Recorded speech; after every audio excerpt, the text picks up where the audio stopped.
Sir, you're charged with especially aggravated kidnapping. You're also charged with aggravated assault, and you're charged with theft of a firearm worth less than $2,500. You're talking about stuff that is not relevant. Hello and welcome to the Court of Public Opinion. I am the Recovery Addict, and boy do I have a case for you today. Why is the dog chewing on this guy? I think they have got the wrong guy there. They got the wrong guy, and the dog was biting him. He roughing him up quite a bit. There's a lawsuit. Next search on February 28, 2020, 7:44 p.m. How period does the FBI find people? The people's misspelled P-E-O-O-P-L-E. Did the defendant find out how the FBI finds people in this case? Oh, she found out. Because he's the guy.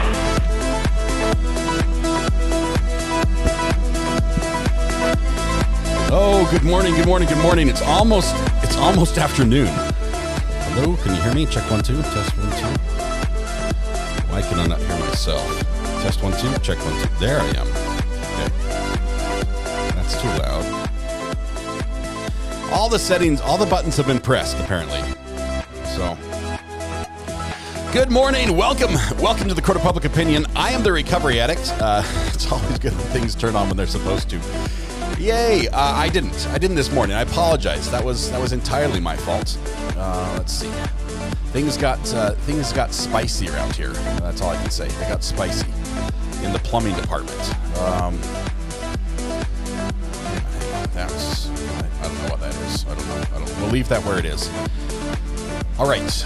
Welcome. Let's turn the music down so I can think. Now it's way too loud. Is that better? That's normal. That's good. All right.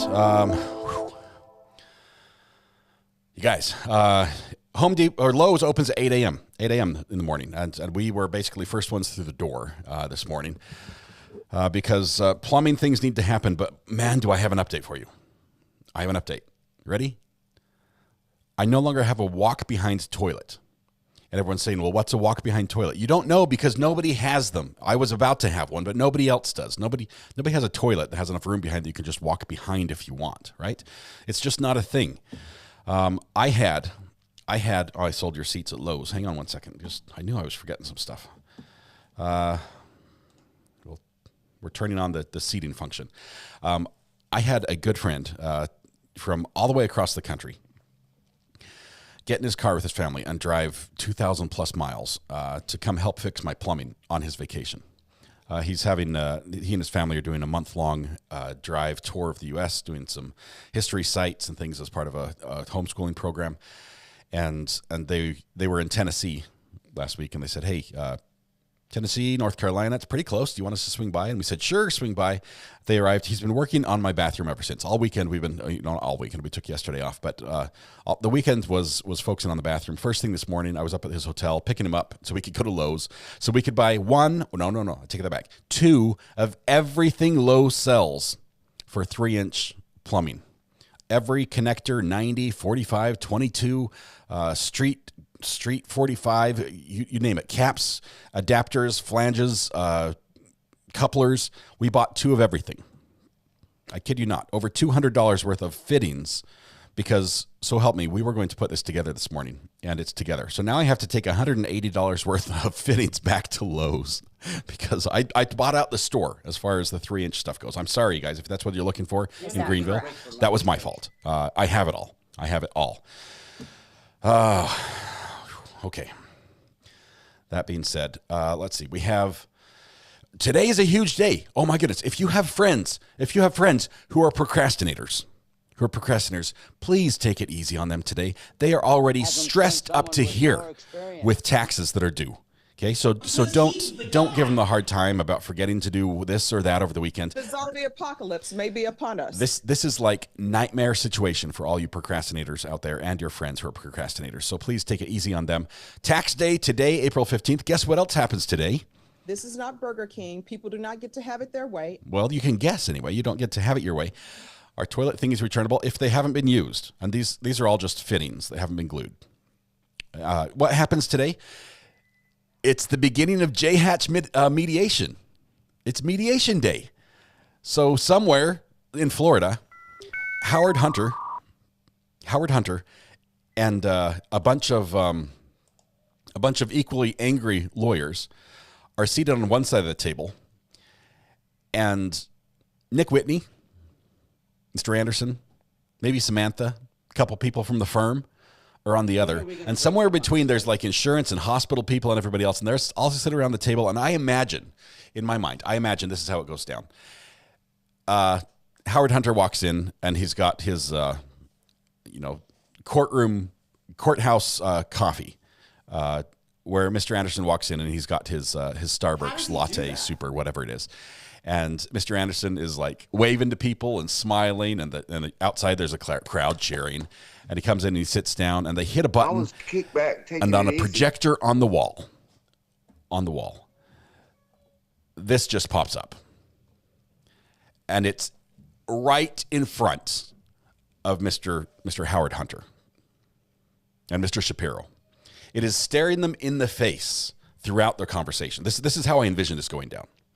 That is up there, and Mr. Anderson, Attorney Anderson, is whistling to himself. Oh, what a beautiful morning! This is what I think is happening down in Florida right now, because I imagine it's a little more stressful than that. But in my head, that's how I see it going down. Could be different for sure. Let's see. We have to do a couple things first of all. Well, let's turn that on and let's switch back to here. All right. I've got a lot of things. I'm way behind. So Sharon, I need to save this thought wherever this was. Hold on. Okay, I'm saving that right there. First and foremost, welcome Neezy69, first in chat again. Repeat offender for you. You were first in chat, I think, just last week. Apparently, you did not learn your lesson. So we're going to resend it to you to internet ownership. Congratulations, being first in chat. That comes with a little bit of prestige, but it definitely also comes with a punishment. And so we're going to punish you with internet ownership. You're responsible for everything IP-related worldwide. And it's a big day because we have on the Top Mark Media channel, we have 2 streams going live. We have the J-Hatch counter, which I like to think that Mr. Hunter is referring to frequently just to see what it's up to. Mr. Shapiro probably sees it in his sleep. And then we also have Chad Daybell, who's going as live. We're going to catch up. We started just a couple minutes late because I had a hearing, and I had plumbing. So we're going to catch up when they go on a break. We'll skip the break and catch up to live on the Daybell stuff. That's just streaming straight over on Top Mark Media. If somebody over there can just let me know that the sound is working, that would be awesome. Ashley, Samantha, Terry, whoever's over there, Red Pen. We've got a few mods. It looks good. So. Sharon, thinking of you. Thanks, Sharon. Be safe. Let's see. What else was there? Okay, so we got Neezy. We need to go back and do the. We have to sing Happy Birthday. All celebrating their special day. So let's see. Denise and Ann have a 4th wedding anniversary. Happy anniversary, Denise and Ann. Alexa. Oh, Sharon, you said to me again. Thank you. Perfect. Alexa, Brooke, Bradshaw, Carolyn W., Odie, Scarlett, Julia, Katia, Julia. 2 Julias. Jessica Hicks, all celebrating their birthdays today. So we're going to sing happy birthday. We are going to sing happy birthday to them. I'm going to keep that up on the screen. I realize I'm way behind on chats. I'm sorry. You guys are probably telling me something. What about Hannah? Hannah's getting sentenced today. We have so many things happening. Once again, the Super Bowl of true crime has fallen in our laps this morning. Happy Monday. We don't have enough screens to watch everything we want to watch. And we have catch up from court from Arizona. For those that don't know, a lot of you were asking for, hey, what was the timestamp when the judge walked out of court? I put together a highlights reel. And let me be perfectly honest. I cut it together intentionally showing the timestamps. I could have zoomed in and had the timestamps not show up. I have cut pieces out. It's edited, but everything is in order. And I tried to put it in order so that you could put the pieces together and really get a feel for the tension and the back and forth that was happening between the defense and the judge, quite honestly, in that courtroom. And without cutting out too much detail or putting so much detail in that somebody who hasn't seen the court case might be a little confused about what was going on. So if you on the Recovery Addict channel, I posted a video. I rarely post just straight videos, but I edited it, posted it late. I think it was Saturday night. Finally went live. Take a look at that. I think I'd love for you to tag somebody who maybe has some legal experience or maybe does some other analysis of courtroom behavior. Send that link to them. I'd like to hear what other people think about that situation. And I realize I've already got some comments that say the judge was in the right. He has authority under the Arizona Supreme Court laws to do this, that, and the other people were saying the judge was completely wrong. He should be removed from the bench and everything in between. I'd love to get some more professional input on that. It's about 5 to 8 minutes of the total video, so that's good. Sound is fine. Thank you, Samantha. All right, let's sing happy birthday to those who are okay. Judge walking out was something. It sure was. Sarah Boone delayed again. Ashley, unfortunately. I think pretty soon they're just going to have to let her go. Let's warm up together, everyone. We're going to sing happy birthday. La, la, la, la, la, la, la. Ooh, Ludi Miss says, where was it? Anniversaries. It's kiddo Aaliyah's birthday today. So we're going to add Aaliyah to this mix. Does that work?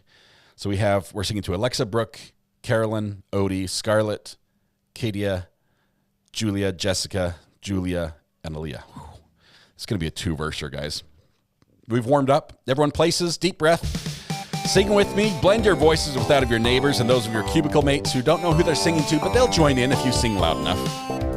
We'll give it a try. It's going to be a 2-verser. I'm not sure where we're going to split it. Dancers at the ready? 3, 2, 1. Here we go. Happy birthday to you. Happy birthday to you. Happy birthday, Alexa, Brooke, Carolyn, Odie, and Scarlett. Happy birthday to you. So we got all the way to Scarlett. We have Julia, Katia, Julia, Jessica, and Aaliyah on the next verse. Ooh, high kicks.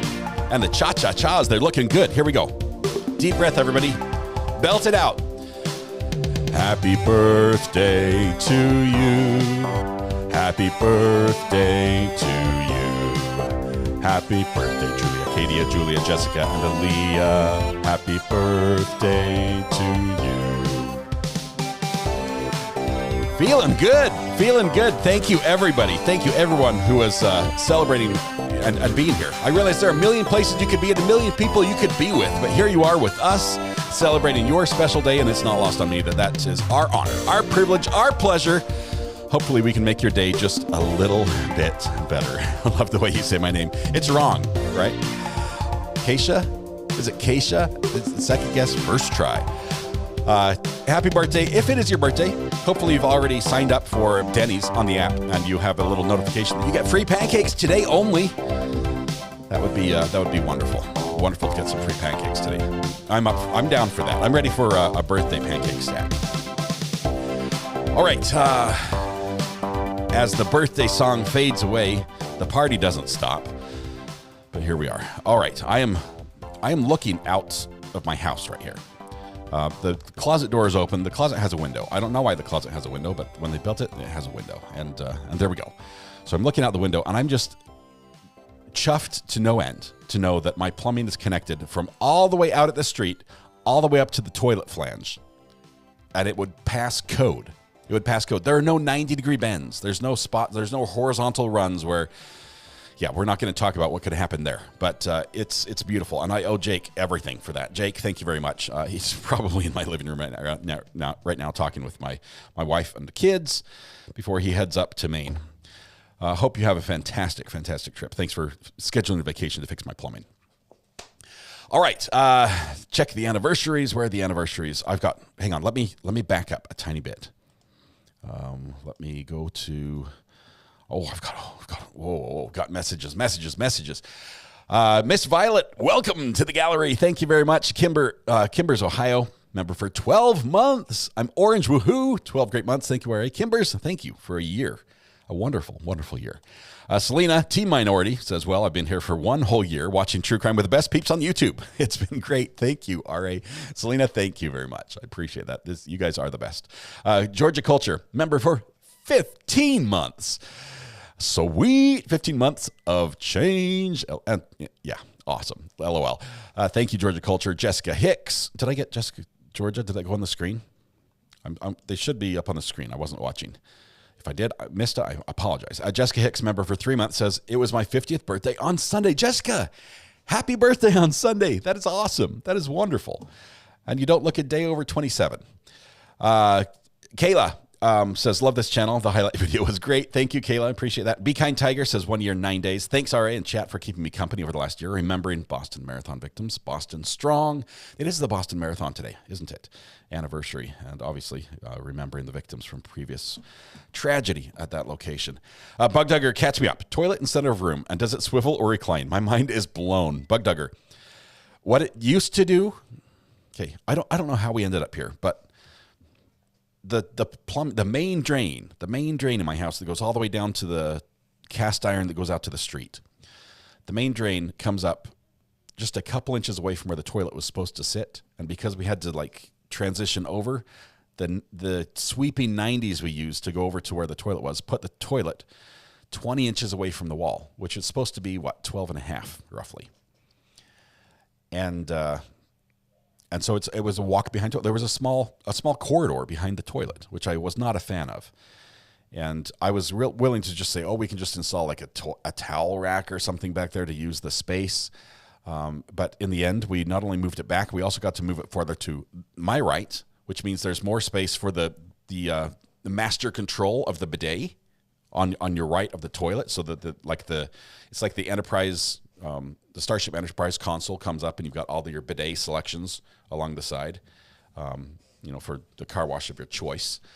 So I'm excited about that. It leaves a little more room for the shower. Everything fits. All the drains, the holes are cut. The floor is now put down, glued down, nailed down as well. So we have both layers of subfloor. It's ready to put the drywall in. I mean, it's just, I'm excited. We are making super, super progress now. All right, that being said, lots of things are happening, and none of you came here to talk about my bathroom. So let's see. Holly Max says, my nephew just qualified in Las Vegas Marathon to run the 2025 Boston Marathon. His 46th dream of a lifetime. I love that. I love how, you start running like the St. George Marathon and, the Las Vegas, and they are qualifiers for the bigger and bigger ones. That's awesome. That's really cool. Hannah sentencing today. I don't know what time it starts. We might have to pop in on that. If somebody can give me a heads up just briefly, that would be great. Lego My Bidet Adam. Good morning to our absolute favorite, bestest, awesome YouTuber and friend. Thank you. Thank you for the kind words. And good morning. Good morning to you as well. All right. Let's see. Where are we? Shout out to Maine. Woohoo. My friends are headed up there. I've got a friend who lives there. She takes amazing pictures, and I'm jealous. All right. I'm far behind. We have the best dancers on YouTube. Yes, we do. Last weekend, I was a bit on Brandy's channel. I saw a video, Meet the Mods. I really thought it was a cool idea for live. Could this be a thing for Ari's channel as well? I would love to introduce our mods to everyone. They're absolutely amazing people, but a lot of them you've already met. I don't know how private they want to be, but I'll suggest it to them. Runkle says 10 a.m. local time, and it's out west, so basically noon our time, or 1 o'clock roughly. 10 Mountain. That's 2 hours difference, right? Eastern Central Mountain. Okay, so we'll watch for that on lunchtime. I think we're going to try to cover it. We'll pause court out of Arizona to cover that, and it's in 90 minutes. All right, we'll pause court. We'll watch for that sentencing. We'll cover that one. Okay, where do we begin? I got a massive sliver. You can't see that, but it hurts really bad. I was carrying the flooring, the 3/4 inch flooring, and it slid in my hand, and it just dug down right in the knuckle. So every time I either flip someone off or don't flip them off, either putting my finger up or down, and I don't flip people off, but anytime I bend my middle finger, it just hurts, and I need to find something to dig it out of my hand with, but I will do that at a later point. Because we have court to start watching. See Miss Violet, member for 5 months. Love this place. Thank you, R.A. Miss Violet, thank you very much. Would not be the same here without you. Breezy, 2503. Hannah, 10 a.m. sentencing. Don't miss it. All right, remind me when it gets closer, because I make no promises at this point. I will try to get it set up. Let's see. Just a quick, my bird hurts. Yes, it does. You poor guys. No, I'm I'm not complaining, but every time I try to grab my Mountain Dew, it hurts me. And Mountain Dew should not be painful to drink. I mean, I should pay the price later in life, not while I'm drinking it. Have you seen how many new subs Brandy got over the weekend, along with how many views on her last video got? I have not seen. I know she hit a great benchmark just the other day. We were celebrating with that. Let me see. Now I'm curious.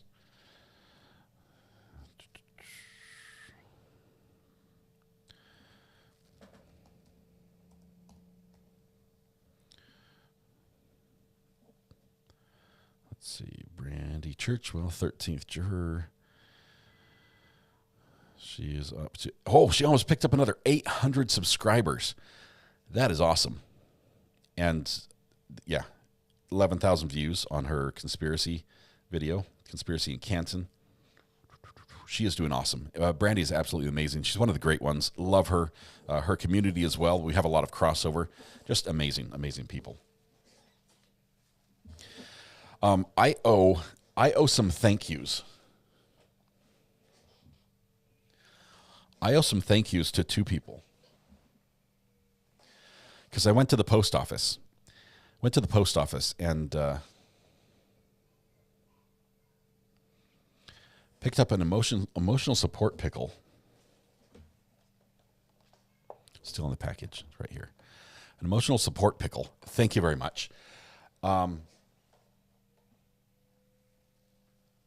And my favorite new toy of all time, which it looks like a space alien shooter, like a pew pew.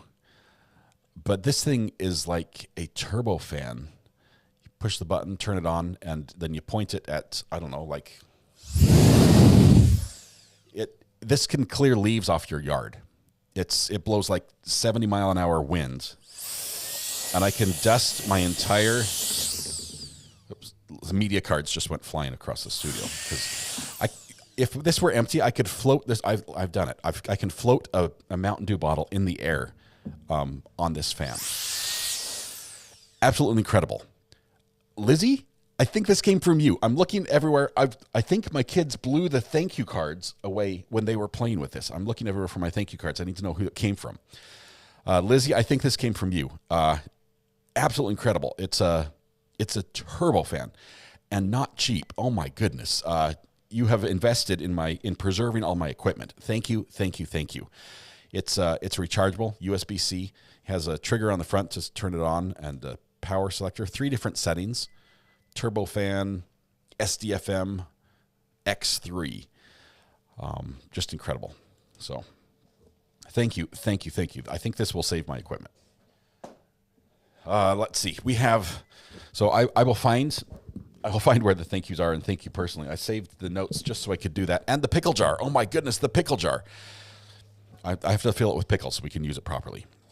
All right. That being said, can we start court now? Is that all right? How's the weather out there? It's 80 degrees. It's 80 degrees here. It's beautiful. Oh, I can't see where my mouse. Oh, it's the wrong keyboard. That's why. All right. Here's what we're going to do. I'm going to start court. We're going to rewatch the morning of day 13 because we missed some of the morning of day 13 of court in the Arizona trial. Then we'll watch the afternoon as well. We're going to be skipping the breaks. We're going to be pausing and picking up the Hannah Gutierrez sentencing, which is going to happen in a little over an hour here, an hour and 10 or so, hour and 20. Then we're going to pick up again this afternoon with day 13 of the Arizona trial, which they're not in court today, right? I don't think they have court today. So that's our plan. That's our plan. Lizzie is helping protect our equipment. So yes, very much. Thank you so much. Josh Hutchings gifted 1 Recovery Addict membership. Hey, Nosy Rosie, you say our equipment. I told you I wanted to go to NAB this year, North American Broadcasters, right? Well, my favorite company of all time, the company that makes this big switcher back here, it's Black Magic Design. They also make my Hyperdeck. They make another switcher I have down there, some adapters. I love their products. They're just so well designed. They released a whole fleet of new products, including a replay machine that works with my existing equipment very, very well. And so I've crossed off some of the stuff I was looking to get next and saying we can move that down the list because the replay machine will allow me to make clips like what we did of the judge walking out as it happens. I can literally just hit a button and it will save it, and I can go back and it will just have highlights, and I could just put it together, hit another button, and it will post to YouTube. It is incredible. Of course, it doesn't come out for a month, but so that's the next thing I have on my list. Josh Hutchings, thank you for gifting a membership. Let's kick things off here with Court. Tower Hill Girl, thank you, RA and Mods, for all you do. Thank you for 13 months, Tower Hill Girl. I can't see your name this morning. Tower Hill Girl. Kenny Peterson, you're late, but we're just starting court now. Let's see. Did you watch the BK stream? The slideshow was something else. I did. That was something else. That was incredible. That case, Brian Koberger, is going to be nuts. Absolutely off the rails crazy. I'm so excited to follow that one.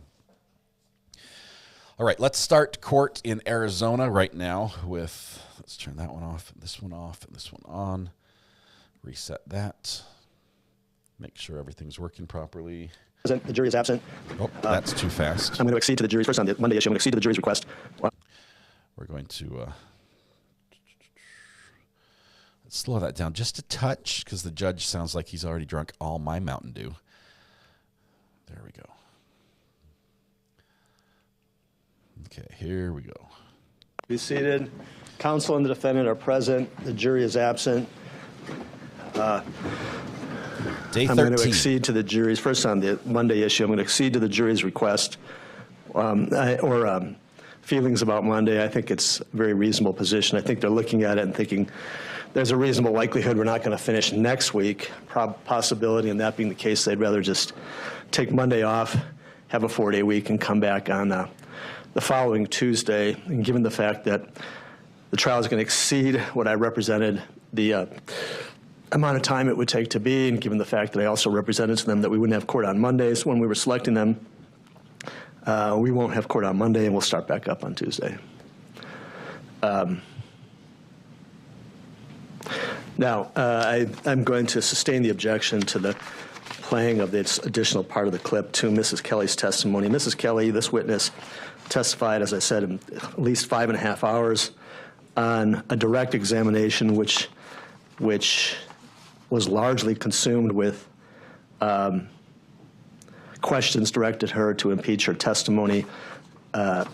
Frankly, it was, the more it went on, the less it was clear to the court what the substantive testimony was that was trying to be impeached and what was impeachment. It was 5.5 hours of impeachment. The other couple of lines of testimony that's being proffered in this transcript and this recording is cumulative and redundant and of marginal probative value. The court's going to sustain the objection. All right, let's bring the jury in, and we'll put the witness back on the stand. Hang on. So the judge just swung the other direction. He just said, "Defense, you're right. We're not going to let the state impeach Miss Kelly further."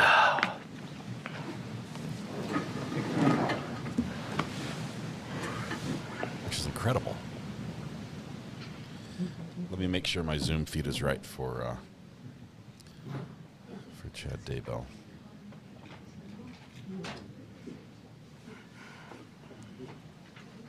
There we go. To make sure it was the highest quality possible.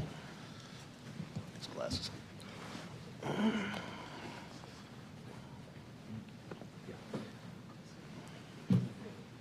I'm on the wrong stream. What do you mean?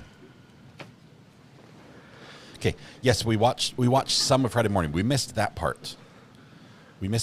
But we're going to do Friday morning and Friday afternoon because we missed part and the audio was terrible, absolutely terrible on Fridays. So we are rewatching to get the parts we missed and to get the afternoon as well.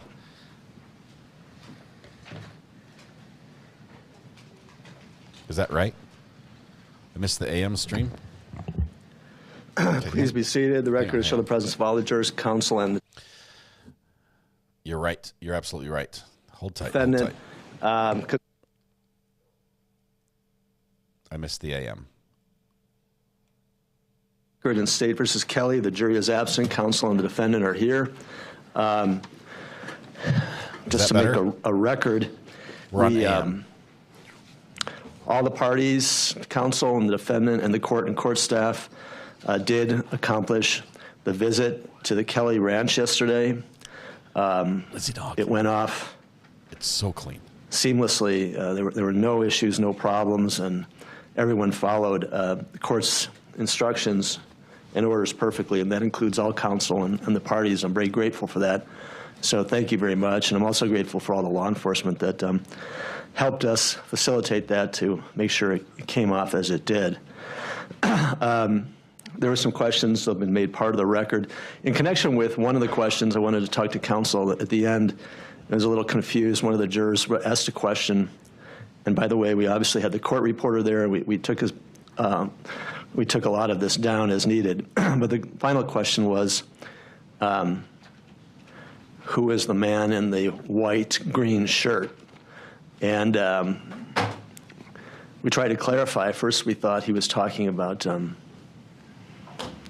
the deputy court administrator who was there, and then we thought he was talking about a student intern we had there for demonstrative purposes if needed. And then it turns out he was talking about Mr. Larkin.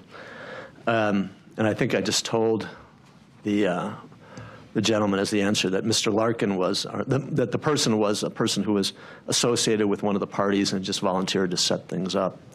When I thought about it later last night, I thought maybe the juror was thinking that that person, Mr. Larkin, was someone who was affiliated with the Kelly Ranch, and he was working there or something there, might have been there. But anyway, does any party want me to clarify that at all? I'm just not sure if he was just curious who that person was, but I did have some, again, you speculate about what someone might have been asking, and I thought, well, maybe he thought that was someone who might have been there during the events in question. I don't know.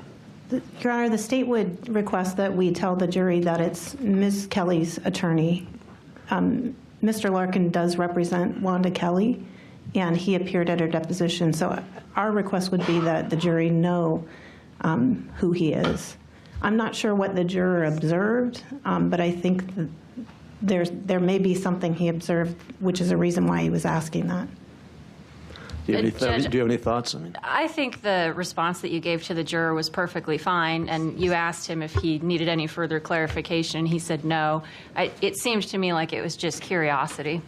All right. I don't think it's relevant that he was, he was there. He volunteered. We needed someone's help to set things up so that when we went out there with the jurors leaving here we left here about 1:15, 1:30, and we got out there, that things were set up and ready to go. We didn't have to set it up out there. And counsel had been out there and identified the locations that were agreed upon, and that's what he did. So I don't think it's relevant who he was, except to the extent that he wasn't someone, I think, who was there, as a resident of the Kelly property. That was my concern. But if you're not concerned about it, then that's fine. We'll just leave it. So. Yeah, I think the juror would have followed up if there was something else. All right, very well. Then I won't make any additional record on that.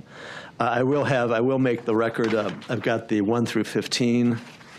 I think we should file this and make this part of the record. These are the 1 through 15 are the identified locations to which the jurors were taken, and 15 is the second pump house barn. And then I'm just going to write in here 16, which is. We drove to the end of the border wall. Okay. And Your Honor, the state requested that the deputy court administrator take photographs of all of the locations. I'd like those to be part of the record. So I wouldn't have an objection to the witnesses having those photographs. I'd be willing to stipulate for the jury to have them. But I certainly would like them admitted just for the record so that the appellate record is clear on what the jurors observed. And I would just want to see those we're going to speed this up to 1.25. Sure. Is that okay? We can make that happen. But it's going to take a little bit of work, so we're going to back up. I'm not too concerned about that because we have this map key to what they saw, which is 1 through 16. So I wouldn't have an objection to the witnesses having those photographs. I'd be willing to stipulate for the jury to have them. But I certainly would like them admitted just for the record so that the appellate record is clear on what the jurors observed. So at 1.25 speed? And I would just want to see those first. Sure. Okay. We can make that happen. I'm not too concerned about that because we have this map key to what they saw, which is 1 through 16, and it identifies everything they saw. And each of these locations, 1 through 15, that are on this list, the locations that they saw have been identified numerous times in the record so far during the trial. So there's not going to be really much confusion or any confusion about what they saw, but we'll see what's available on those photographs, and we'll make them available to the parties to review. All right, so this is marked. This is labeled key to jury view. It's 1 through 15, and I've written number 16 in viewing of the end of the border wall. So let me give that to the clerk for filing in open court, made part of the record. All right, one other thing before I bring in the jury, timing. You know, I want to resolve the case, and my goal would be to resolve the case within the time limits that I set for the jurors. And as I said, you know, I talked to the parties a number of occasions about their estimate for the trial time. You estimated 3 weeks. Yesterday was 3 weeks. We've gone beyond that. And now looking into next week, you know, my concern has been, you know, to try to finish the trial within the time limits, but also, you know, I want to, and that's why I've been asking the defense about your defense case. I want to make sure the defense has every opportunity it needs to present what other witnesses' testimony and evidence it needs as part of the defense. He's apologizing. And I get it. It's no one's fault. You know, it's no one. These are estimates, so we make estimates. You can't predict what the other side is going to do during the trial. You know, it's like a play without a script. You know, and it's all kind of improvised to some extent. So you made your best estimates, and that estimate is passed. So if we go through next week and the next week, apologies you're going to get. But one thing I was going to suggest is I can get coverage for myself for my Monday calendar. And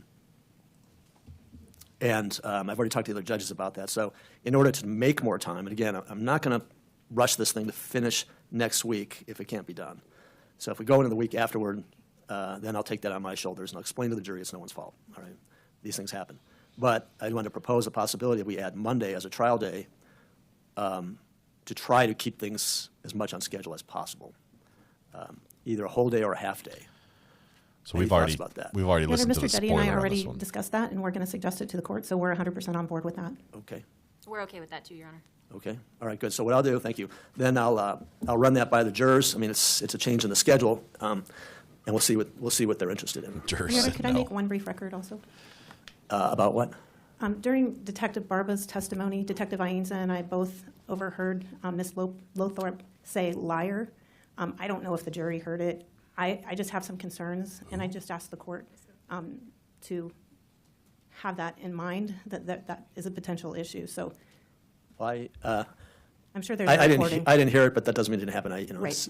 We're all focusing on different things at different times. But, Sure. but was there a particular point? I can't remember exactly what. I think it was when the witness was talking about trauma observations. Okay. That's my recollection, go but I back could and be wrong watch. on when the statement was made. But I'm just concerned that we keep that. Welcome, Ayden. Keep our comments to Well, ourselves. and I was going to mention to counsel, not in regard to this. I mean, before this this particular thing was raised, those microphones are really, really sensitive, and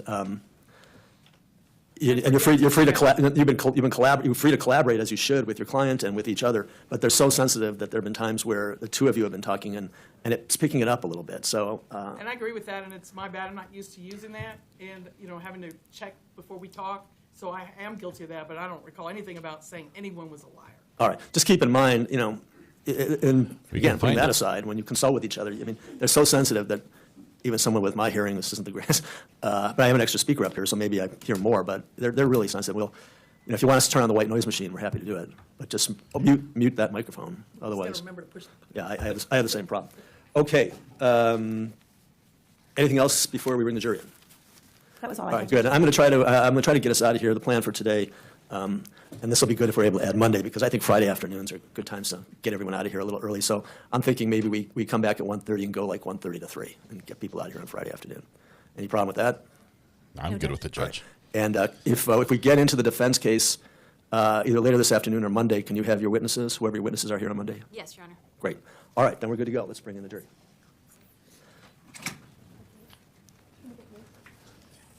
Oh, and Your Honor, we were going to recall with agreement with counsel Liz Huerta just to get her finished up, if that's okay with the court. Yes. Judge, are you going to sniff all day long? Or maybe perhaps you could get a tissue. I'm asking for a friend. Anybody get sunburn out there? I was happy to have a little sunshine.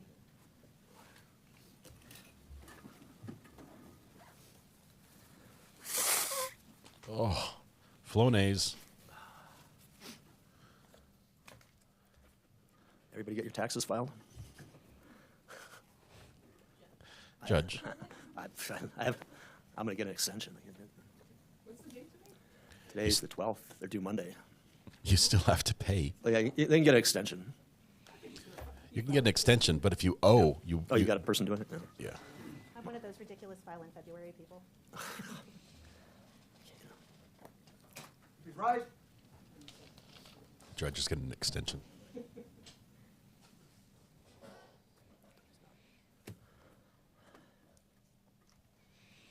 Okay, let me turn this one down. Don't need that.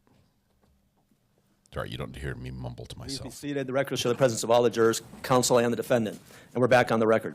Okay, so we've been in here since 8:15 discussing a couple of things. So let me talk to you a little bit about what we've been discussing. But before I do that, ladies and gentlemen of the jury, everything in that visit went off, as far as I could tell, and in my opinion, seamlessly yesterday. And thank you all. I'm very grateful to you all and impressed with how dedicated you were to just following the instructions of the court and making the viewing within the context and given the rules and ground rules that I laid out. And thank you so much for doing that. A situation that I was concerned about and nervous about. There's so many different things that can happen and go wrong. Nothing went wrong. It went perfectly. No one looked sunburned. You all look rehydrated. And I hope in the end it was worth it and a meaningful experience for you to see what is really like exhibit number one in this case, so I think, which is a way to look at it, which is what's out there. So let's talk about something else. As I've been trying to keep you apprised, informed of the progress of the trial, as I told you before, the trial was estimated to take 3 weeks. Whenever we do a case, we talk to the lawyers. They have the evidence. They know the case. We don't. And we say, what's your best estimate of how long this case is going to take to try? The estimate was 3 weeks. 3 weeks was yesterday. All right. I gave the trial another week, and that's starting today through the next week, just out of an abundance of caution. Obviously, the state hasn't rested yet. I think they're getting close. But look, these things take what they take. They take what they take in terms of duration of a trial. And we do our best estimates. We do our best to estimate the trial. But, it's unpredictable. We're going to go into next week. I'm hoping to finish next week. But, again, it's unpredictable. I can move things along to some extent, but there are limitations on my ability and powers to move things along.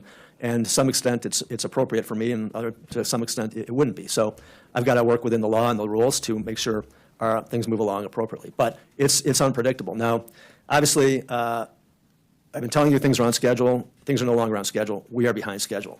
Now, it's very important for you to know this is nobody's fault, all right? Do not infer anything into this that it's any party's fault. They're both parties' fault. Or, we do our best to estimate. And then we added the visit yesterday, which is half a day, which was important, and it was important use of time. But we're behind schedule. We're going to go into next week. I'm hoping to finish next week, but it could go into the next week. So, again, nobody's fault. Don't blame anybody for this. I was telling the lawyers this is like, it's like putting on a performance of a play without like a script that you follow. It's kind of improvised to some extent, so you just never know what's going to happen. But that having been said, a couple issues arise. Number one, we're not there yet, but if we go beyond a week from today, the 19th, that's the date I had represented to all the prospective jurors how long this trial would take. I need to think about that, and if we get to that point and you've made other commitments or you have other responsibilities beyond April 19th, beyond the date it was represented to you by me that the case would end, then we have to discuss that. I'm not going to keep anybody here who can't be here beyond the date that I said this case would finish, and that was April 19th. As I said, we're not there yet, but if we get there, I want you to be assured that if you have some other commitments and responsibilities that you just need to do, and if we go into that following week, then I'll excuse you. We have 4 alternates, and we're very grateful that all 12 of you are still here. Again, we do not know who the alternates are. We draw that out of a hat or a cup at the end of the trial, right before you go to deliberate. So I'm comfortable we have some extra people. So keep that in mind, and I wanted to continue, as I've tried to, keep you informed and apprised of the progress we're making on the trial related to the schedule that we gave you. Now, in that regard, because I'm trying to keep things as much on schedule as possible, I talked to the lawyers, they're agreed.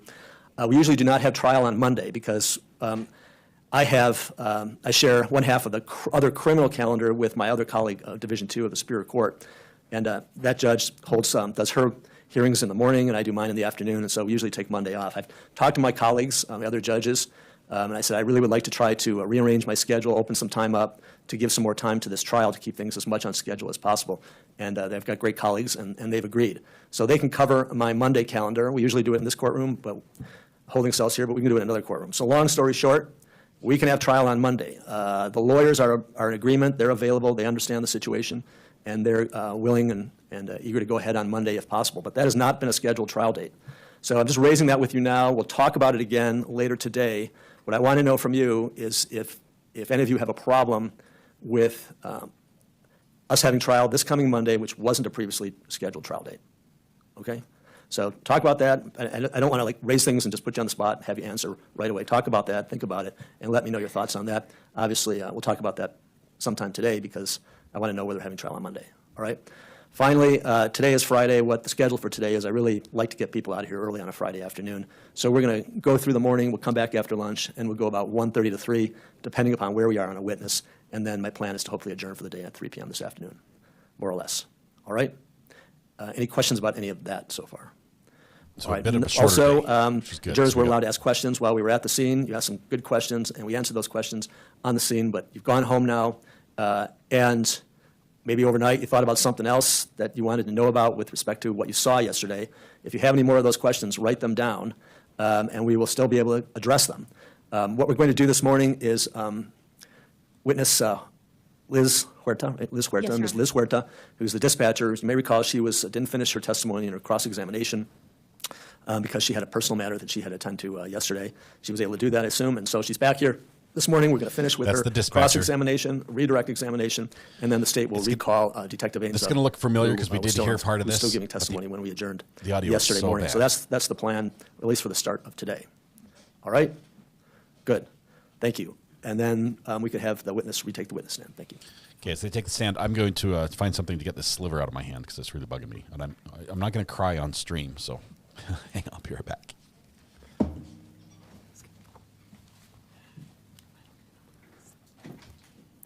Good morning. All right. I always remind every witness who comes back after an evening recess or so that we're not going to swear you in again, but you're still under oath. Thank you very much. All right, whenever you're ready, Ms. Lothar. Thank you, Your Honor. Ma'am, I'm going to give you back JJJ, the actual piece of evidence on your call sheet, to help you read it and answering any questions. Thank you. And I'll continue on with some publishing of some of that record. Again, I'm showing my notes. And so, I just want to damage the original evidence.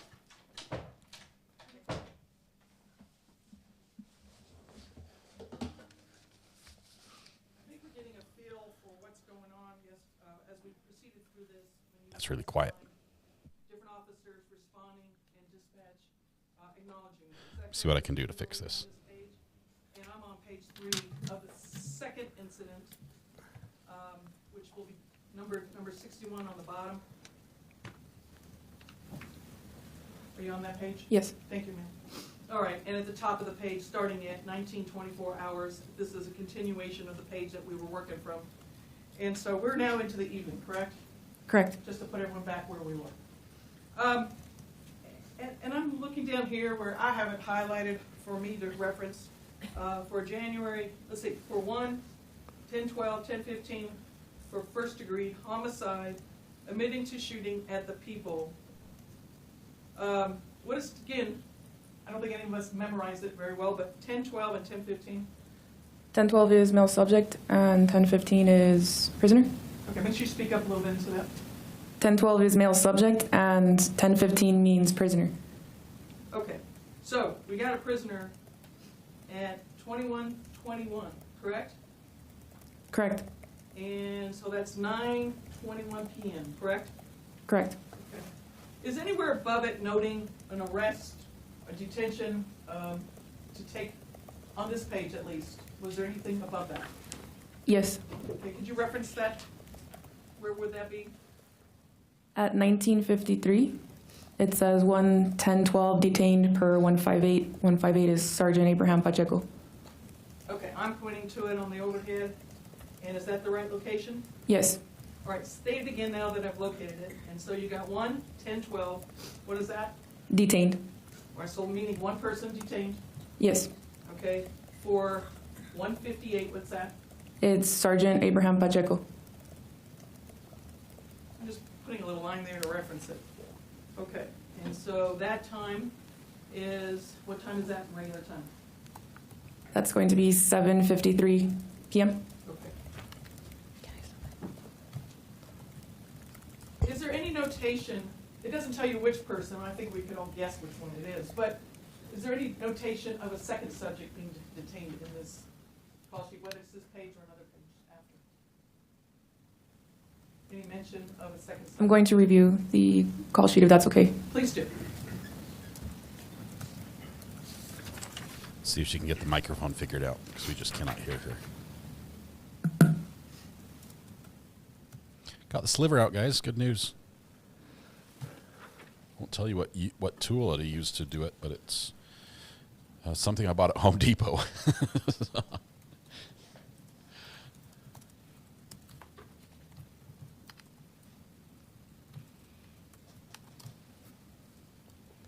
Now it hurts worse than before. Man. I'm going to cry a little bit.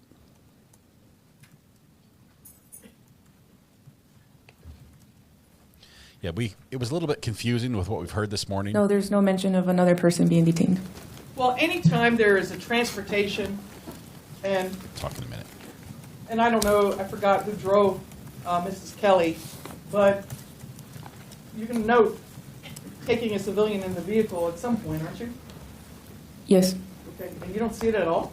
I do. You asked me if there was somebody detained. There was no other subject detained but Mr. Kelly. Okay, where is the entry of the transportation of Mrs. Kelly? What's the first thing that's stated in it?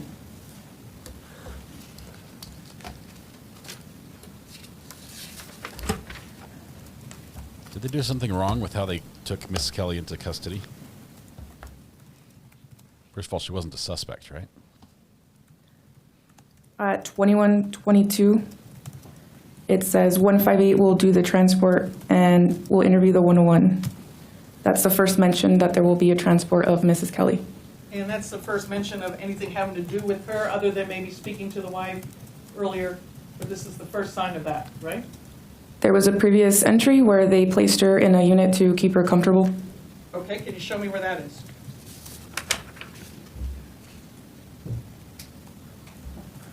Jennifer, reach out to me on the burner phone. Let me know the details.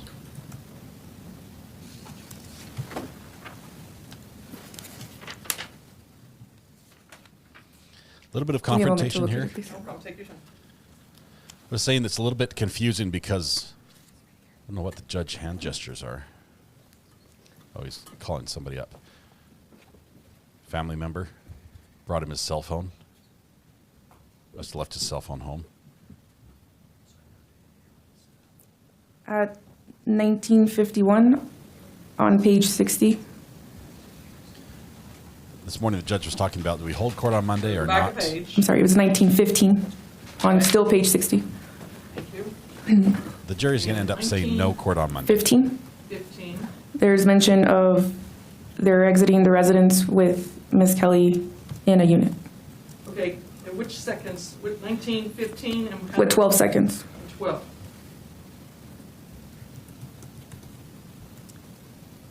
All right, go ahead and tell us what that sentence says. Exit 42, 101 with us in unit. Okay, now put it in English for us. Exit residence with female subject with us in unit. Okay. Didn't say comfortable, does it? Did you just put that in there? I apologize. I recall the recordings. There was a transmission from Sergeant Rodriguez.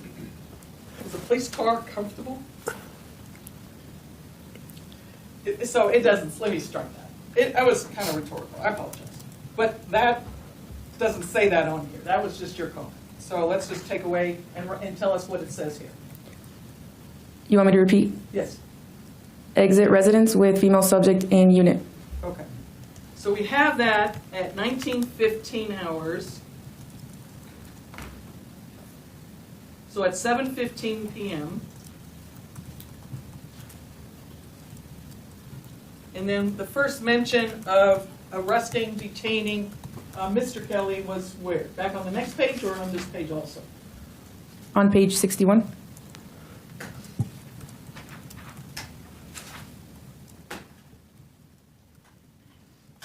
And the first mention is where?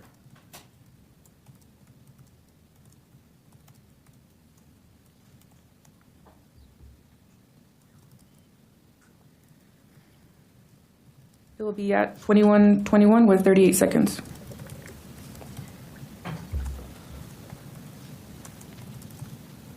Okay, what does that say? One male subject, prisoner. Okay, say it as it's noted and then define it again. 1:10:12. I'm sorry, I lost my place.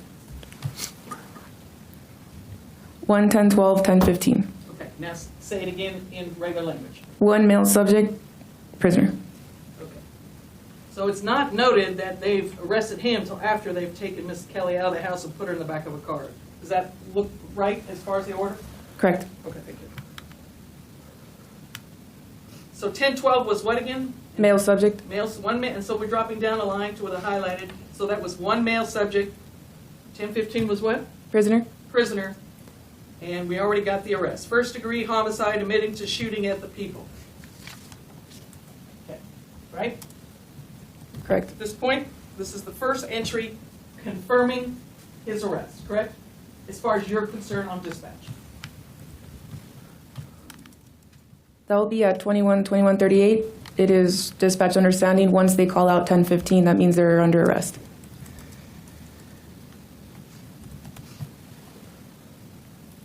And which one are you pointing to? 21:38. Once they say 10:15, that means they're under arrest. One prisoner. Within seconds, we get this narrative, right? Correct. Okay. So they kind of go together, but one's one entry. Are they different people stating it, or same people, or what? It's the same person. Okay. So you get, first we get an arrest, and then we have the reason for the arrest. Correct. In essence, making it simple. Okay.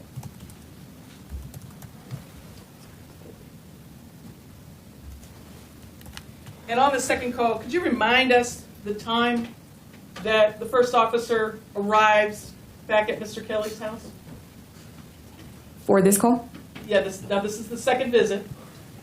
Yesterday, or when you were on the stand before, we talked about the first visit.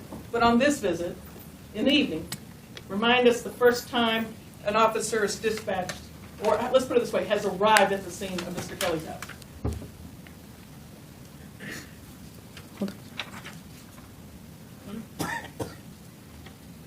Let me locate that. Take your time. It'll be at 18:06 and 54 seconds on page 59. 18:06. And then we have them arrested by 21:21. And 18:06 is when someone arrived, right? Correct. And they could be just standing there, whatever, but they have arrived at the home, correct? Correct.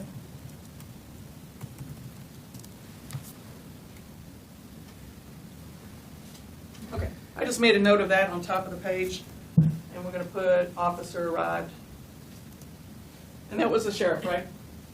Correct. Okay. And then we're going to put DEF for defendant arrested. And we have the county attorney is arriving that evening around 10-ish, 10 p.m., correct? Correct. And we have George Silva and Kim Hunley at the scene now, correct? They arrived at 21:30. The one you're pointing at is Kim Hunley 98. 98 means finished, done, clear scene. Okay. And so when was it scene clear? What time? Right there at 22:10:41. That entry, CA George Silva 98, CA Kim Hunley 98, that means they cleared the scene. Oh, so when did they arrive? They arrived at 21:30 with 0 seconds was CA George Silva 97. 97 means arrived. We're on scene. Page? Correct. Okay, give me the time again. 21:30. Thank you.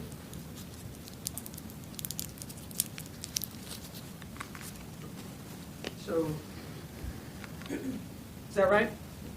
I wrote arrived and then they cleared it, right? Correct. Okay. I put the link in for this blower that Lizzie Dog sent me. Absolutely incredible. So they were there for about 30, 40 minutes. If you guys wanted, Does that that's seem fair. right? Correct.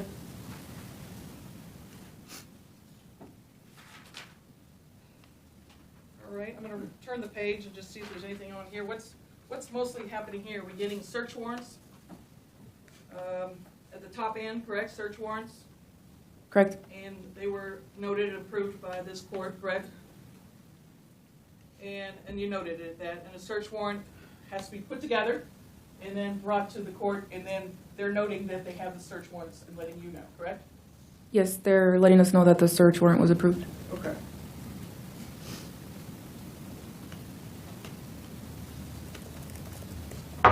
And then we have crime scene there. What time was that? What's this one? Crime scene here with the 450 has been shut down. We're clearing. What does all that mean? It says crime scene here with the 450 has been shut down. We're clearing 1942. It means crime scene here with the dead body has been shut down. We are clearing en route to the residence.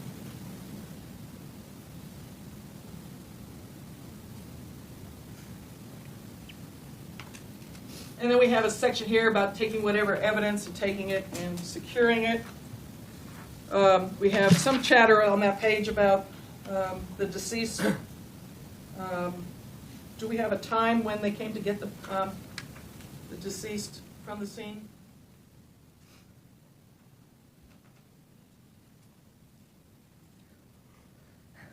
Someone's messing with the audio settings on the court side, which is frustrating because Zoom is also trying to adjust automatically.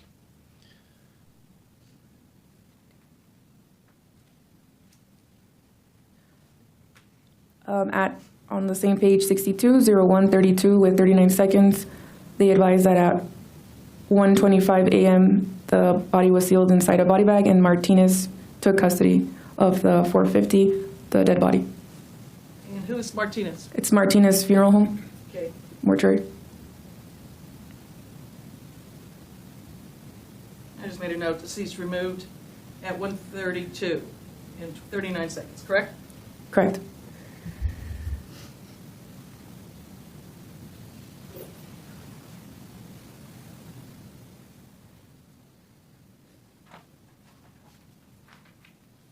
Let's turn to the bottom, number 63, the next page, page 5 of your report. There's some comments in there.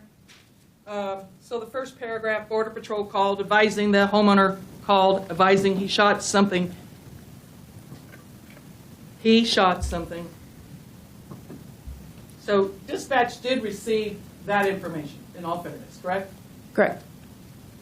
And then it went to all officers that this person, Mr. Kelly, supposedly admitted or confessed to shooting at this, or it was taken to that level, correct? Everyone is informed that he admitted to shooting the deceased, correct? I do not recall what the dispatcher put out on the radio. Okay. With But this call. I apologize for cutting you off. Go ahead. Like I said, I don't recall what the dispatcher put out to the deputies on this call. Well, we saw something on your last visit where O. Rodriguez blasted it out also, correct? Remember that? Yes, he was requesting to confirm if those statements were made to Border Patrol. Okay, can you reference that back to me?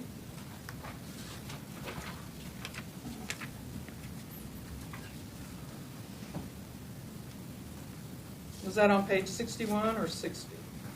61? I'm sorry, or 60, yes, 60. I don't know where she's going with this. I'll let you locate it, so I can read it better. Thank you. I don't remember what the end result was here. Obviously, this is one At big setup. 18:42 and 41 seconds, Sergeant Omar Rodriguez requests for dispatch to confirm 1012 called 865 and told him he shot something. Check with 865. And that says, confirming male subject, call Nogales Border Patrol and told them he shot something. Check with Nogales Border Patrol. Okay, so 865 is who? Nogales Border Patrol. Okay, so that's the department. And did you guys do that? I do not recall the recordings for the phone calls if it was done. Let's go from a different perspective. Start from there and tell me where you confirmed he admitted that. Ooh. I'm going to turn the spice meter up a little bit because that's a little confrontational here.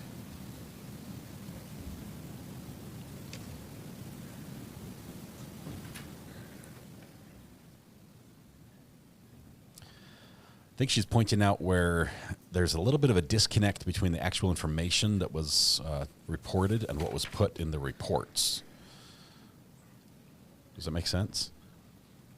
Where a phone call's taken, discussion happens with dispatch, and then what is actually sent out to the police officers is a little bit different. And it sort of escalates and points in a specific direction.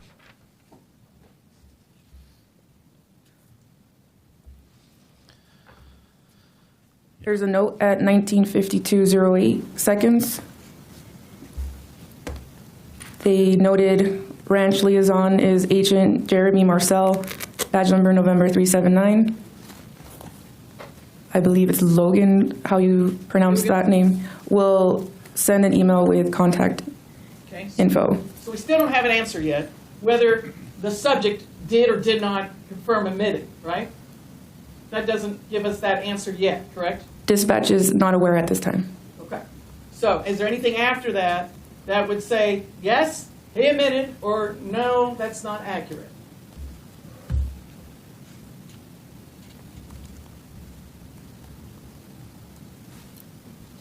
The only note I see is at 21:21:46 that states for 1-10-12-10-15 for first degree homicide, admitting to shooting at people, not knowing he struck them.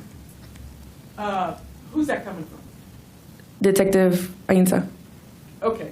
So we don't know if he could call or confirmed. It's just what's being noted. He's just saying what? Say it slowly again one more time. For 1-10-12-10-15. Okay, stop there. Define it. One male subject, prisoner, for first degree homicide, admitting to shooting at the people, not knowing he struck them. He hasn't been transported yet, right? This is about to happen. This is where they arrest him, right? Correct. And this is coming from a detective. Is he there at the scene yet? Let me confirm. Please, take it. Yes. Okay. And I'm sorry. Did you mean scene as the entirety of the call or at the crime scene? at Mr. Kelly's home? He's at the headquarters, the Nogales Sheriff's here in Nogales. So he's not even there to talk to it. We don't know what information is he relying on, just what he's hearing from everyone in the officers. There's nothing confirming that they talked to Mr.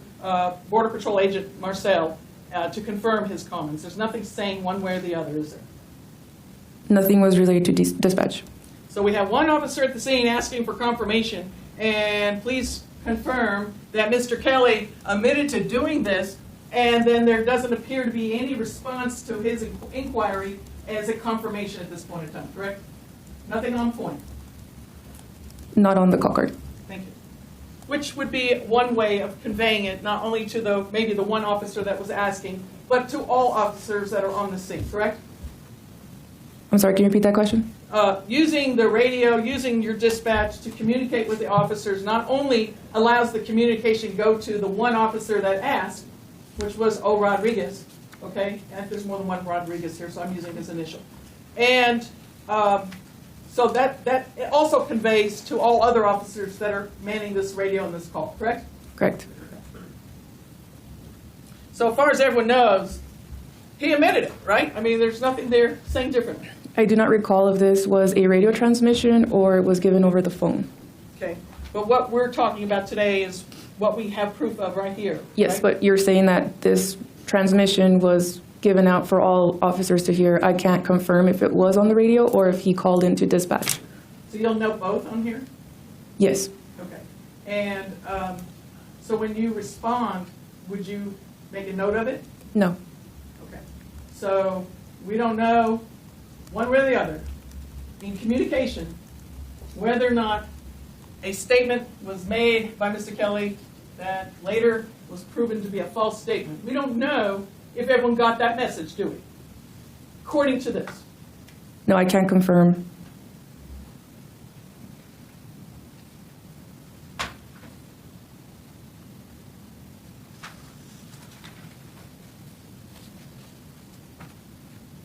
So before Mr. Kelly is taken to the station, we know he's been arrested or detained, which is an arrest. He's not free to go. And the detective is at the station, never made it to the scene at this point in time, correct? No, Is correct or not correct? not correct. Okay, confirm. You are stating that Mr. Kelly was arrested at the scene and Detective Ainsa was never on scene. I think I said that, but if you might have said it better. Thank you. All right, going back to the notes on the bottom, which is your page 5, marked as 63 on the bottom. Now, none of these purported we have statements the by under Mr. Kelly comments, the were first recorded, paragraph. right?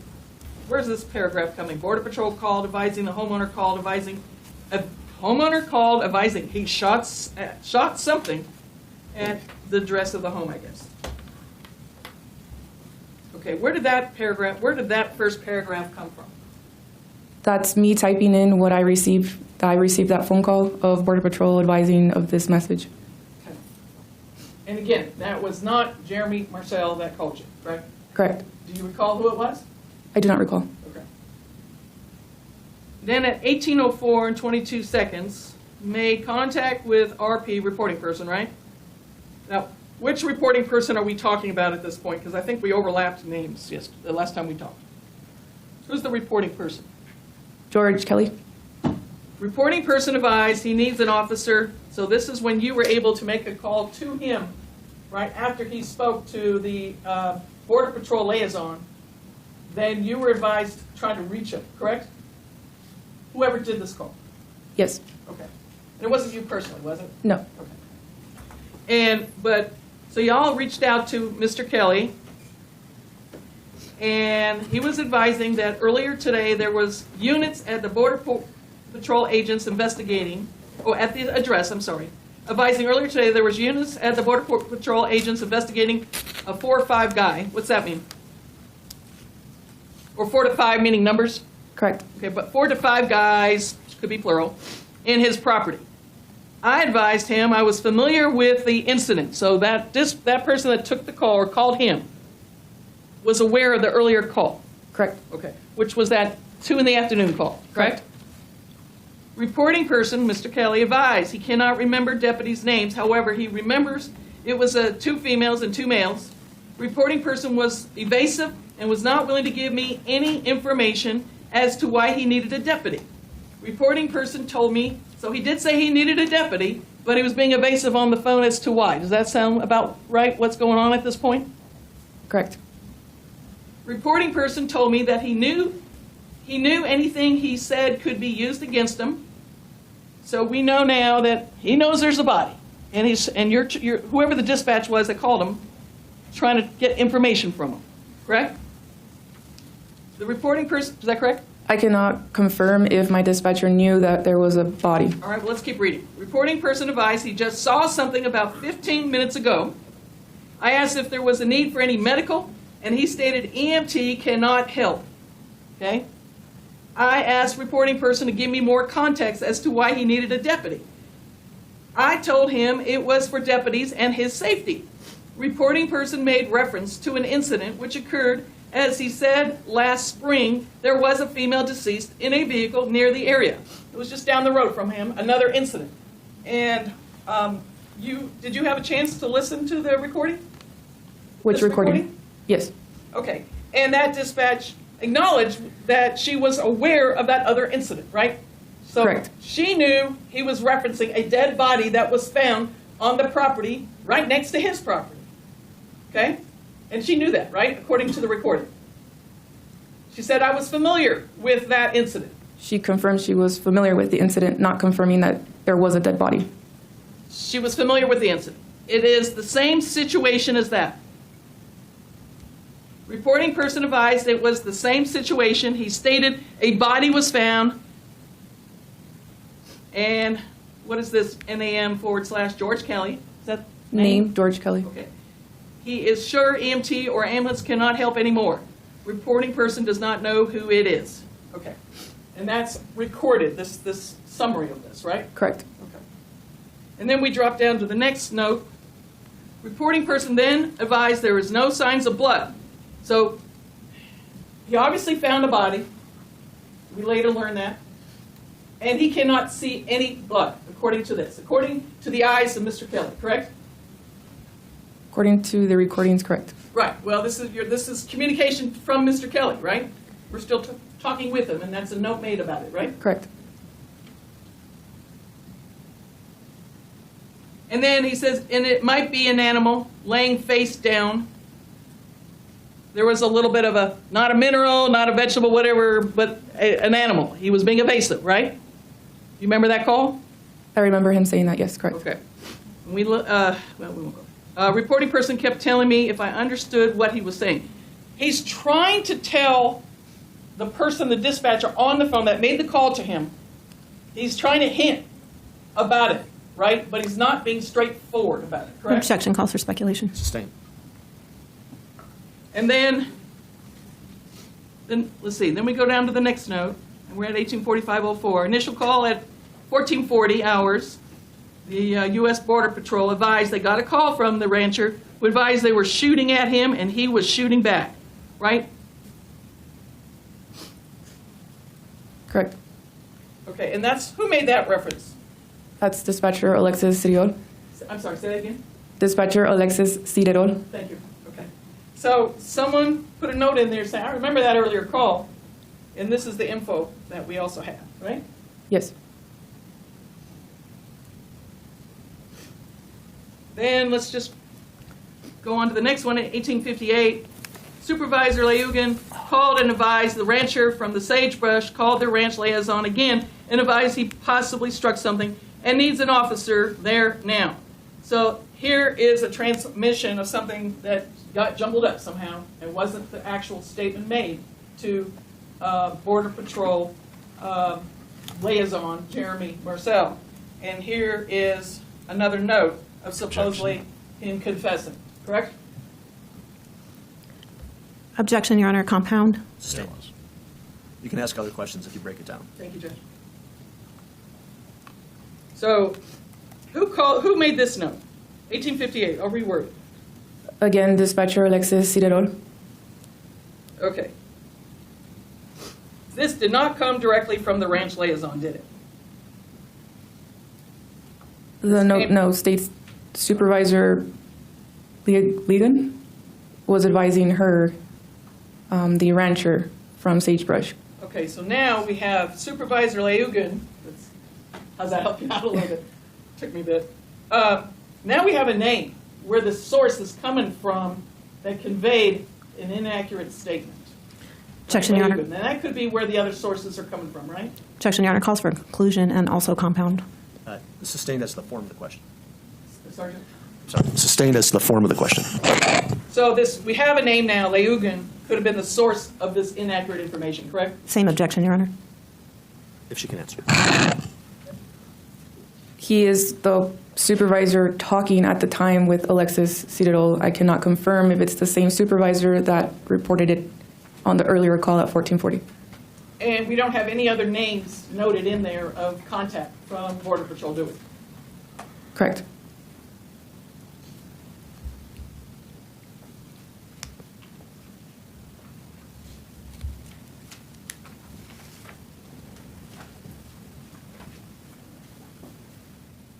Can I have the recorded call, please? Sure. We had planned to play it. I've got it queued up if you'd like me to play it. I would love for you to play it. Sure. Ooh, they're working nicely together. It's already admitted. Yes, Your Honor, we're going to go ahead and publish with your permission. What is it, states? It states 56. And, Your Honor, we have copies of the transcript for the jurors. It is a little difficult to follow. You want those passed out? I have no objection. All right. And 56 is in evidence. Did I hear you correctly? We are going to provided be them breaking to cover the GAA Hannah this morning, Your Honor, Gutierrez in sentencing. anticipation of playing this. And this is an exhibit already in In evidence? about half an hour. Yes, sir, it just wasn't published. All right. And again, I think I've heard this call before. It's a relatively brief call. It is. And so you're going to hear the recorded part of the call, the recording of it. You're also going to be given transcripts. Where you go? Oh, there he is. And again, remember the court's instruction, the transcripts are demonstrative only. I think it's all in English. There's no translation. So if what you hear in the recording is different from what's on the transcripts, what you hear is controls. And that's because the recording, not the transcript, the recording is the evidence. Thank you.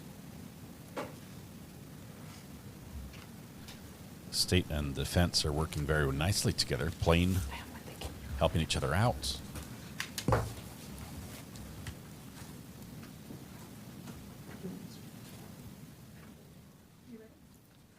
No, yeah.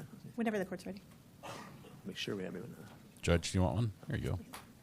There's a short one over there. You can give them this. Jose, there's a short one, but you can give that to me. Yeah. Oh, they got it. Never mind. Give me mine back. There we go. All right. Everybody have a transcript? All right. You can go ahead and play the recording.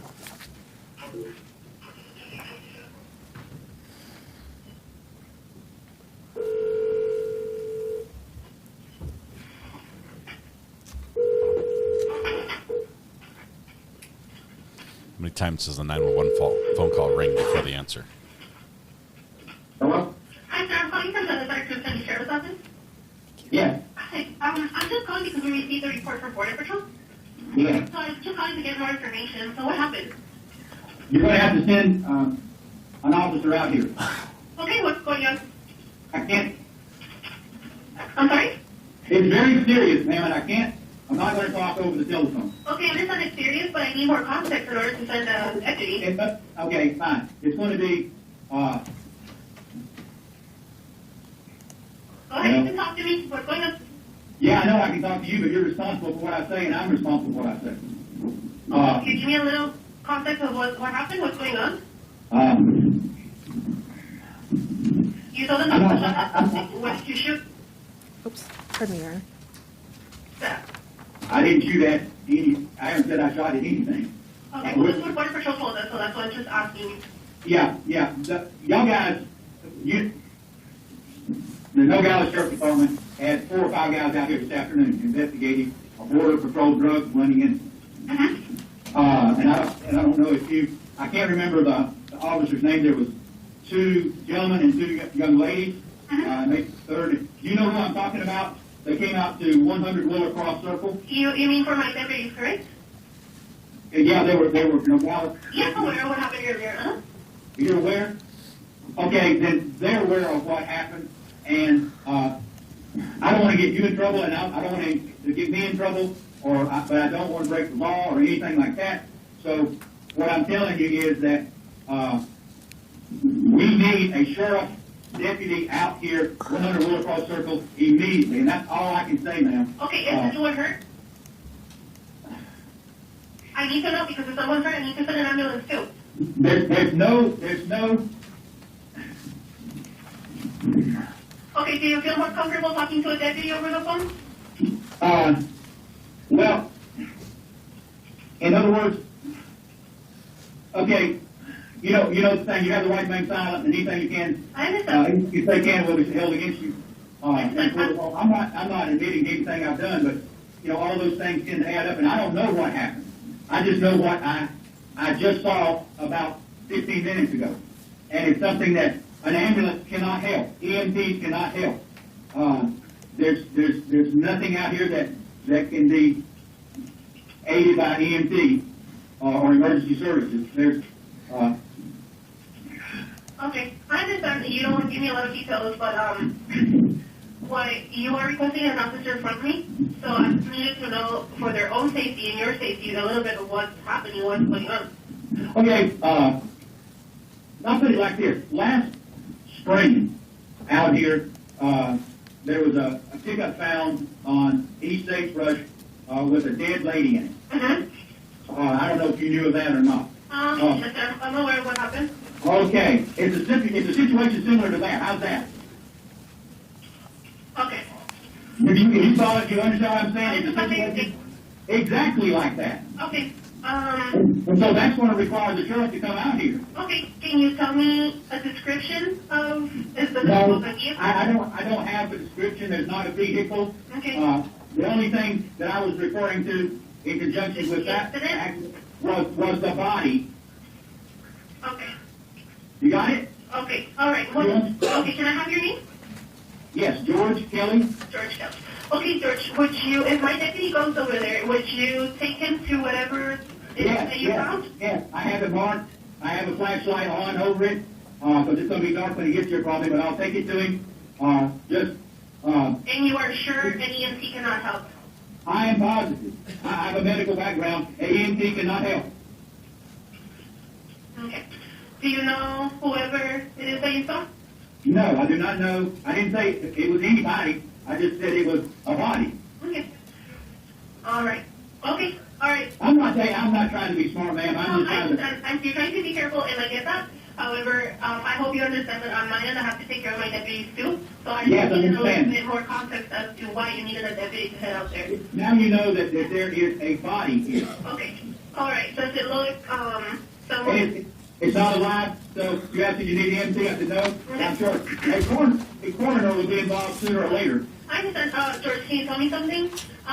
Is it discolored from somewhere? Is it discolored? Yes. What does that mean? Has it been there for a while? Can you tell? From what?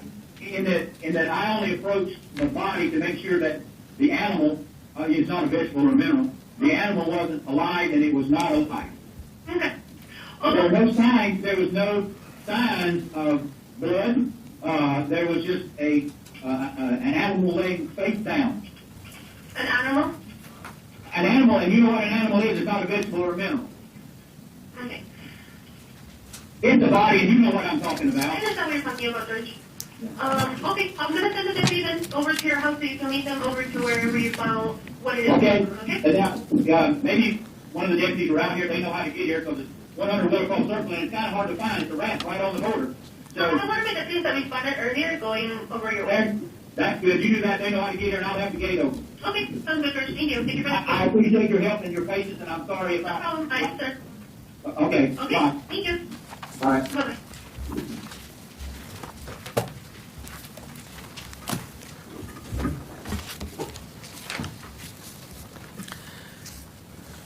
So dispatch hears him denying any admission from shooting at something, at whatever the subject was, the deceased. It's stated in his call he never admitted that when it was reported that he did. So, correct? Objection, Your Honor. I think that calls for a conclusion. Well, he never admitted. I'll reword it. He never admitted. I'm a little confused, a little vague. I'll reword it. Let me break that down. That's my bad. Sustained, but you can break it down. Yeah, I'll break it down. Thank you, Judge. We have Mr. Kelly in his call denying admitting to and telling anyone that he shot at someone, correct? Correct. Okay. And yet, this communication of his admission continues as we noted it through the transcript, the call sheet. We noted that, correct? Noted what? That there was still statements being made about Mr. Kelly admitting to doing this, correct? There was one statement made by Detective Ainsa. Well, we had Rodriguez inquire on that too, right? He requested to confirm. Right, so they already know, they have information that Mr. Kelly admitted to doing or admitted to shooting at this person.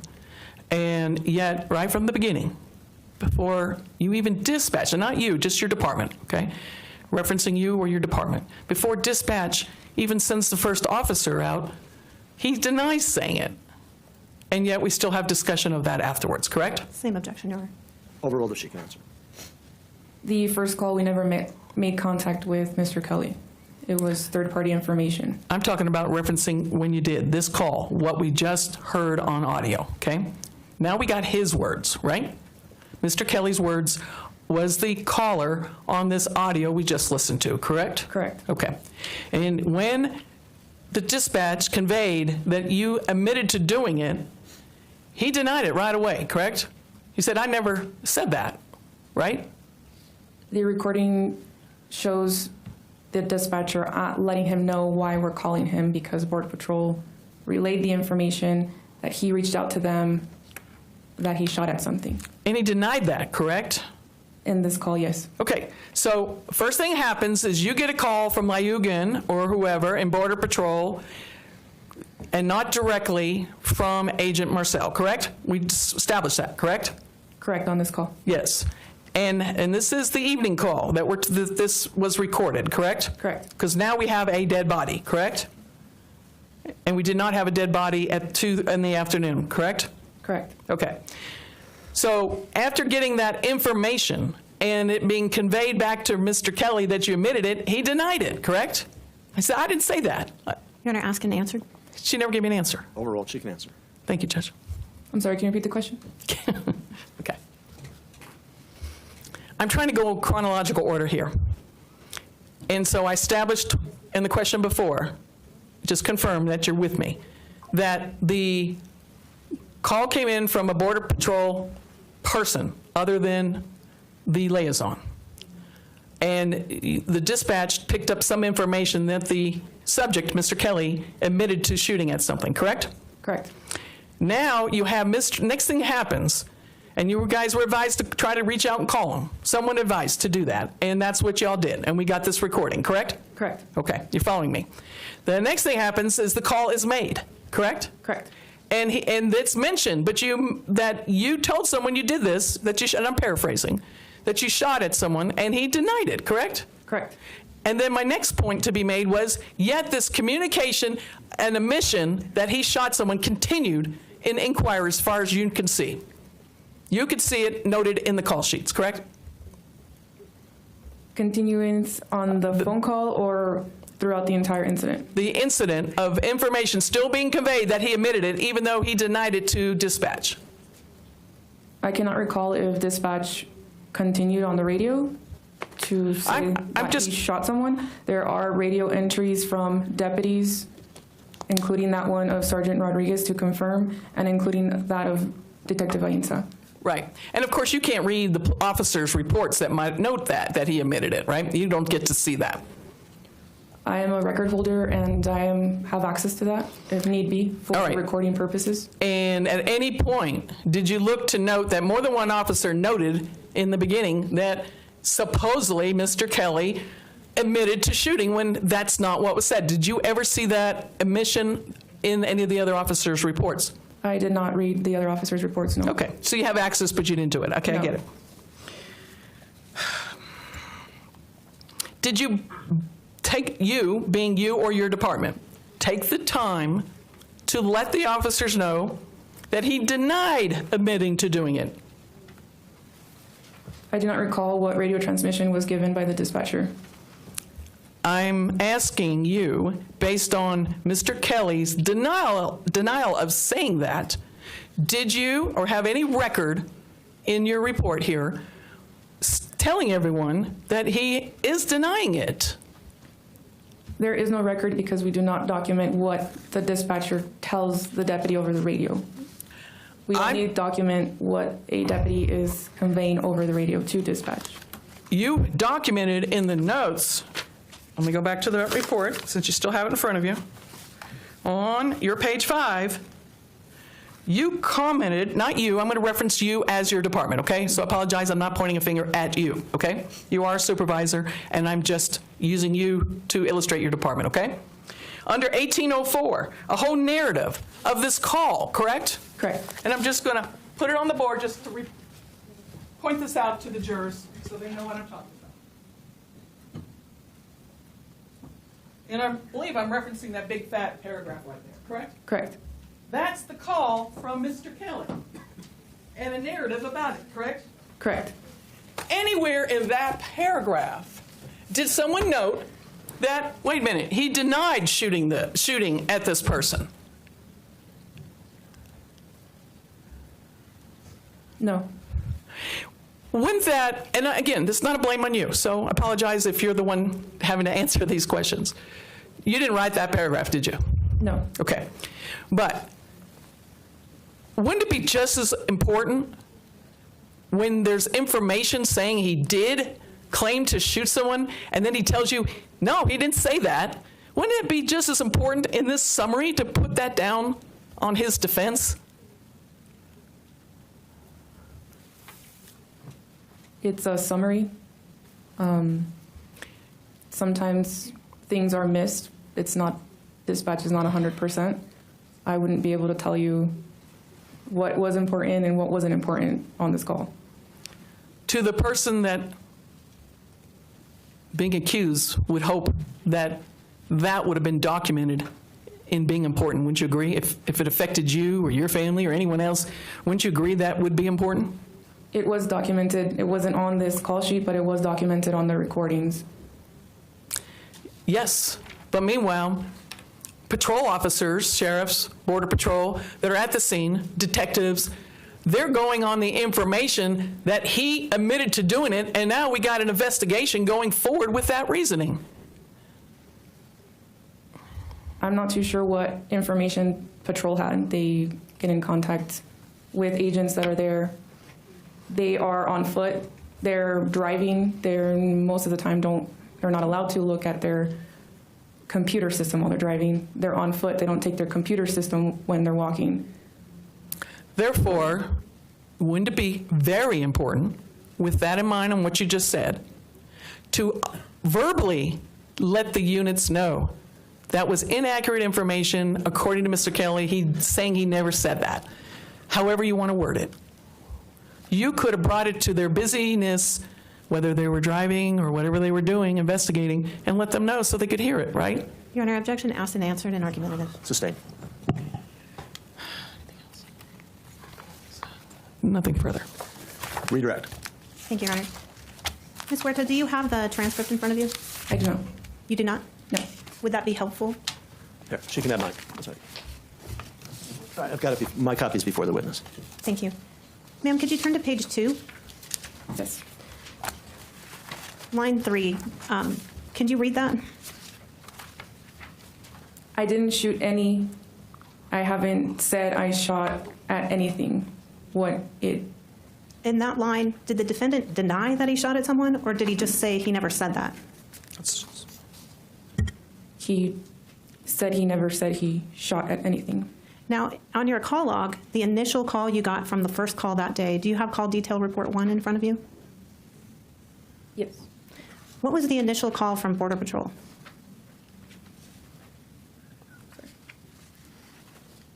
What page was that? I'm sorry. It's the first call detail report. Do you have exhibit JJJ? She has it. She has it. Do you I mean believe page it's in the 63? comments. Probably on the comments? Yes. Yeah, can you turn to that? What was the initial call you got that day? Border Patrol called advising the homeowner, called advising he shot something at 100 East Sagebrush Road, but did not want to state what it was. Male subject's number is 520-841-3999. Is that, what's the time of that call? Go back, I'm sorry. That's okay.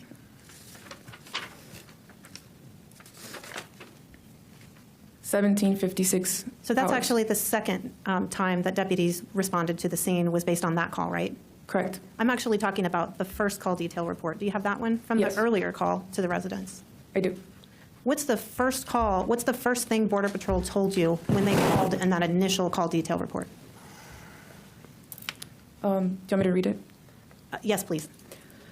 U.S. Border Patrol called and advised of a possible active shooter in the area of 100 East Sagebrush Road. U.S. Border Patrol advised the RP was unsure if he was getting shot at as well. USBP advised the RP's name is Alan Kelly. At 14:36 hours is when the RP advised he thought the group of people that were running shooting at him. And at some point during that call report, did you also get reports from Border Patrol that Mr. Kelly advised he was shooting back?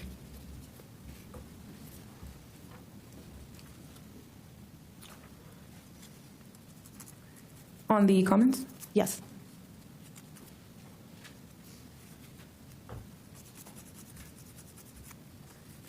And have you reviewed the phone calls? Yes, I've reviewed the phone calls. I don't see it noted here. Would the phone calls refresh your recollection regarding what happened that day? Yes. And did you provide a thumb drive to the county attorney's office with all of the dispatch recordings and all of the phone calls? Yes.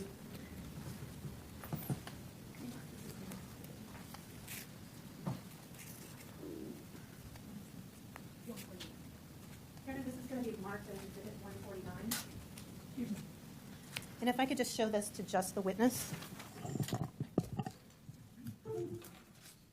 And counsel, of course.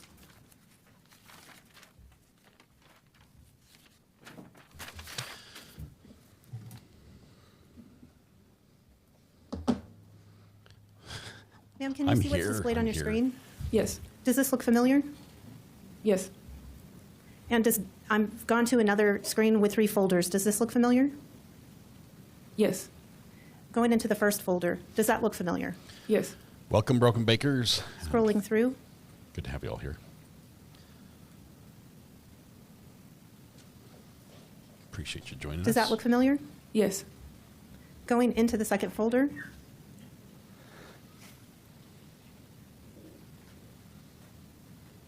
Does that all look familiar? Yes. And does this contain all the dispatch recordings and phone calls from the day of the incident? Yes. And would it refresh your recollection to listen? Oh, sorry, one more from the final day. Does this look familiar?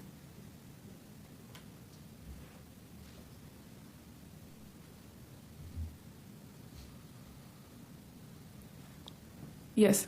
And are these all the recordings and dispatch recordings, 911 calls and recorded calls from the Sheriff's Department for that day? Yes. And would it refresh your recollection to hear the first call that day? Yes. Your Honor, I don't know how you'd like me to play this for this witness, or if you'd like me to. The witness has laid the foundation. We could certainly move to admit it, and she could listen to it, or we could give her a headset. What's the evidence? The call from Border Patrol. Where is the evidence? It's on this thumb drive that I have just shown the witness on the screen. Well, I'm going to object because just saying something looks familiar, I don't understand how she could identify this. Sustained is to lack of foundation. Could you tell us, did you provide the documents that I just showed you on the screen to the county attorney's office? I did. And you're the custodian of records for the Sheriff's Department, correct? Correct. And are all of these records kept in the ordinary course of business? Correct. And have you actually reviewed the calls from Border Patrol? Yes. And do you remember the call right now as you sit here? Yes. Do you remember all the details of the call? The answer Not is all no. the exact details, The but answer is no. Majority, yes. Okay. Would it be helpful to hear the call to refresh your recollection? Yes. Your Honor, I believe I've laid the appropriate foundation that this is the information she provided to the county attorney's office on a thumb drive. Your Honor, she said it would be helpful if she could review it, but that doesn't mean to review it in front of the jurors until she has a chance to review it. Well, she said that she remembered the phone call and maybe not all the details. So I think the proper way to do this is ask the questions. Let's see what she can remember, and let's see what she can't remember. She may remember enough or sufficient amount or all of it so that we don't need to refresh her recollection. So Sure. you can ask questions. So the objection is sustained in part. Ms. Huerta, do you recall if Border Patrol told the Sheriff's Department on that occasion that the defendant indicated he was being shot at and that he was shooting back? Yes. And was that contained in the call? Yes. And was that the first call of the day from Supervisor Leyugan from the Border Patrol? Yes. Does anything that Mr. Kelly says in his 911 call dispute that initial call? Let me turn you to page 2. I didn't shoot at any. I haven't said I shot at anything. Does I haven't said I shot at anything mean that he didn't shoot at anything? Your Honor, I'm going to object because, first of all, these are 2 separate incident calls, and the denial of shooting anything came from the evening of discovering of a body, not of the early calls to Border Patrol, which is not this Border Patrol agent. And that was the reporting of 5 people running across his property armed. And then, so I'm going to object to the misrepresentation of this information, but it's argumentative, and I believe it's going to confuse the jurors. Your Honor, I think the language speaks for itself. We know what happened earlier in the day. We know what the call was earlier in the day. And the defense's argument is that the Sheriff's Department didn't appropriately put out language saying that what they'd reported earlier was incorrect. That's just not true. Well, Mr. Kelly's 911 call is in the record. That's been admitted. The jury's heard that. You've asked this witness, the state's asked this witness about what she recalls about what he said about shooting or not shooting. She recalled it, and she testified. So that set of facts is in the record. There was an objection by the state when defense counsel was going into an area that was argumentative, and I sustained it. These things are in the record, all right? What the witness remembers about the first call, what's in the record is what obviously Mr. Kelly said to the dispatcher. That's the recording you just heard. Counsel are free to argue those matters in closing argument, but they're in the record. So any inferences or arguments that can be made from those discussions can be made in argument and in closing arguments, and that's why I sustained the objection that the state made to the final set of questions that defense counsel asked. So for that reason, the objection is sustained as being argumentative. Thank you, Your Honor. Ms. Huerta, could you turn to page 3 of the transcript? And on page 3 of the transcript at line 6, did Mr. Kelly indicate, I'm not admitting to anything I've done, but you know all those things tend to add up? Correct. Does that sound like a denial to you? Objection, argumentative. Sustained for the same reasons. You can argue that both counsel can argue the inferences from these statements to the jury in closing argument. That's what and then what inferences, if any, to be drawn from that will be up to the jury to decide. All right. Ms. Lothorpe asked you repeatedly if the defendant denied something. Do you recall those questions? Yes. Based on what you've just read in the transcript, was your answer that Mr. Kelly denied something accurate? Objection asked and answered. Well, that objection is overruled because that was answered on cross-examination. So I'll allow the state to re-ask the question. Can you ask the question again? Sure. Ms. Lothorpe asked you repeatedly on cross-examination if Mr. Kelly denied shooting. Is that accurate? Did he? And I think she asked the question multiple ways. Well, I think she first asked it. Let me ask you. Now the question's getting very complicated. Sure. Very. As I recall, the questions were asked in cross-examination. Isn't it true that in this call that we heard, he denied shooting and the witness answered yes? So that's in the record now. Based on page 2. Your Honor, for correction, it was denied making any such statement. Denied. All right. Yes. Very well. Has nothing to do with. You can ask a question about why she said yes, to try to follow up to the cross-examination. Sure. But the question was asked and answered. You can follow up as to why she said that. And Ms. Huerta, does this transcript, does this recording indicate that the defendant denied anything? Your Honor, this is going to be speculative. Well, it's her interpretation. Again, it's her interpretation of what he said, and she's given the answer. But you can ask why she gave that answer. Otherwise, we'll move on. And again, these are all inferences from these phone calls that counsel can argue in the closing argument to the jury, and then it'll be up to the jury to decide what inferences, if any, to draw. But I'll allow you to ask why she interpreted it as yes, because that answer was in the record. Now that you've reviewed the transcript, Ms. Huerta, do you believe it's accurate what you told defense counsel, that Mr. Kelly denied? I believe I said he denied to the statement that Border Patrol had said.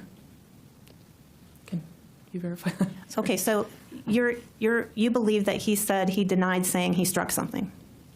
Yes, when the dispatcher asks him or tells him that the reason why we're calling him, he denies that he said anything to, well, it doesn't say to Border Patrol, but he just denies he said anything. So he denies he made the statement? I'm assuming, I don't know, I just know that he said he didn't say anything. Okay. That wasn't the answer she wanted. We spent a lot of time looking at the call detail Oh, I'm sorry. I kind of lost track of time here. I apologize. So it's time for our mid-morning break. I think we've gone a little bit past, and we got you in here a little bit early. I'm sorry. I've lost track of time. So we'll take a 30-minute break. It's about 10 to 10. We'll be back at 10:20 to resume the testimony of this witness. We're in recess until 10:20.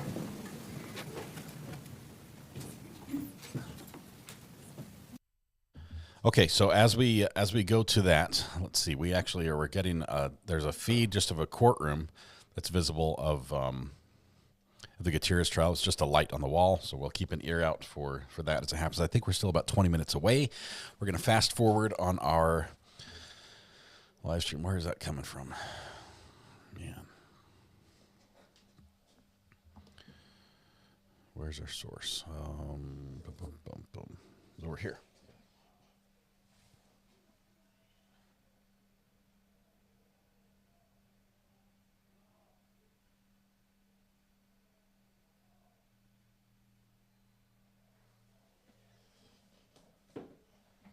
All right, we're going to skip the break and come back in just a second to court, which should be any minute now, just 1 minute. 10 minutes to Hannah, rest trial sentencing. We're going to be jumping over there. We'll pause this playback when that happens. So let's see. Trying to get all the sources right. I'm running 3 live streams right now, so sorry, it's a little bit much, and I need to fast forward on the second one as well, which is down here. Let's get caught up.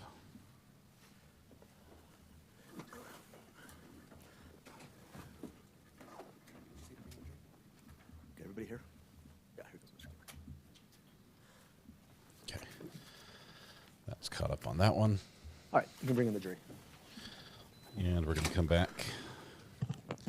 there. Okay, so we're caught up on Daybell. We skipped a little bit of break there. Yes, I'm watching. I've got the audio turned on for Hannah Gutierrez. We'll take that as soon as that goes live. And the Top Mark Media is working properly. So we're all good, all good. Just doing a little dovetail work here. I hear Brandy, somebody hit her car in her parking lot. Hopefully nobody was injured. I don't think anyone was in it at the time, but that's still a mess to deal with. Thoughts go out to her. Poor Brandy. That's no good. It's a humble brag, yeah. I'm running 3 1080p live streams at once through one set of equipment, designed to do one live stream. So yeah, I'm bragging. I'm bragging.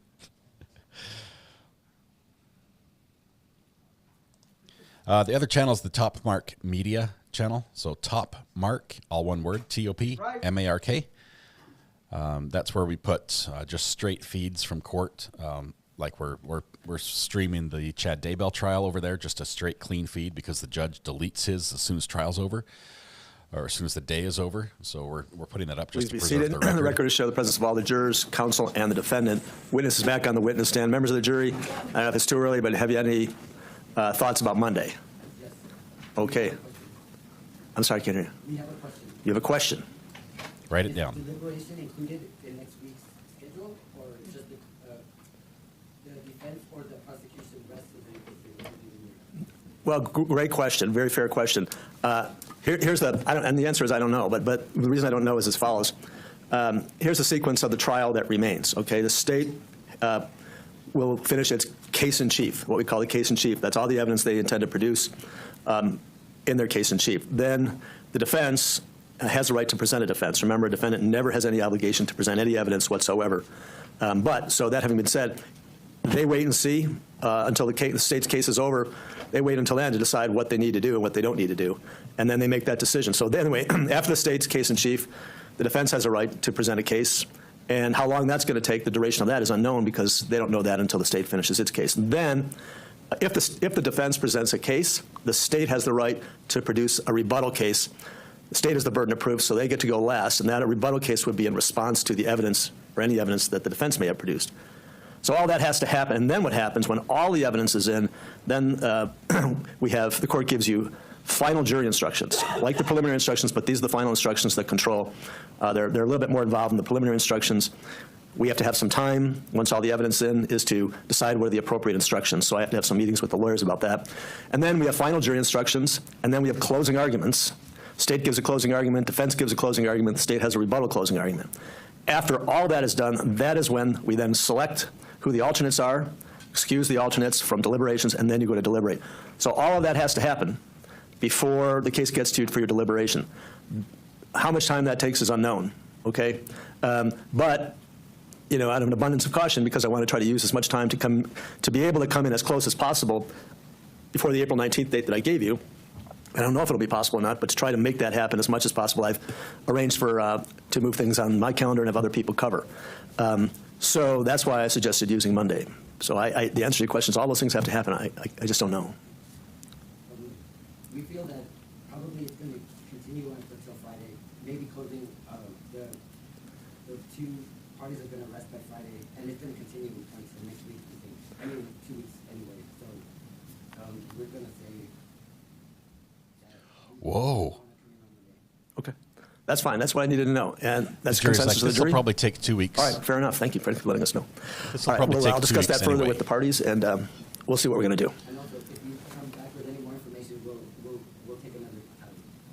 Like if you. Oh, I see. If you decide. Sounds like they have their foreman. If you decide something else, let us know so we can do another. Good. All right. That's fair enough. Fair enough. Thank you for that other information. And I'll discuss it with the parties, and we'll decide what we're going to do. Great, good. All right. Witness back on the witness stand, and you can resume redirect examination. Thank you, Your Honor. We were talking about these calls from the Border Patrol that came in from Supervisor Leeugen before the break. Do you recall that? Correct. And we were talking about Sergeant Rodriguez's request to confirm the comment from Border Patrol. Do you remember that? Yes. Okay. And so if I could have the screen. I think we're looking at defense JJJ. Maybe seated. Okay, here we go. Let's pause this just for a second. We're going to go take Hannah full screen here. Just 1 second.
Wait for everything to get underway.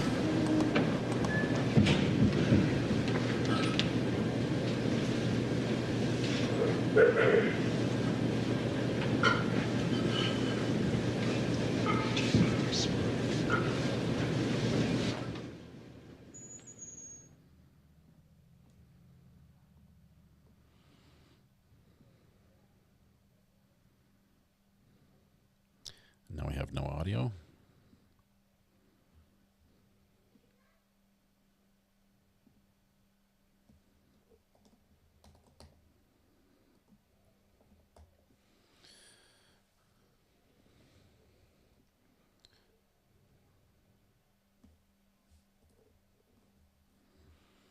Come on.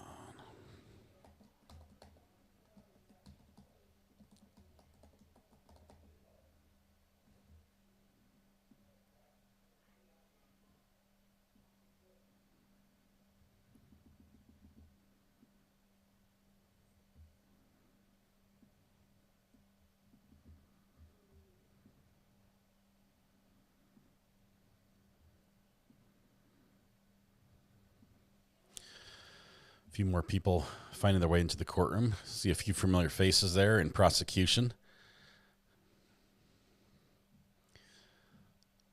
See a couple, I think a couple witnesses are there in the room as well. Lizzie Dog says, busy day for Ari and Marvelous Mods. Thank you for all your hard work. Lizzie Dog, thank you for your super generosity. And I absolutely love the fan. I have not used the pickle jar yet. Need to get some more pickles to put in it. But love it. Okay, download that.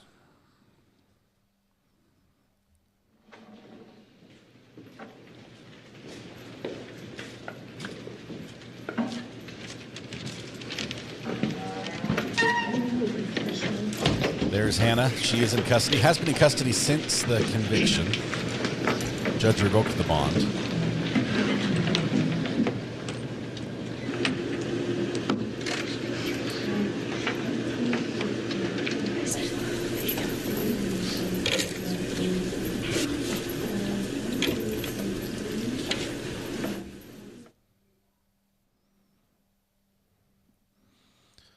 Let her get in place. Apparently she was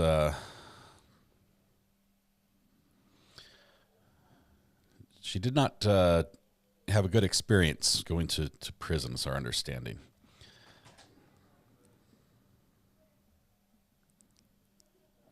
That's not it.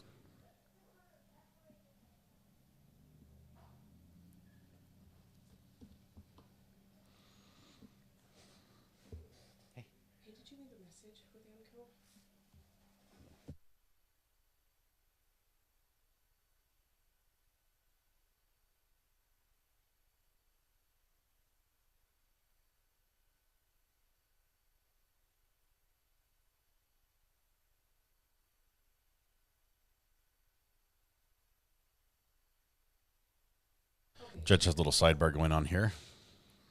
Judge Somner.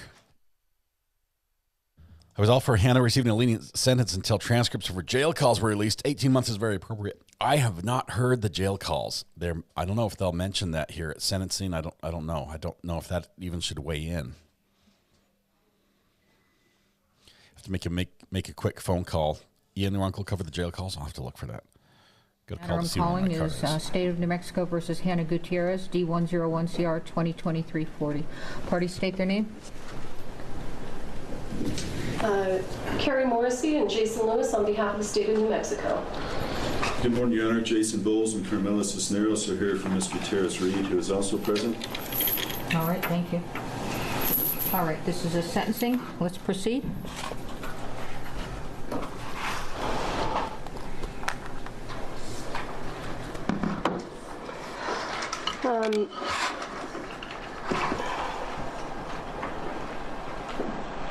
Let's get the microphone on.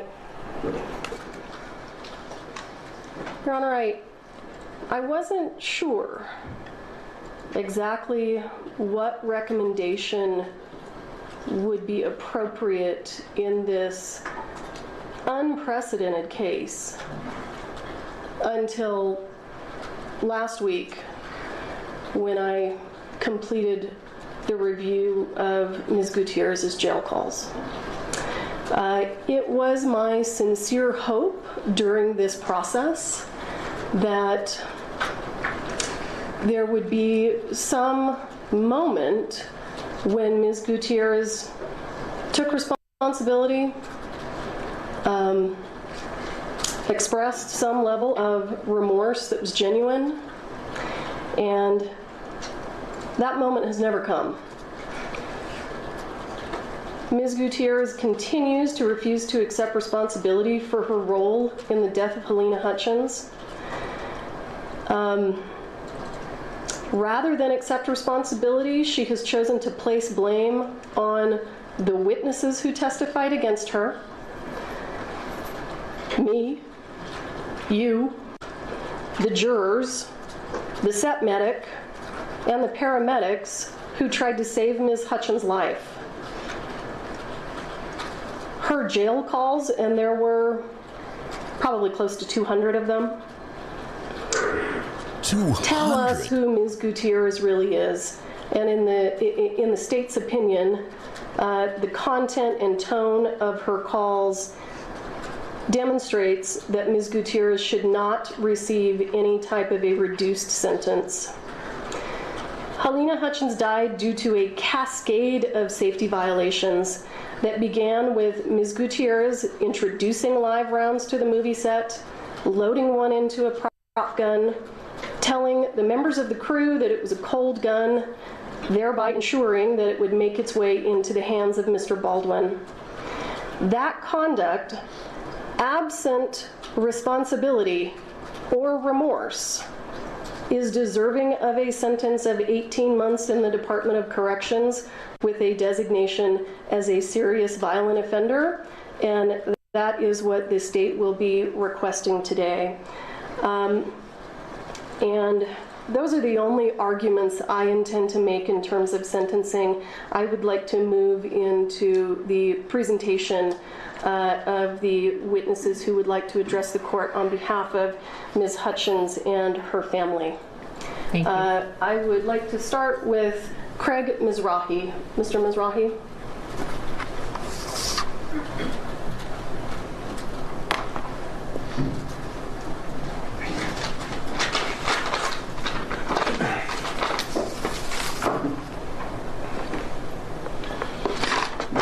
Your Honor, my name is Craig Mizrahi, and I was Helena's agent.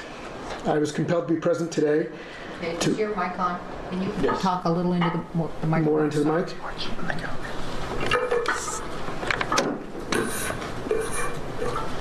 Is that better? Yes. Okay. I was compelled to be present today to express the impact of the loss of Helena, who was a cherished friend, wife, mother, and artist, senselessly lost on October 21st, 2021. I was first introduced to Helena when a mutual friend sent me samples of her cinematography. I was pleasantly surprised to see how mature and refined it was, especially given the small budgets she was working with. I imagined what she could do if given the time and resources of a large film, and I instantly knew I wanted to work with her. What stood out for me was her passion, her intense preparation, her resourcefulness and creativity on set, and the kindness and generosity she showed to all those she worked with. In getting to know her husband, Matt, it was clear that he and their son, Andros, supported every career move she made and accepted the very difficult reality that she would have to travel for work very often. This rare combination of talent, work ethic, collaboration, and family support was what truly set her apart. In 2021, Helena's star continued to rise. Her name was mentioned around Hollywood as someone to watch, and just 2 weeks before she began on Rust, Helena got her first meeting on a big studio film. She came in a close second for that job, and instead of focusing on why it didn't go her way, she felt great confidence that she was finally playing with the big boys. When Rust came her way, she felt excited for the visual challenge that a Western would bring. She enjoyed meeting the director, Joel, and believed in his vision for the film, so we went for it. 2 days before she died, Helena called me. It was very late, but she wanted to say she just had dinner with Joel and Alec, and she was so happy to be working with them. She felt the film would be a great next step and was excited for what was to come in 2022. I agreed and said, "Sleep well. Tomorrow's another big day." That was the last time I spoke to Helena. October 21st was a fateful day that would change the lives of so many. Most of all, Andros, who at 9 years old would have to somehow comprehend the terrifying reality of losing his mother in this way. In the time that's passed, while the pain persists, the circumstances surrounding the disaster force upon us so many questions, with one in particular above all: how could this have happened? It's my opinion that, generally speaking, film producers are responsible to ensure the cast and crew members hired are experienced enough to handle their jobs. And when it comes to hiring the armorer on a Western, I believe safety is the only job. So when the producers hired someone with virtually no experience to not only be the armorer, but also the assistant prop master, two very challenging positions in their own right, they made a crucial decision to put the safety of their cast and crew on the back burner. As for Ms. Gutierrez-Reed, it's my opinion that she should not have held either position, much less both, but that once accepted, the responsibility should have been taken more seriously. Sadly, it wasn't, and we all know the result. Since that terrible day, I've spoken with hundreds of producers, film executives, and directors about how we can come together as an industry to make sets safer from gun violence. But the truth is that if Ms. Gutierrez-Reed and the producers of Rust simply followed the decades-old written guidelines for the film industry, specifically the use of firearms and ammunition, this tragedy would never have happened. In that sense, I hope we can all agree that this was not a simple accident. It was a chain of events that led to the killing of someone, and that chain would have been broken if the armorer was doing the job she was hired to do. I often think about what Helena's future would have been, and it makes me smile. I can assure you it would have been bright, filled with spending time with Andros and watching him grow up. She would have been able to help her support her family in Ukraine, especially when they needed her most through the horror of war. She would have traveled the world shooting beautiful images and eventually becoming the director that would change hearts and minds with her poignant and purposeful storytelling. In the end, she'd likely finish her career as she started, at the American Film Institute, giving back to the next generation of filmmakers. Sadly, we'll never know because Helena's life was taken away from us much too soon. So today we stand determined to seek justice for Helena, to hold accountable those responsible for her death, and to ensure that such a tragedy never occurs again. I want to thank Ms. Morrissey and her team for having me here today, and thank you, Your Honor, for your service in the case. Thank you.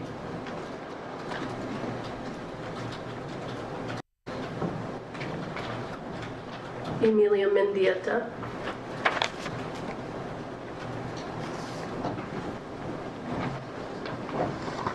Your Honor, my name is Emilia Mendieta. I was one of Helena's best friends and one of her colleagues and a classmate of hers at the American Film Institute Conservatory. Helena and I met on August 2013 in the registration line on our first day at the American Film Institute Conservatory. I was quietly suffering through a small bout of imposter syndrome and desperately trying to hide my nerves about officially starting the cinematography program. I don't think I was hiding them very well because this joyful, energetic woman bounced right over to me and invited me out to lunch. We then piled into a RAV4, already chock full of film gels and diffusion that almost hid the baby seat in the back from view, and off we went. After a quick burrito and some pastries, we headed back to campus for our first orientation sessions. We were friends ever since. But that was Helena, a joyful soul who could just as easily strike up a friendship as she could capture a beautiful image. Even while at AFI, Helena stood out as an exceptional artist and cinematographer. She was creative and ambitious and quickly became well known for her skills and insistent pursuit of excellence. The first time I got to work with her was on her second film on her first year. I was on her camera team. Her love and passion for lighting was evident, and you could tell that she was masterful in her approach even then. I'm pretty sure she used every single light on the grip and lighting truck, but she used them well. It's also the film where I broke a blue streak filter that she had borrowed from one of her classmates as I was rushing to get it to her. As I showed her the filter shards, apologizing profusely because I felt I had ruined her project, I could see she was disappointed, not at me, but at the fact that she would have to rethink her meticulously planned creative approach. A feat she accomplished as she went along with the rest of the day. As I was profusely apologizing yet again, she pulled me into a big hug and said, "Emmy, it's just a filter. They break. Friendships don't break over a filter."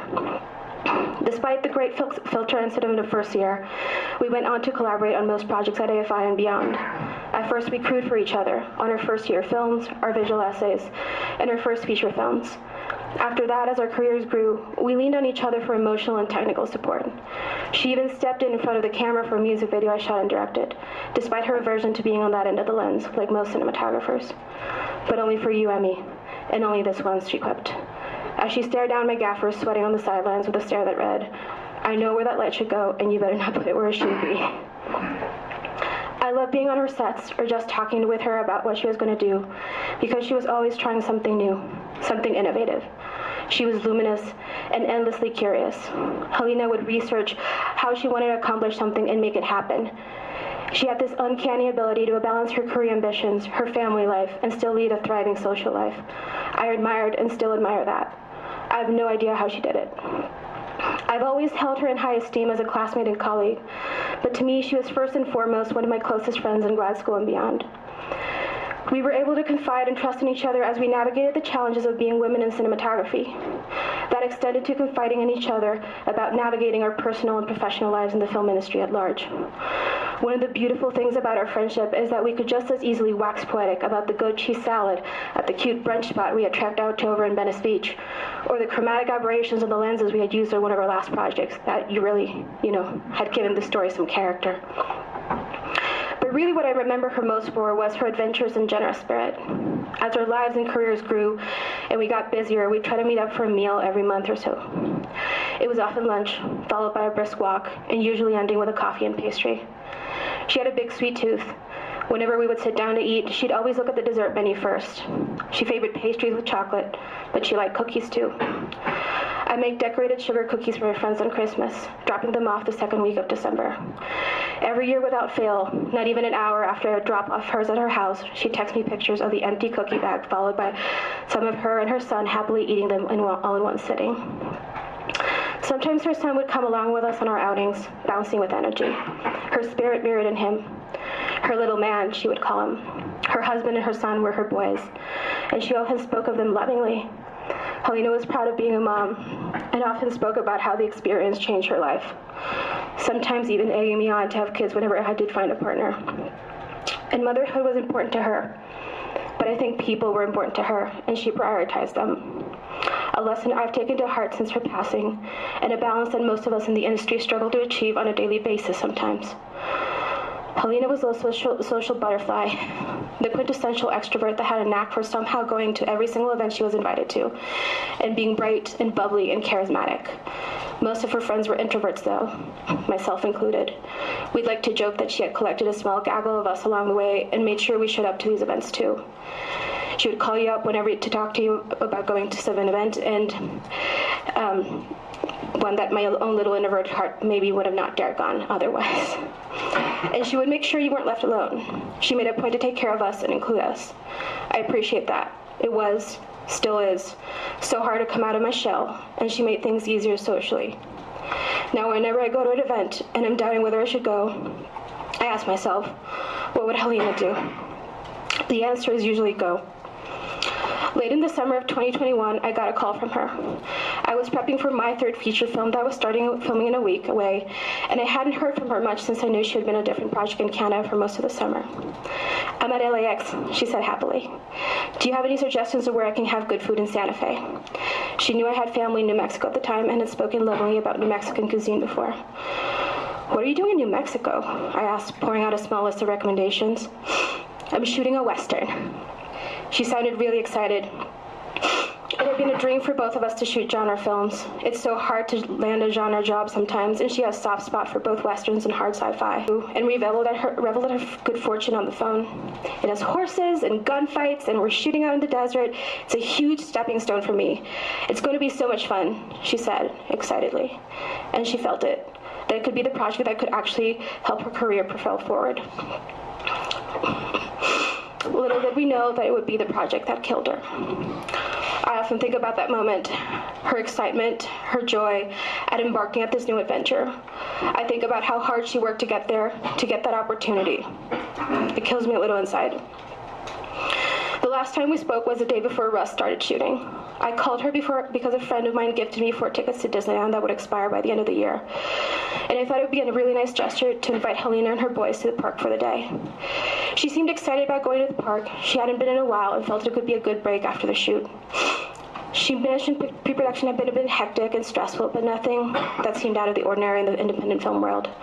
I've since begun to question what is and isn't normal, and what should be happening and shouldn't.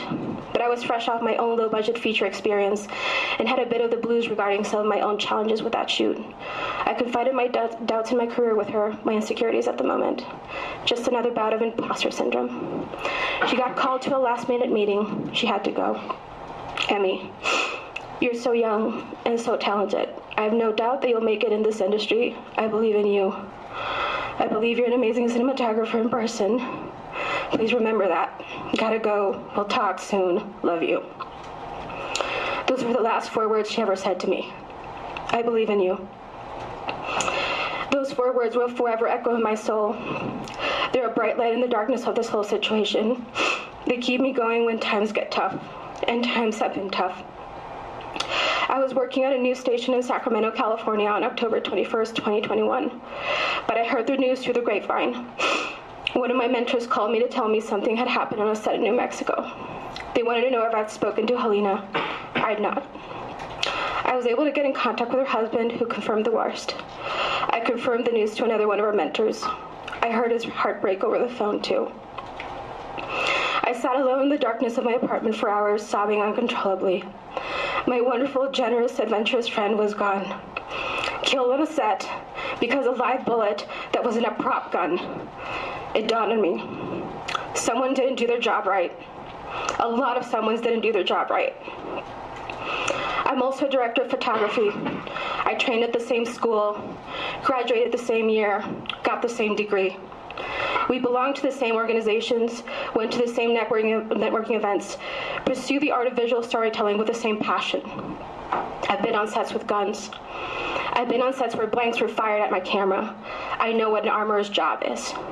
I know the safety procedures that must be followed. And as more and more details of the case came out, it boggled my mind how many of these procedures had been either blatantly disregarded or not followed at all. Helena's death is the result of a massive system failure, where many links of the chain were loose or faulty, and they all failed her, all of them. But it all boils down to a very simple question. Why was there a live bullet on set? A live bullet should never have made this way onto the set, let alone the gun. Full stop. And that is where Hannah Gutierrez-Reed, as the armorer on Rust, failed Helena. It was her job to check the guns, check the bullets, and make sure that the set was safe. Even 2.5 years later, her absence still catches me by surprise.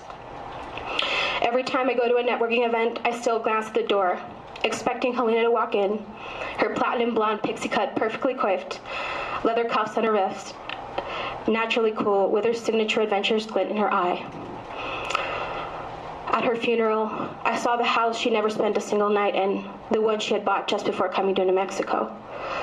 I almost called her after watching Dune Part 2 to see what she thought of it, and remembered that she died before she was even able to watch Part 1. I wanted to tell her about the amazing experience I had on set a month and a half ago, about how much I had gelled with the director and the producer and was proud of the work I'd done. I haven't been able to bring myself to make Christmas cookies in the past 2 years. The thought of not seeing her weighing heavily on me. What's left of the film gels that were in the back of the car that first day we met are now in my living room. The last vestiges of her that I was able to salvage. Her 45th birthday was last week. I went to her grave instead of having dinner and celebrating with her.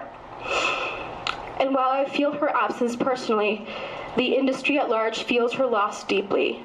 I lost one of my best friends, but the industry lost a true visionary. We were robbed of all the images she had the ability to create, all the films she didn't shoot. Her son will grow up without his mother, her family continuing on without her. I know we can never get her back, but what I want is change and justice. I want those that had a hand in her death, either through action or inaction, to face the consequences of those decisions. This includes Hannah Gutierrez-Reed. I asked the court to give her a sentence commensurate and fair to her actions in the role of the death of my dear friend Helena Hutchins. Holding Ms. Gutierrez-Reed accountable will reverberate beyond just the sentencing. It reminds everyone in this industry that actions taken to compromise the safety of our workplace, even if unintentionally, have serious consequences.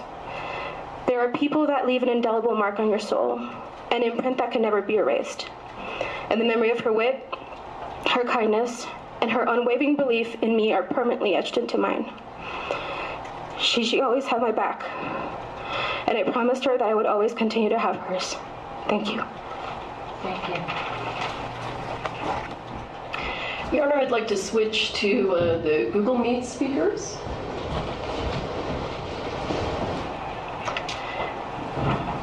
And if I can approach, because I can't see from my computer exactly how long. They're on. They're on. The ones that are talking. Yeah, if you just press them to Joel and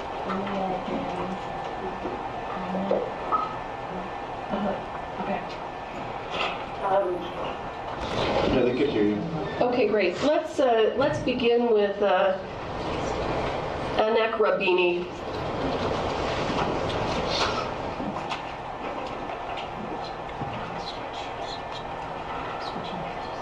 Hi, can you hear me?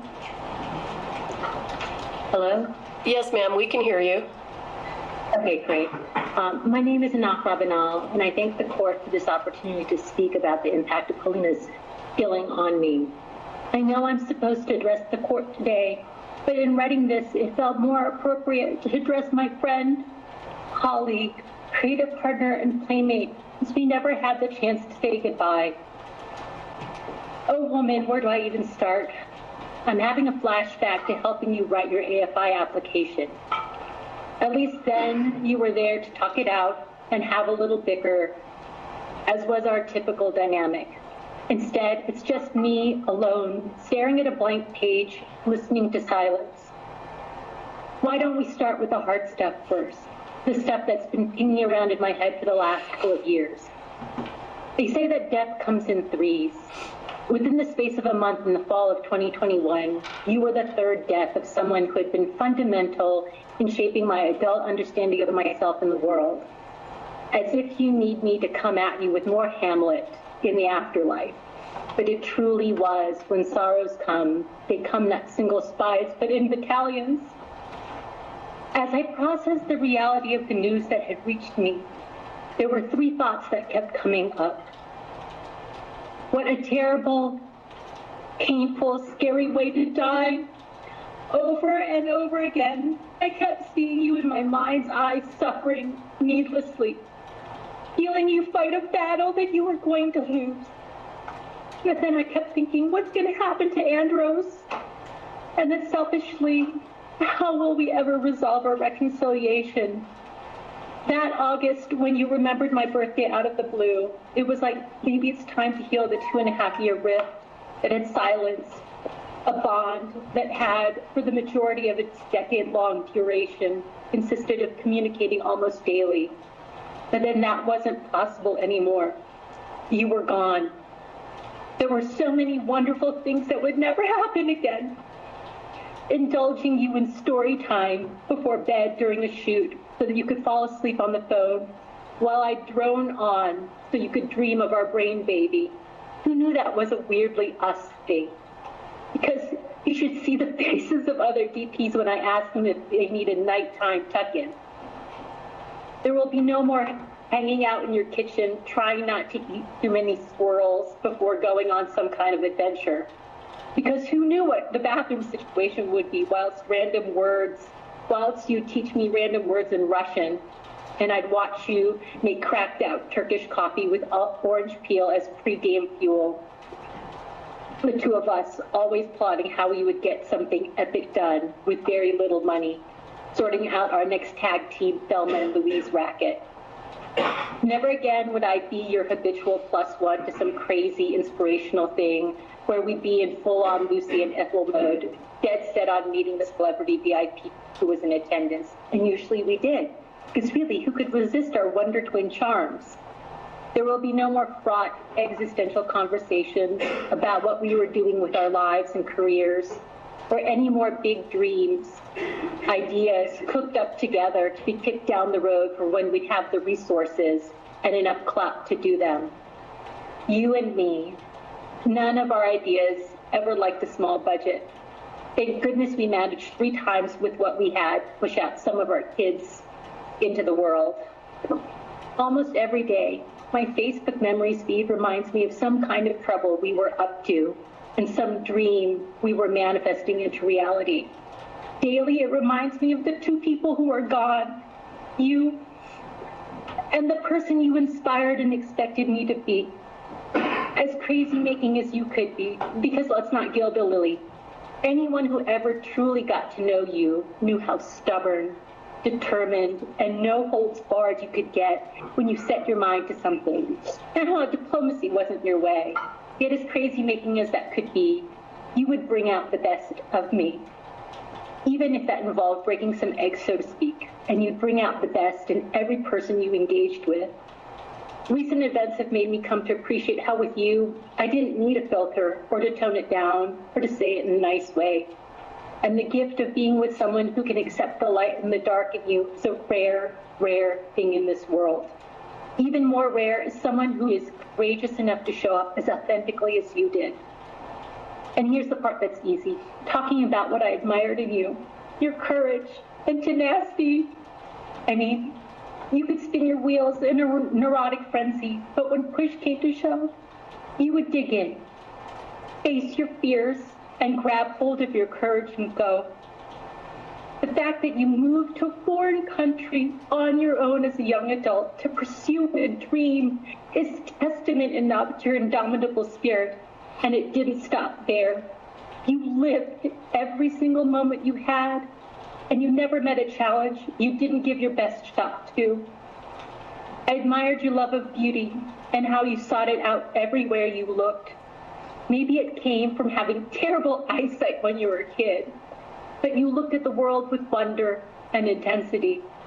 Your search for different ways of touching and feeling with your eyes, and your inability to settle if something wasn't the way it should be, was one of the commonalities that held us together, and truth be told, the bedrock of trust that got us through the rockier patches, because neither of us would let each other be less than our best. I admired your innocence of being. You approached everything with the ingenuity and insouciance of a child, and that takes guts in a world that continually tries to turn us into jaded, beaten down cynics. This is the short list of things that I loved and still love about you. With you gone, I find myself worrying about Andros, praying that he will have had enough of you and your vision to treasure the gift that was being born into this life with you as his mother. I still remember the day I visited you, him, and Matt after he was born, thinking, shit, he's one brave bitch doing this motherhood thing.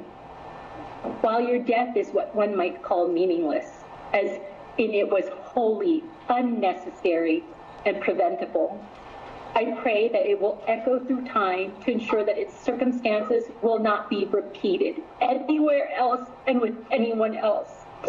I pray that it will serve as a rallying point for the systemic change needed in an industry that sees the human beings who put their lives in service of it as dispensable cogs in a machine to serve bottom lines and shareholder expectations.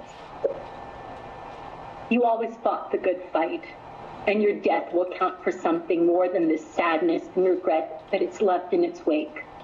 Every one of us whose lives you touched owe you that. When I started writing this, I went to look back for that very first picture of the two of us together, so that I could have something with you, something of you with me today. December 25th, 2011. It's funny to think in hindsight that we were the universe's Christmas present to each other. Our friends who introduced us were happy that we were both getting our starts in film and hoped it would be a good connection. Who knew that that Christmas would lead here?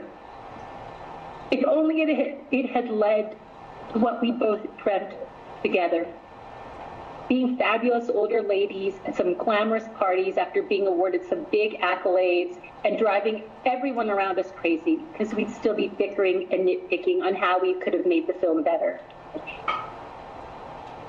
I miss you, my friend. I'm sorry we won't be able to say the things that needed to be said, the apologies that needed to be exchanged. It's painful to know that we won't grow old together. All I can do now is promise you that I'll do my best to live up to being the person and artist you knew and wanted me to be, and to do my utmost to uphold your legacy. And now I thank the court for permitting me this time to share the impact of Paulina's death on me, and to ask it to do what it should to bring justice to this situation. Thank you. Thank you. You can definitely tell that Olia Oparina? she had a circle of friends that were in the artist community. You see that style woven into their comments. Paulina and I immigrated to the U.S. around the same time, bonding over our shared passion for film. From the moment we've met, she became more than a friend. She was my sister in every sense of the word. Paulina was always there, celebrating our victories and offering unwavering support during our toughest moments as immigrants and young filmmakers. As a mother, a talented cinematographer, and a successful woman, Paulina juggled numerous responsibilities, yet she always made time for her friends. Our daily hikes were not just about exercise. They were moments of solace and connection, where Halina's words of encouragement lifted my spirits without fail. Together as female filmmakers, we confronted the obstacles of our industry, finding strengths in each other's company. Halina poured her heart into every project, infusing it with generosity and kindness that left a lasting impact on everyone she worked with. Her presence on set was a beacon of light, spreading joy wherever she went. She often overlooked her own needs, prioritizing others above herself. When Halina passed away, I was consumed by grief, feeling the loss of not only my closest friend, but also my greatest source of inspiration. She represented hope for a brighter future in the film industry, where creativity and kindness could thrive. Losing her meant losing a part of myself and a cherished creative collaborator. Though she may no longer be with us, Halina's legacy lives on in the hearts of all who knew her. We are committed to honoring her memory by continuing to champion the values she held dear, ensuring that her impact on the world will never be forgotten. Thank you. Thank you. Stephen Metz.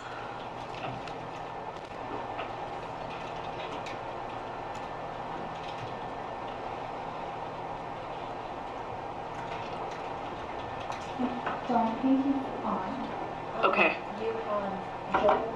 Jen White. Okay, Jen White.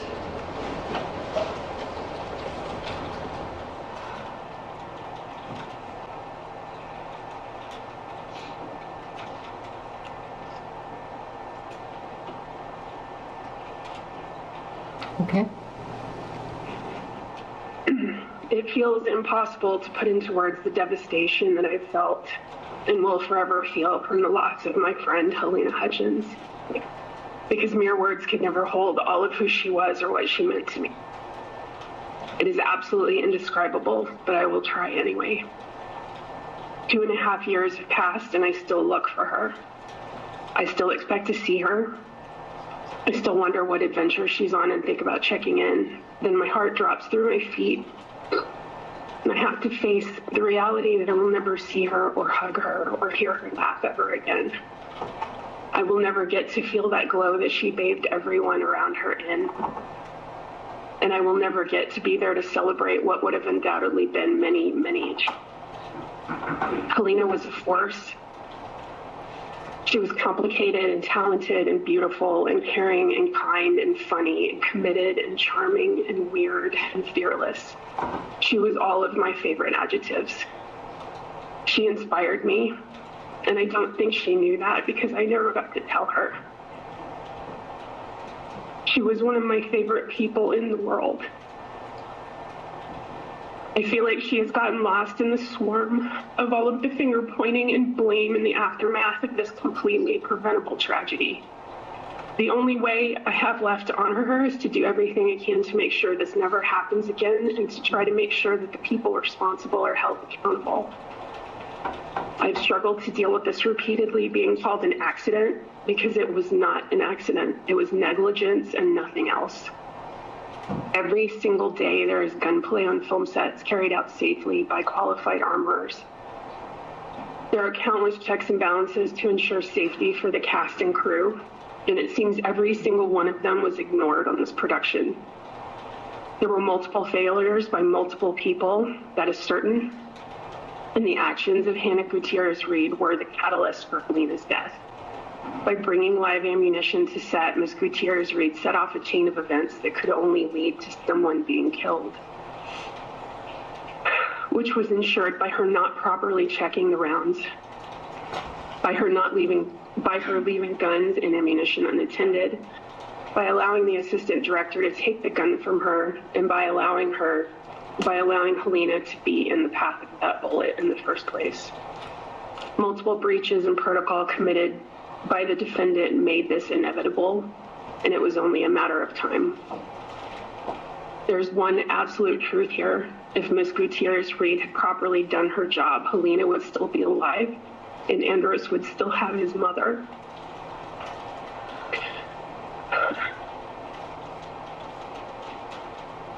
Your Honor, I beg you to impose the maximum sentence.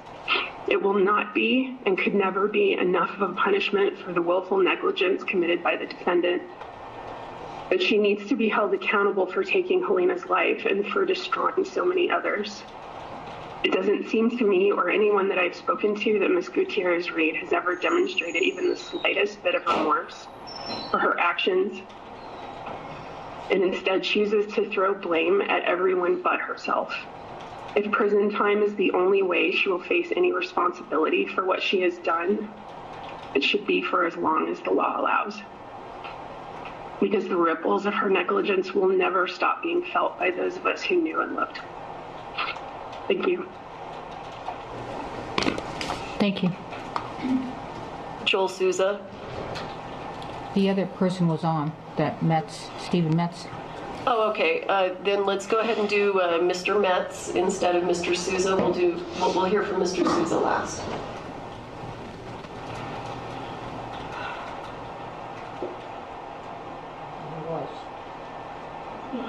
Hello, I'm Stephen Metz. And I did prepare a statement, so I'm just going to read the statement off and then maybe add a little bit. The death of Helena Hutchins has had a profound impact on me and my family. I was a very close friend of Helena and her family for many years. Our sons have been best friends since they were 4 years old. And Helena's husband, Matt, was one of my best friends. Helena and I would talk a lot about extreme sports. We spent time biking, riding, rock climbing with our kids when she was not out of town working, which was quite a bit. Matt and I would hang out and let our kids play. They played together all the time. during the pandemic, it was really nice because Helena was not working for a good part of it, and we were able to spend a lot of time together. If you remember, during the pandemic, there were kind of these certain families that you could, we called them a pod, so you could, we kind of hung out with like just a very select and few families, and the Hutchins family was one of them. So we would hang out in person. We didn't wear masks because they were considered, our really close friends. As far as the impact that I have seen so far, Matt was devastated when he lost the love of his life. I know how much he loved Helena. They were married for over 16 years, and they were a wonderful couple. The loss is devastating to everyone who knew them, because it turns out, after everything is said and done, we've not only lost Helena, but we have also lost Matt. And we've basically, Matt has been affected trapped horribly by this, and he moved away. So basically, Matt died when Helena died, as far as we're concerned. Meaning he moved away. He was somebody that I hung out with more than once or twice a week on average. And so in Helena's passing and in the negligence that I believe occurred on that set, he didn't only kill or affect Helena, which I know it goes without saying, but it still should be said. You affected many other families and people around Helena. So anyway, the loss of Helena has had a ripple effect on our whole community. She was a talented cinematographer, and she was loved by everyone who knew her. Her death is a reminder of the fragility of life, and it has left us shaken and sad. That's an understatement. There's really there's no excuse. I mean, if you have a professional on the set, now I don't know all the protocol for film. That's not my field, but I do know that you have to take gun safety you have to be handled with extreme caution in every way. And I really feel that this was due to negligence. So being that there are thousands and thousands of films being made all over the world, this needs to set a precedence. This case needs to set a precedence for all of the other, for all the other actors whose lives, and cinematographers and everyone on the set, really, whose lives are at risk with when we have negligence in the hands of an armor or supposed armor. So anyway, it was a horrible experience for not just the Hutchins family, but also for our family. My son basically lost his really good friend. I honestly don't even know if they really talk very much anymore. They used to talk almost every day and play video games together. And it was a tragedy. So very, very sad. And that's the end of my statement. Thank you. Joel Souza.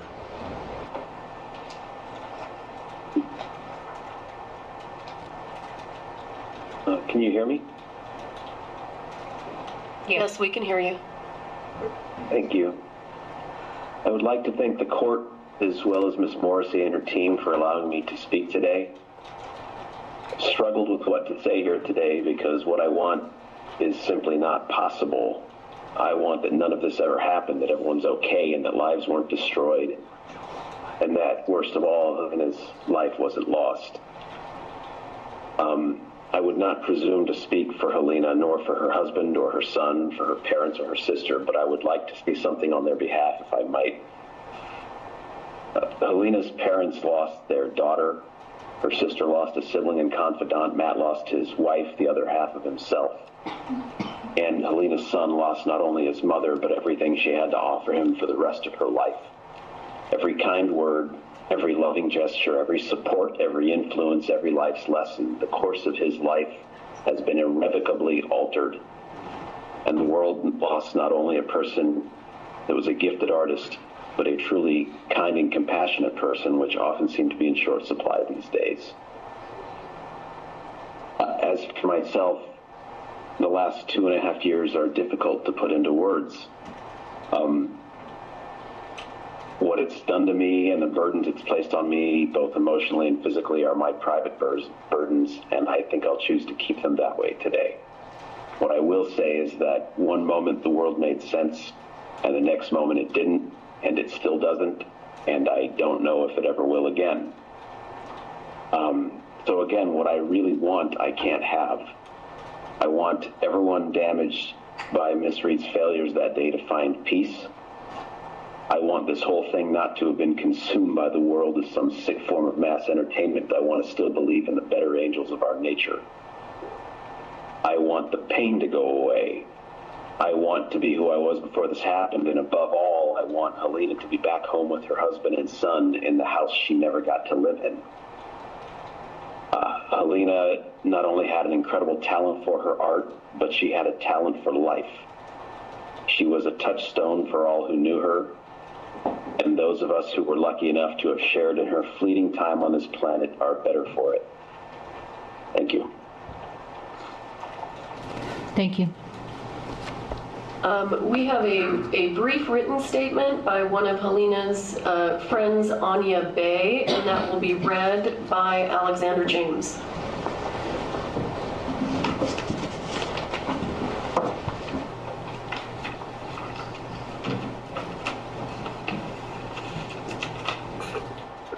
Good morning, Your Honor. Good morning, everyone. My name is Anya Bay. I'm a filmmaker and a very close friend of Helena Hutchins. I want to apologize for not being able to attend in person because of my last-minute trip overseas, but I'm very grateful for the state for reading my statement. I've known Helena since 2014 when I first moved to LA. It was impossible not to connect and fall in love with her instantly, as she was that bright beam of light, creativity, and energy that could easily ignite the room, if not the entire city. Her passion for cinema was infectious. Her ability to enjoy life and love people around was evident. I felt very privileged to have her by my side, encouraging all of my endeavors. As my family lives far away, Helena became one of a few people that formed my family's circle in Los Angeles. We traveled and celebrated holidays together. We supported each other through thick and thin, and of course, we created beautiful films together. We were working side by side, Helena as a director of photography, and I was a writer/producer. We collaborated on multiple amazing projects, including our very first feature film, which was almost impossible to make. But not for Helena. She didn't believe in impossible. She was a fearless leader with a unique creative vision and deep appreciation for her crew. And I know that hundreds of people can back me up on that. She was a true inspiration. We had many more plans to realize and dreams to fulfill together, and it still doesn't sit with me that it's never going to happen. Helena was a very loving mother and wife, daughter and sister, friend and cinematographer. She was a cinematographer with the capital C, perhaps the most dedicated filmmaker I know, who would always go an extra mile, if not 100 miles, only to take the best shot regardless of how hard it was.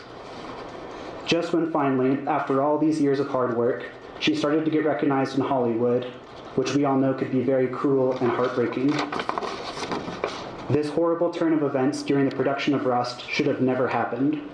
Set safety should never be overlooked, or, as in this case, completely and utterly disregarded, especially when it comes to weapons. I want to end with this. The tragic death of the incredible Helena Hutchins is not just a huge loss for her family, friends, and people that knew and loved her so much. It's a loss for the entire film community. She deserved better. Thank you.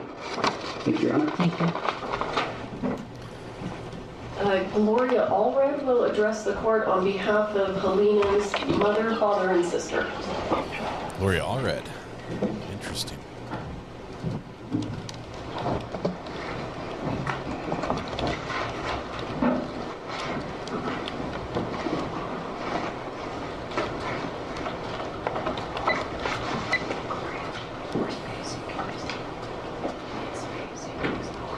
Little plot twist there. Yeah, this might be fiery.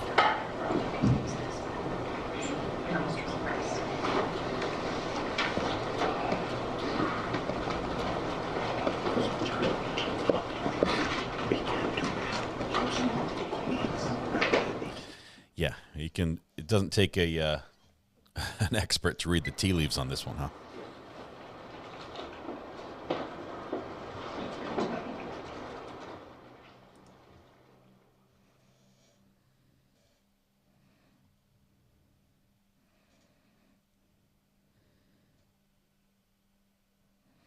while they get the text sorted out. Yeah, the spice meter on this one is just going to be straight flames. Pretty sure.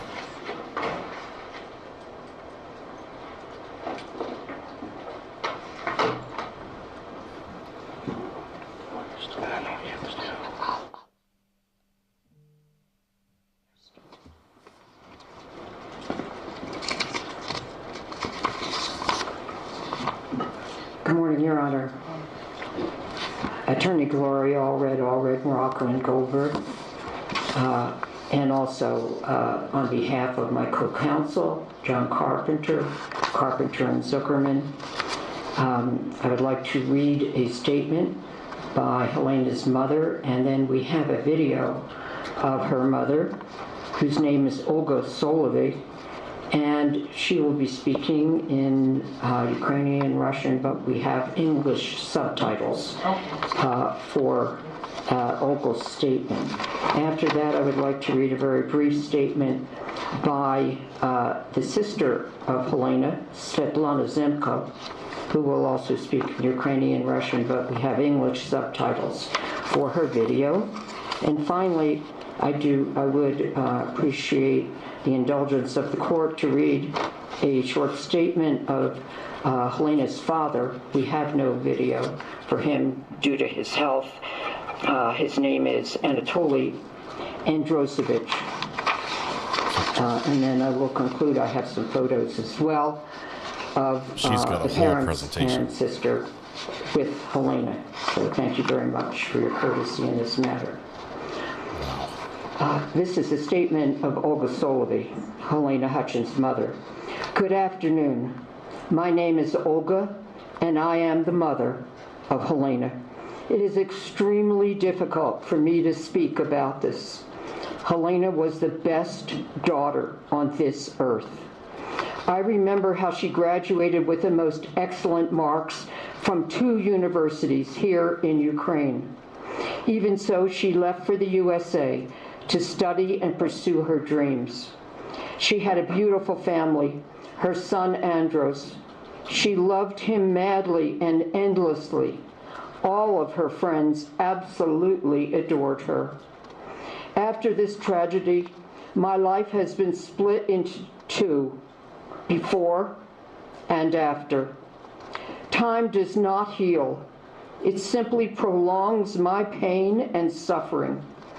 I have hope that the guilty, those that are responsible for the death of my daughter, will be punished fairly and sentenced justly. Justice must prevail. And I would like to say also that Olga and Svetlana made these videos despite the fact that where they live in Ukraine, in Kyiv, they are being bombed every single day. Wow. This is the video of Olga.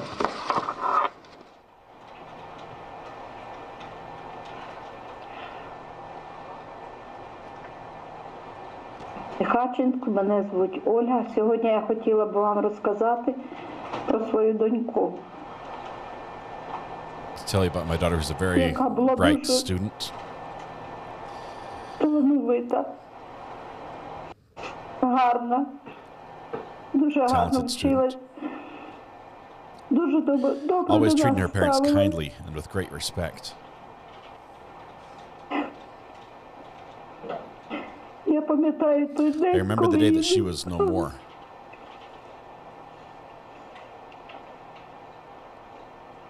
Мені дуже тяжко. It's extremely difficult for me Дуже without тяжко her. без неї.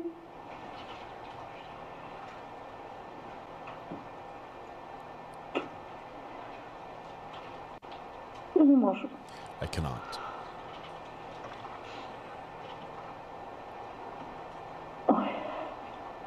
Так.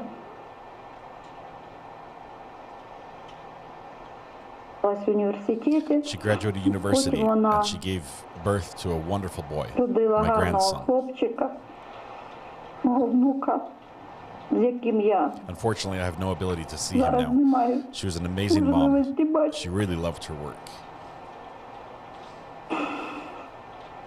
Вона була дуже гарною матір'ю. Але більше всього вона працювати любила.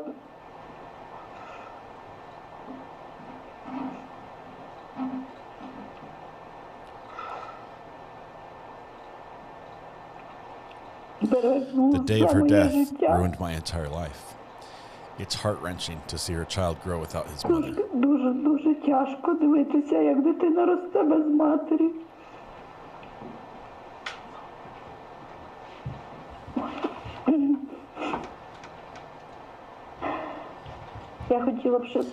She was a straight-A student in school and continued that excellence through the universities she graduated from. Вже закінчила всі вузи, в яких вона навчалася. Anybody who ever spoke about her only in the greatest of terms. And up until now, this pain of loss does not end.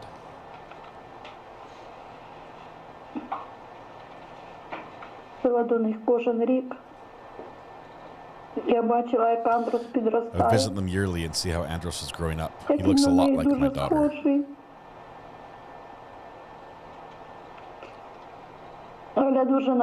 Helena really loved us all. She was always saying, "Mommy, I want you to live better."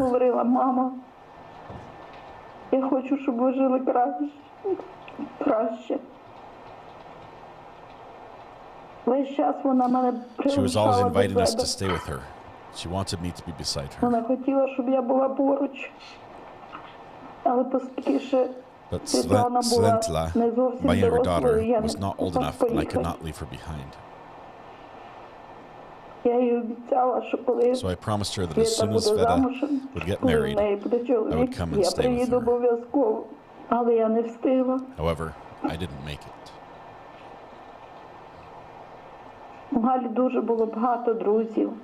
Helena had many good friends who were always coming to visit us.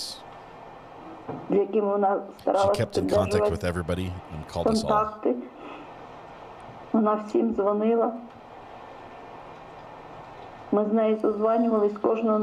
We would talk on the phone every week. It was usually on a Saturday or Sunday when we were communicating for hours.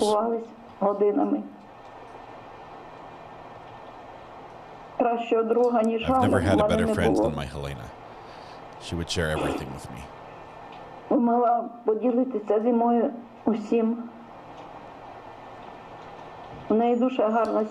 She had a good family. However, that day turned everything upside down.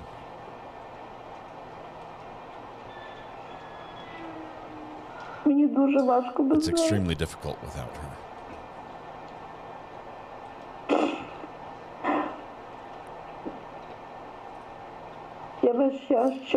Every minute I wait until I'll meet her again.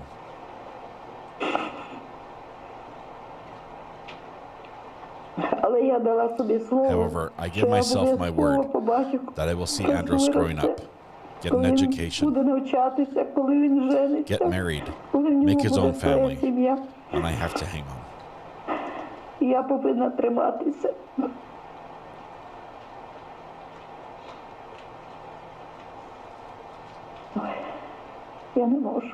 I can't. When Helena died, it was 3 o'clock in the morning for us, and I couldn't fall asleep this night. I couldn't fall asleep till 3 because I felt some anxiousness inside. At 3 a.m. I saw Matt was calling. I was really scared because I knew something had to have happened.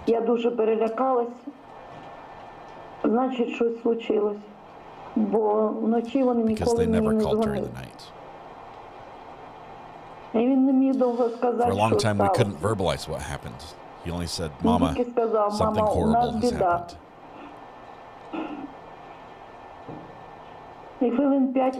For 5 minutes, he couldn't tell me what happened. Finally, I broke and I said, "Just tell me what happened." He said, "Helena is no more." After that moment, I could not remember anything. I was home alone.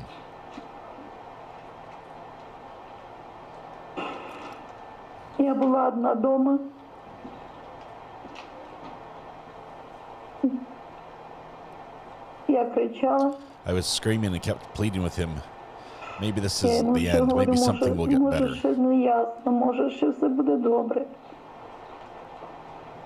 Але він мені сказав, що її But he told me немає. she is gone.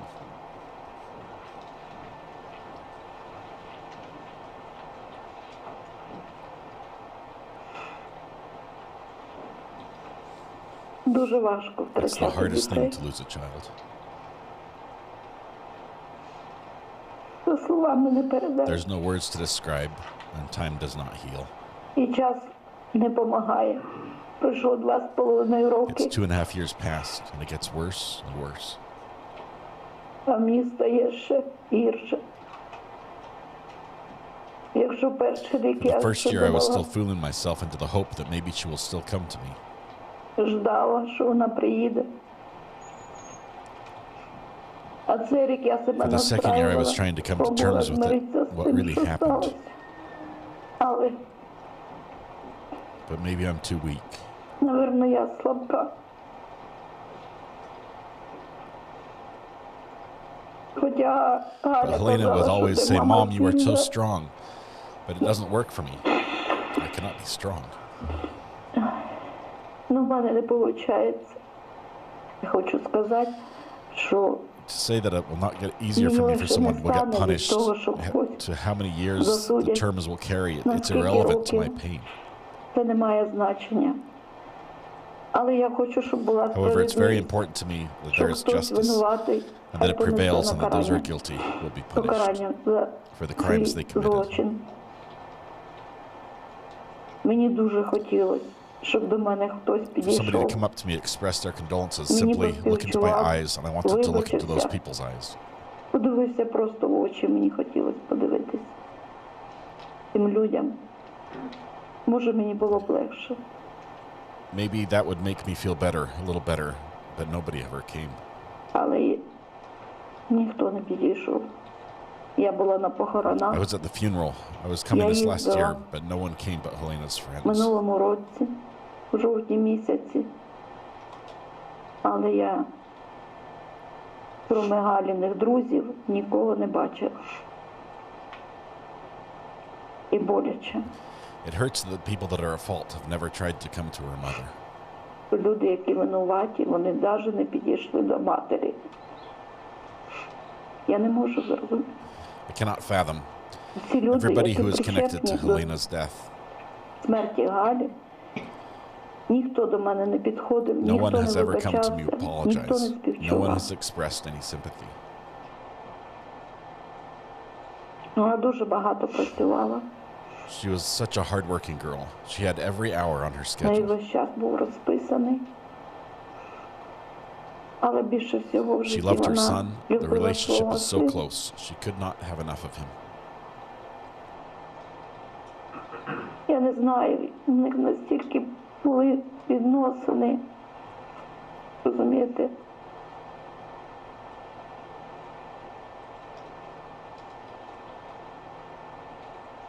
Вона просто не могла надихатися їм. She called him every single day. What she would tell me, Вона дзвонила she йому would tell him кожен день. stories Вона розказувала йому казки. Вона все йому about her розповідала про work, and she роботу. was telling him good night each and every Ага. night. It was Говорила every на day. добраніч, і він відпочивав. І це було кожен день. Не було такого дня, щоб вона не There was not a дзвонила single йому. day she would call him Коли when she would not call him була when she was away відряджена. from LA. Завжди посміхала, She would always laugh, be була joyful весела, and happy. щаслива така. І дуже рада тішилась And I тим, was що в elated неї at the все thought виходить. that everything was going У her неї way все and was working складається out так, for як her. вона хотіла. Я думаю, що вона була I щаслива. believe she was happy in her family life. В She wanted a сімейних baby girl. відносинах в них все було добре. Вона ще дуже хотіла дівчинку. Перший місяць я була там цілий The first місяць. month I was there the entire month. Коли ми приїхали, They wanted to я cremate her in New попросила, вони Mexico, могли but I begged кремірувати them not її to. в Нью-Мехіко, але я попросила, я хотіла I попрощатися. wanted to say goodbye. Привезли в They Лос-Анджелес, brought her body to Los Angeles. I said goodbye ми and we picked her remains попрощалися, up after а 2 прахи weeks. забирали через 2 неділі. І тоді The funeral похоронили was at її Hollywood Forever, which is in the center of the city, a на beautiful place кладбищі where films Голлівуд are shot. навсегда називається. В центрі города, міста. дуже красивому місці, там, де проходять фільми всі нові, різні.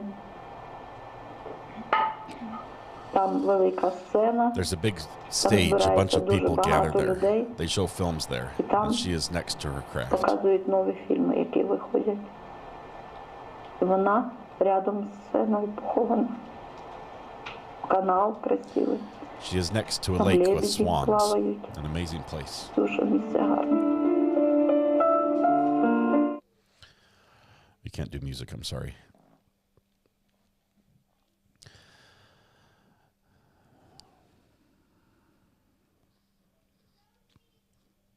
They've now got a short video they've prepared to show just the heartbreak, honestly.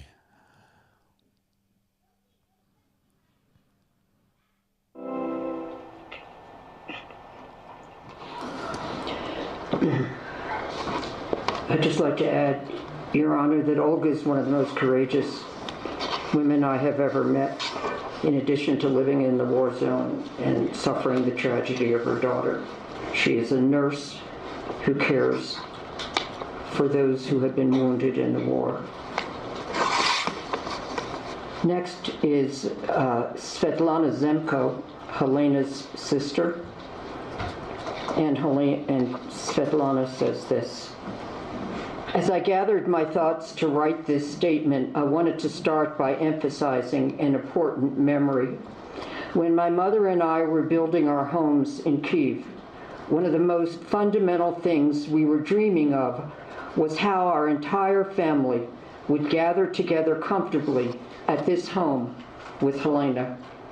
As it stands now, that will never happen again. I very much wanted for Helena to meet my children and my husband. Helena will never meet my baby boy who was born after her death. Her death has shattered my heart. She was not simply my sister. She was my friend, and in a certain sense, my second mother.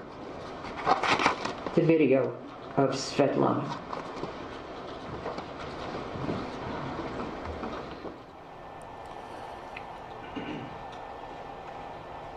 If there's music, I will have to mute the music. Я молодша сестра, вона старша I'm the на 7 younger років. sister. То вона мені була She was for me, in a sense, like my в mama. якомусь And she helped сенсі raise me in my childhood. матусею навіть, бо приймала участь у моєму вихованні. У нас було дуже We had a lot of багато very warm, kind, heartfelt stories and moments. смішних історій. І коли я була When I was зовсім little, маленька, we would have these funny little то у нас competitions, був такий, fooling around. не And with знаю, як years це that passed, when we сказати, became older, змагання, хто кого передражнить. Але згодом, коли ми стали дорослішими, то ми our age difference felt наші less and less стосунки noticeable. із And from the вихованням motherly її role, she боку took the role of my перетекли closest більш friend. такі дружні. І ці межі вікові, вони стерилися. І ми почали там We would have fun, тусуватися hang разом, out, десь go їздити shopping на together. She would шопінг, make me знайомитися, feel like her equal, and I проводити felt час myself so grown up по-інакшому. around Як, her. я тоді так кайфувала, думала, вау, я така доросла. Вона мене брала десь She would з take me собою. everywhere with her. Ми цікаво The проводили time that was час. fun together was so interesting for me, even if it was Навіть just for a просто walk. поїхати на She would dress прогулянку, me вона up in мені her давала coolest свій clothes. одяг, у неї був завжди дуже She has such модний good одяг, fashion вона sense. мала She had гарний such great смак, taste. і для мене було It was so так тепло, touching. що She вона would зі share мною everything with me. ділилася. І може ця She showed цю me what kindness якість and мені generosity looked таку like. не жмота, можна так виразитися.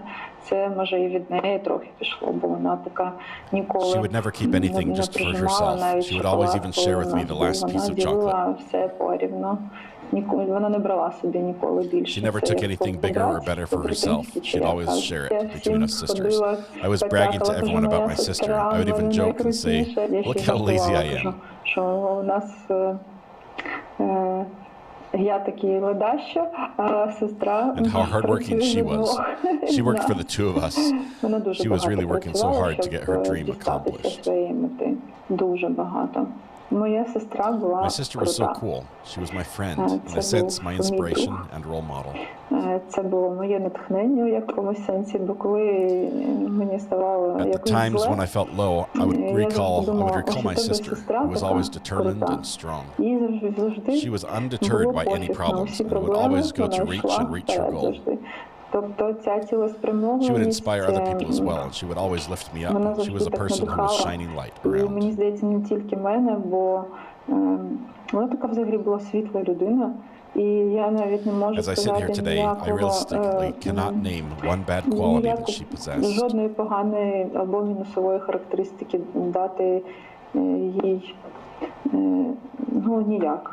Чесно, не тому, що вона моя Just truly none of them, сестра, not because she's а my просто sister, вона така because she was a людина. person that Ну, was вона була that дуже so крута. amazing. Сестра в мене She was була truly an для мене example for me to прикладом. follow and respect my upbringing. Багато She, in в some чому, aspects, до речі. gave me more than my Вона mom мені did. багато чого пояснювала, і у плані виховання мені здається, що вона навіть більше мені дала, аніж мама.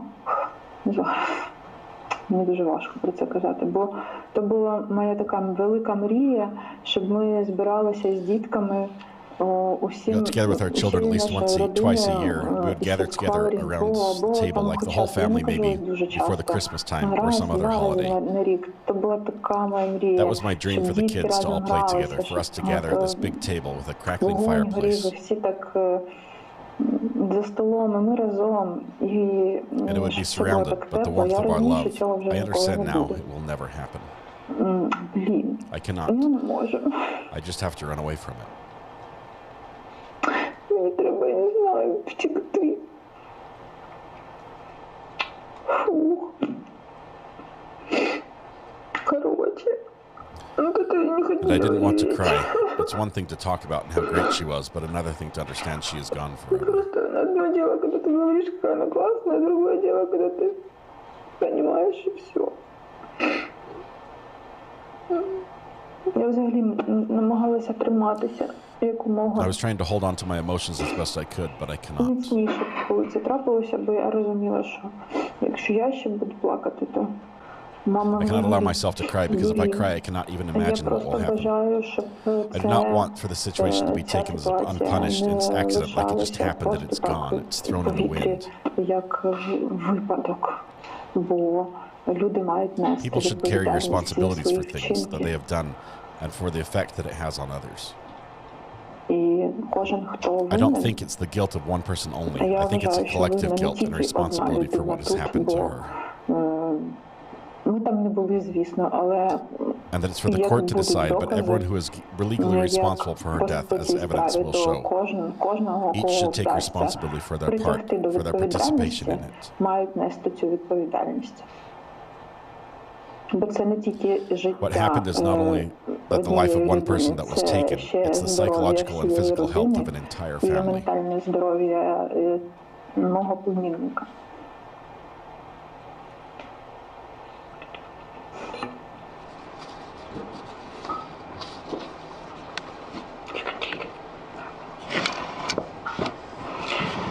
And this is the statement of Anatoly Androsevich, father of Helena Hutchins.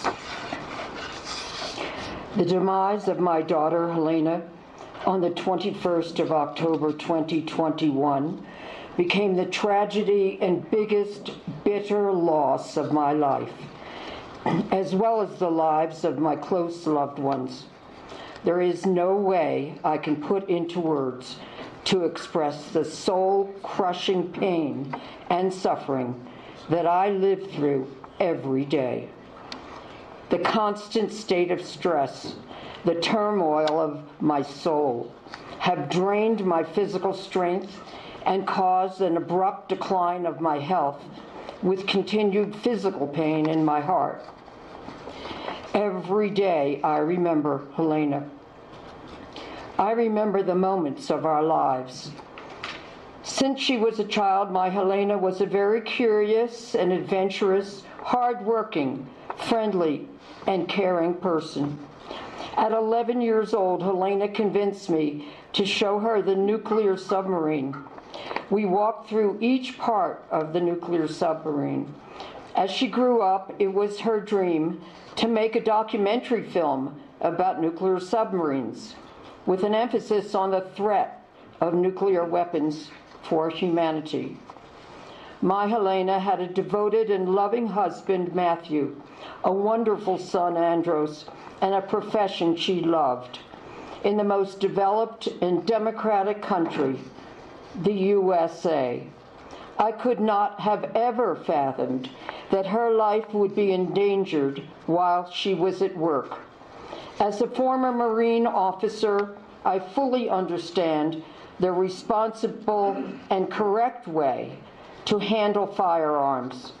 I am confidently stating that the death of my daughter was caused by systematic, gross violations of safety rules and regulations during filming of the movie Rust.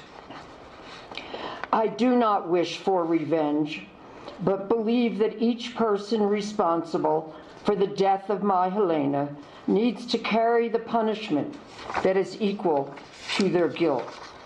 Maybe, just maybe, this might prevent the same type of tragedies in the future to others and spare other parents from such a heart-wrenching catastrophe. And now I would like to show the court very quickly just some photos. Once again, if there's music behind these photos, we'll have to mute the audio. This is the sentencing for Hannah Gutierrez-Reed. The trial involving Alec Baldwin has not begun yet, as far as the actual... This, Your Honor, is a photo of Olga and Helena and Andros. Are you going to bring it up to me, or did you want to put it on the... It's up to you. Oh, can you? Can you show it? Elmo. Thank you.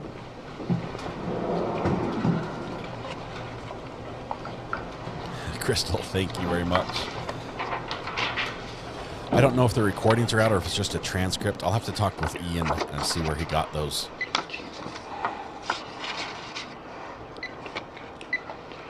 I think definitely defense is going to have a chance to say something. If Hannah chooses to speak, she can.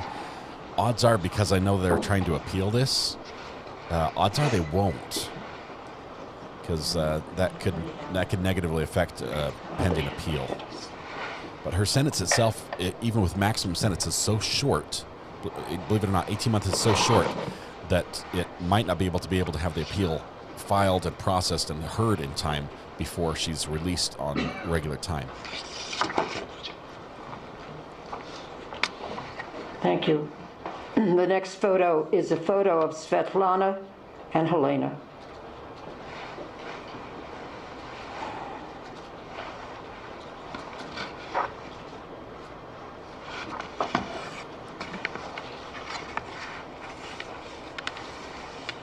And the last photo, Your Honor, is Anatoly and his grandson, Andros.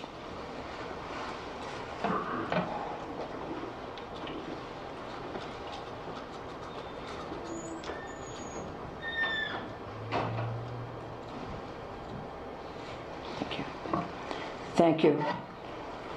And as was mentioned, this week, April 9th, would have been Helena's 45th birthday. In honor of her birthday, our law firms have placed flowers on her grave at Hollywood Forever. May she rest in peace. Thank you.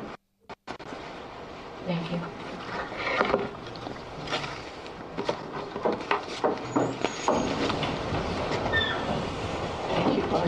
Your Honor, we just have a brief 5-minute slideshow, and that will conclude the state's presentation. So if the slideshow does not have music, because although they can do what they want in court, we cannot on YouTube.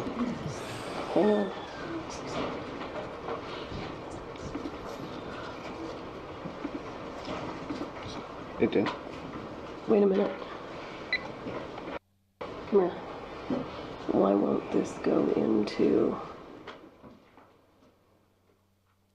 Are you surprised that once again we have an attorney having problems with tech?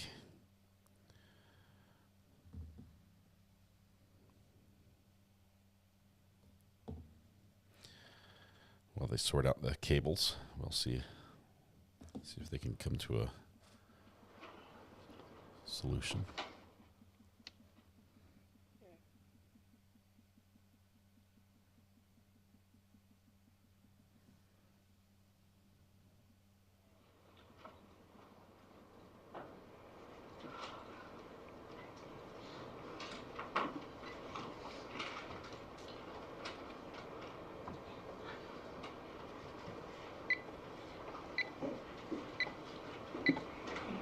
Somebody's cooking microwave popcorn.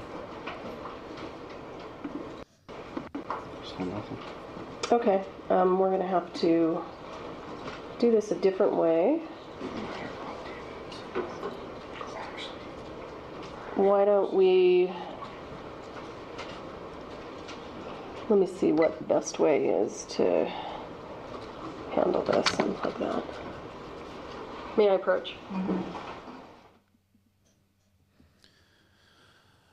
Attorney Bowles approaches as well, as he should. Anytime the one party approaches the judge's bench, it's right for the other party to be there. That way there's going to be no accusations that something untoward was agreed upon.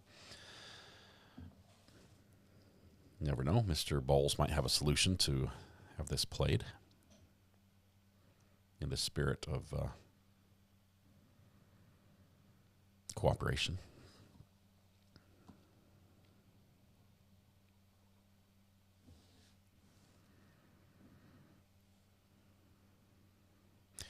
Hannah initially was showing what appeared to be a remarkable degree of emotion, but has since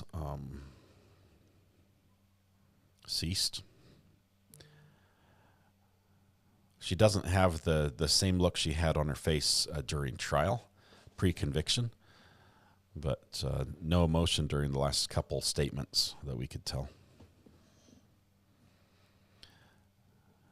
See if we can get some audio going here.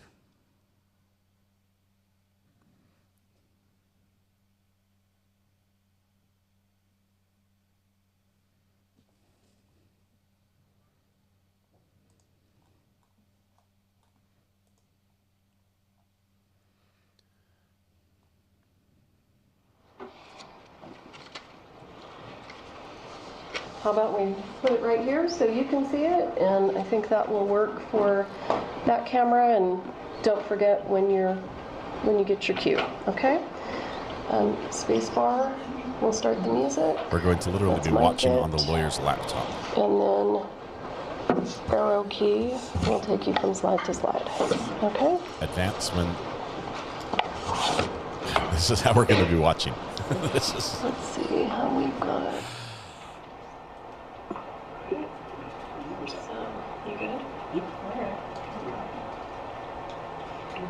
She said music, so we're going to have to turn it down. Yep. Let's see. I'm going to see if I can listen on another device so I get an idea of where we are.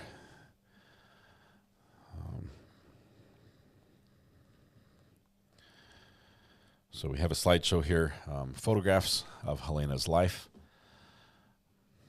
I would narrate them, but they're pretty self-explanatory.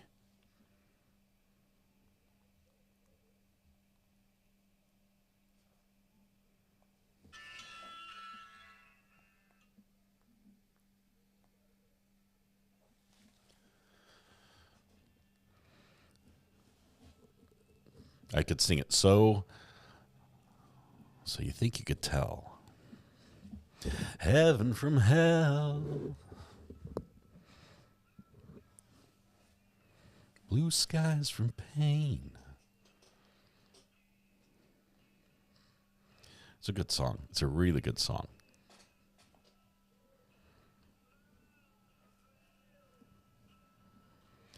Do you think you could tell? Good song. Interesting, behind the scenes shots. Karaoke with RA, bingo. Sorry. Loving the tech.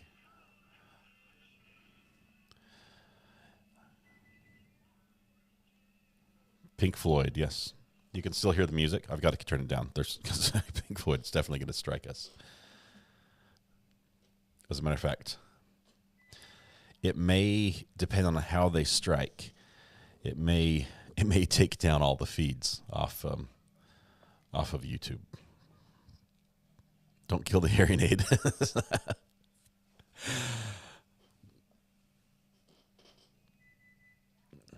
Love the guitar solo on the song too. Man, if you've never seen a laser show to Pink Floyd, you have not truly lived. And I think it's appropriate that they're using this music to commemorate her life. Pink Floyd it like spoke my language growing up.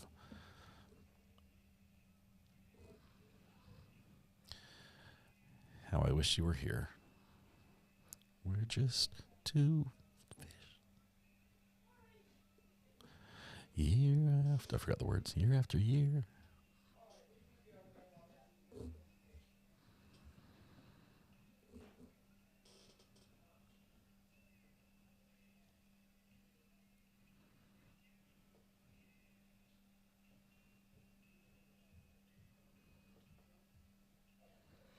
I saw my first Pink Floyd laser show at a little planetarium that normally does like star shows, but it was incredible. I'm not sure this probably is some of her favorite music as well. Helena's age and my age are not that different, so it makes sense that growing up we might have had similar taste in music.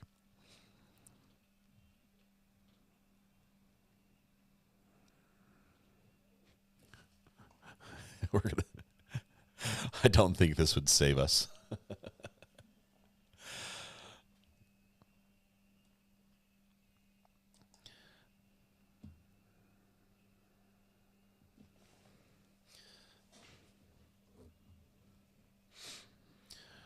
Still in the solo interlude.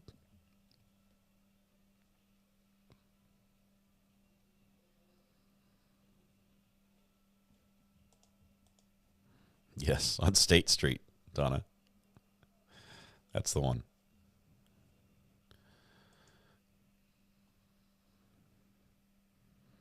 Cue the wind.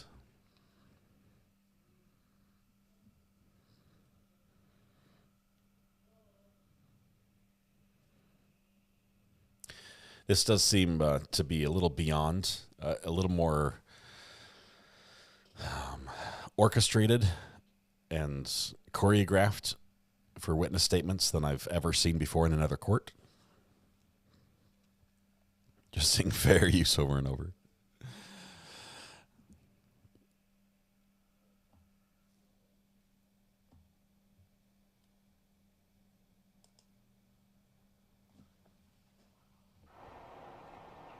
There we go.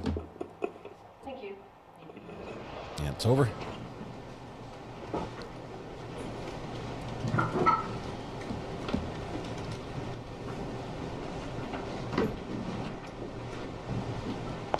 Mr. Bowles. And over to the Thank fence. you. Your Honor, Ms. Gutierrez-Reed has a statement she'd like to she is going to speak. Tell the court.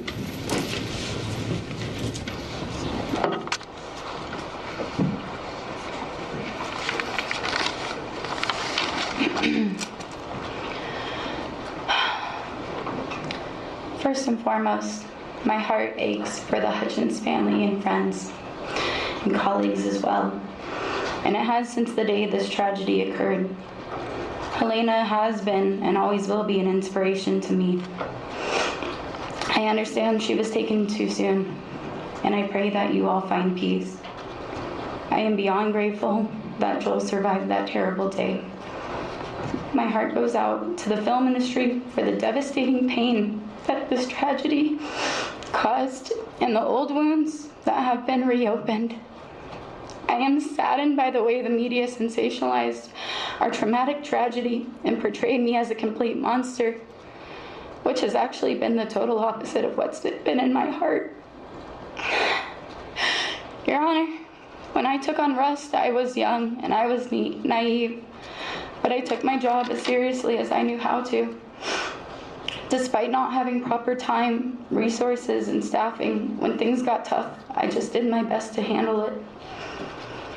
Today, I humbly ask you to consider probation, a probation where I can contribute to society through community service, and I can continue my counseling, and I welcome any classes that you may deem necessary for me to attend. I give you my word now that I would strictly follow the rules and respect the parameters of that probation. I beg you, please don't give me more time. The jury has found me in part at fault for this god-awful tragedy, but that doesn't make me a monster. That makes me human. Thank you. Thank you. Your Honor, and I believe Del Reed would like to speak to the court this time.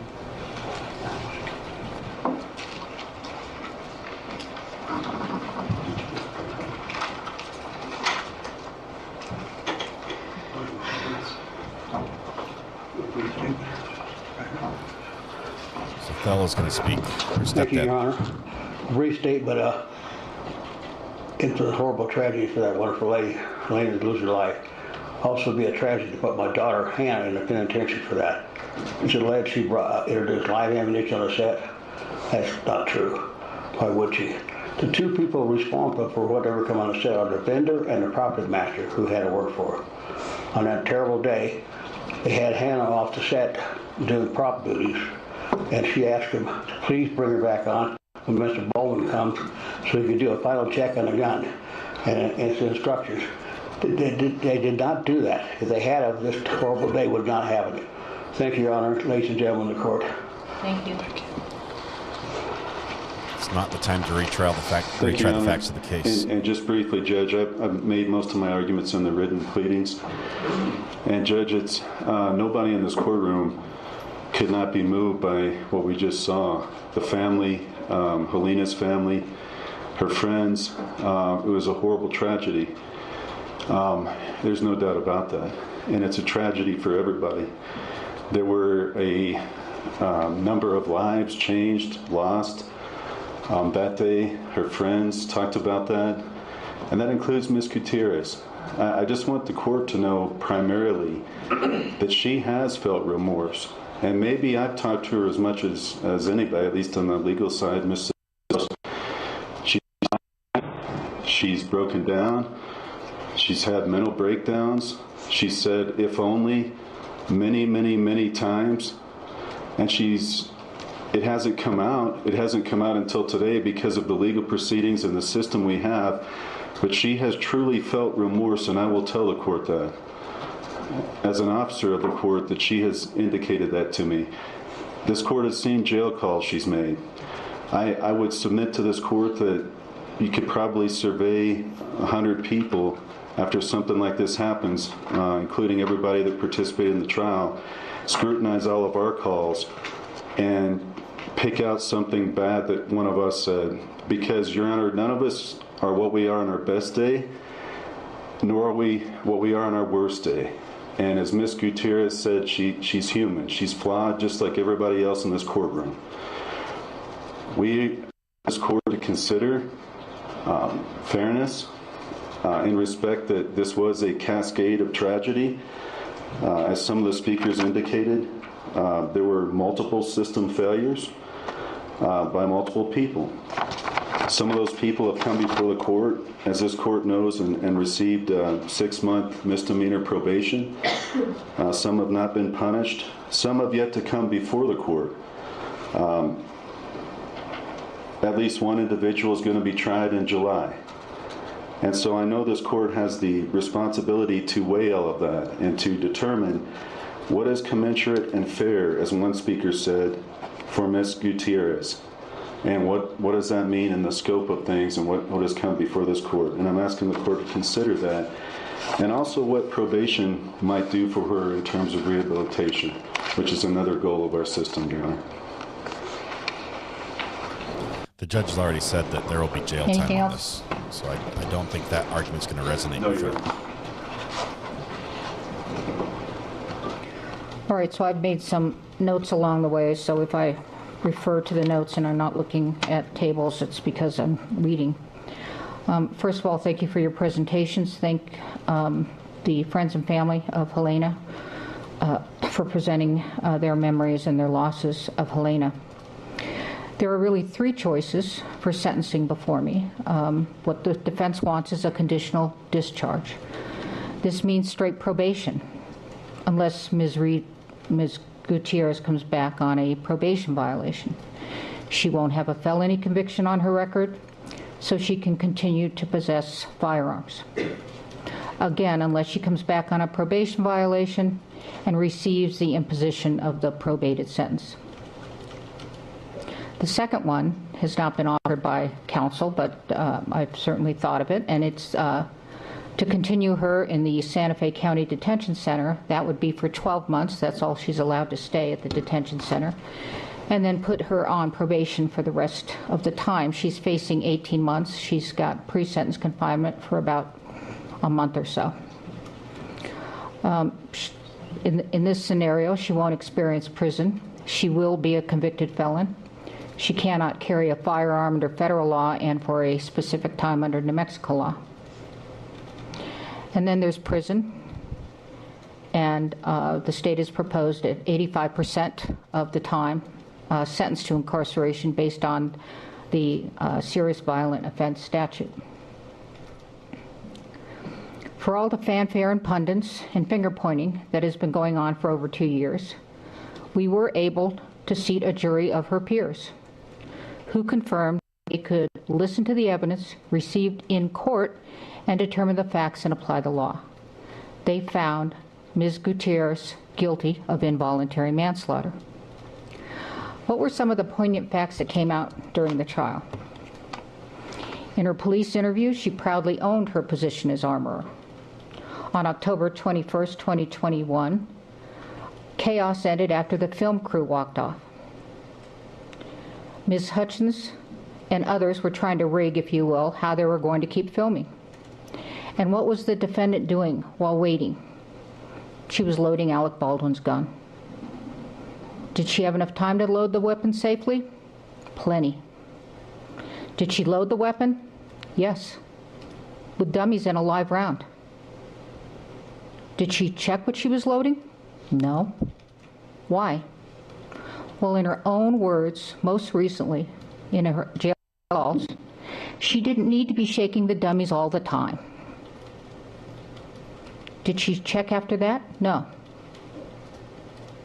And while you've heard her concerns about how she'll never work again as an armorer leading up to the trial, have her concerns changed?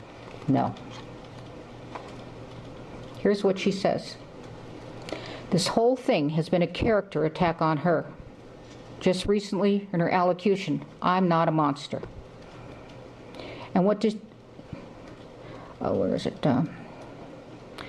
They talk about how much of on the phone, she and another are talking about how much of Hannah's life they could take up, and that this is messing up her modeling career.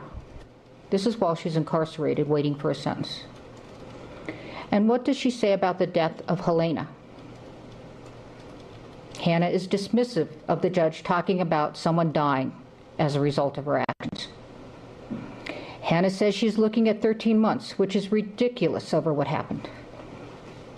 Hannah says that people have accidents and people die. It's an unfortunate part of life, but it doesn't mean she should be in jail. A conditional discharge is not appropriate. And the second option of leaving you in the detention center would be giving you a pass you do not deserve. I did not hear you take accountability in your allocution. You said you were sorry.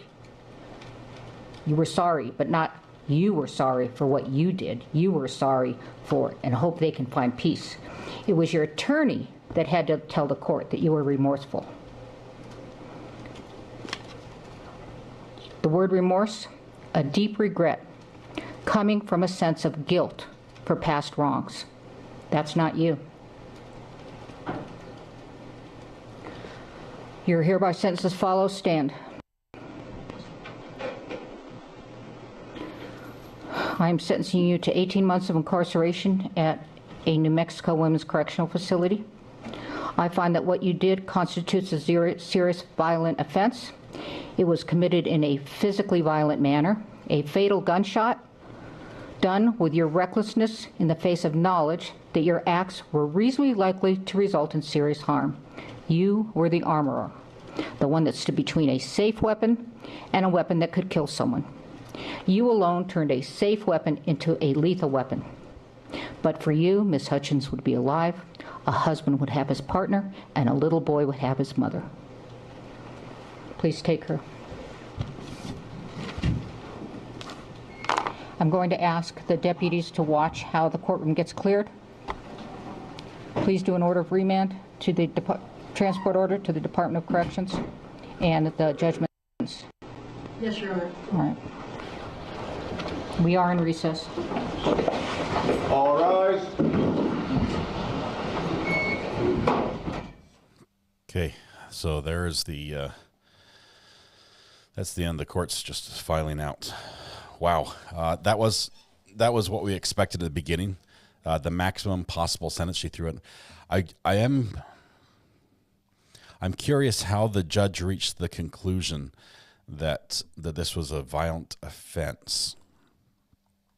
That to me, it's an interesting finding. It's an interesting finding, where you have both of finding of a violent offense and negligence together. Violently negligent seems seems strange. It was done in a violent manner. Yeah, the violent manner means that she. I think that changes how going to prison. I think that changes how her record looks. There wasn't violent intent. That part doesn't sit well with me. Now I realize particularly this state, this same offense in another state could have a 20-year sentence. Okay, we've seen this type of sentence come in with much heavier sentencing, but wow. All right, we're going to continue with the morning where we left off with the Arizona Kelly trial. Now that the sentencing is over, Hannah Gutierrez-Reed sentenced to the maximum 18 months in a women's correction facility. That's prison. That's prison. No probation. No. She will get credit for time served. The judge said about a month. I think it's over that. I don't remember. I thought it was closer to 2 months myself, but maybe the judge is right. So she'll get credit for time served, and after which, once her time is done, she will get out. It's not after 18 months then she can apply for appeal or anything like that, or parole. No, it's once her time served, she will be out. But she will have that felony conviction, which will mean that she will never again, unless that can get expunged in some way, she would never again work as an armorer because she's not allowed to own firearms on a federal level. So. Interesting. We're going to have to do some digging now that the case has been sentenced. I wonder if possibly those jail calls can be retrieved. I might see what that would take. We'll do some digging on that one. All right. That being said, let's jump back over to our trial. We have the dispatcher still on the stand. Right here, we're going to pick up exactly where we left off.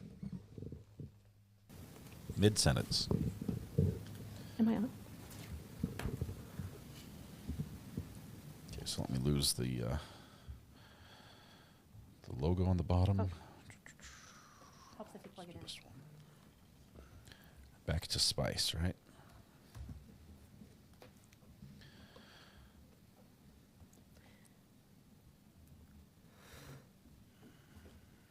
So just a refresher on how these work. Can you tell us the first column? What is the first column? That's the dispatcher's name. Second column? The timestamp. Third column? The date. And then the fourth column? The unit number. So is that the officer's badge number? Yes. Or a dispatcher's number or something else? Yeah, it could be a dispatcher, deputy. For another agency, yes. Something like that? Okay. And then on the far right, is that the comment? Yes. Okay. And so I think you said with defense counsel that you believe that Sergeant Rodriguez was asking dispatch to confirm that Border Patrol told you that the defendant said he shot something. Is that right?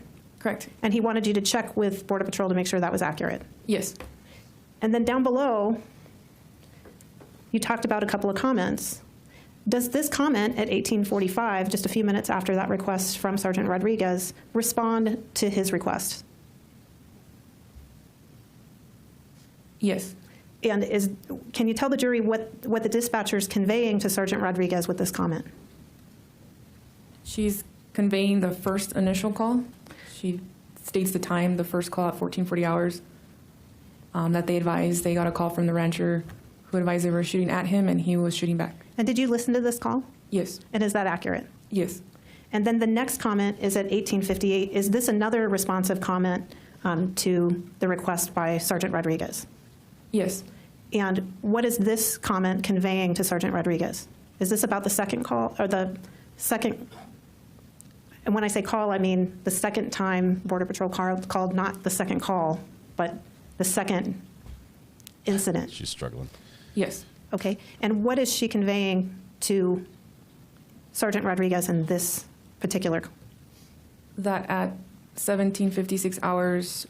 Give me a second. Let's see if this works here. Yep, it works. Okay. Lagun called and advised the rancher from Sagebrush called their ranch liaison again and advised he possibly struck something and needs an officer there now. And subject was being intentionally vague. And then a few minutes later, your dispatcher actually talks to Mr. Kelly. Is that right? Correct. And she has a conversation with Mr. Kelly as well. Correct. And does your dispatcher describe Mr. Kelly also as evasive? I'm objecting to the line of questioning as leading. Sustained. What does your dispatcher say in her comments 18:04 regarding the dispatcher on line 1, 2, 3, 4? I'm sorry? Can you repeat the question? Sure. Can you see 18:04? Yes. Do you see line 1, 2, 3, 4, 5? What does your dispatcher say about the reporting party and how he's interacting with her? RP was evasive and not willing to give me any said could be used against him. Okay. I'm sorry. Any information as to why he needed a deputy. Okay. Did you refresh your recollection regarding whether, by listening to some calls, regarding whether you actually connected with Border Patrol on Sergeant Rodriguez's request to make another contact with them? Yes. And can you tell me, did your dispatch department actually reach out again to Border Patrol to attempt to verify the information directly with the ranch liaison? Yes. And when did that happen? Let me locate it. Sorry.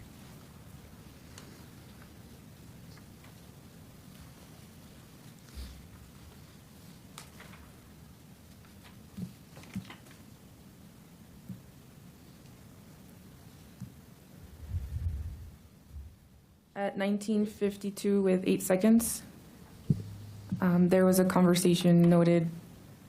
The ranch liaison is Agent Jeremy Marcel, November 379. Lagan will send an email with contact info. And is that the information I've just highlighted here? Yes. And that's at 19:52, you said? Yes. And did you review that phone call? Yes. And was that accurate, that they were going to send an email with the contact info? Yes. And that information isn't detailed in your radio calls or in your, and when I mean that information, I mean whether those emails actually happened or that contact actually happened wouldn't be documented in your call logs or in your call detail reports, correct? Correct. And earlier you said sometimes deputies and other agencies have contact that you're not part of in terms of dispatch, is that right? Correct. So that could have happened here and it wouldn't be detailed in the report, correct? Correct. Now I just want to clean up a few details from earlier.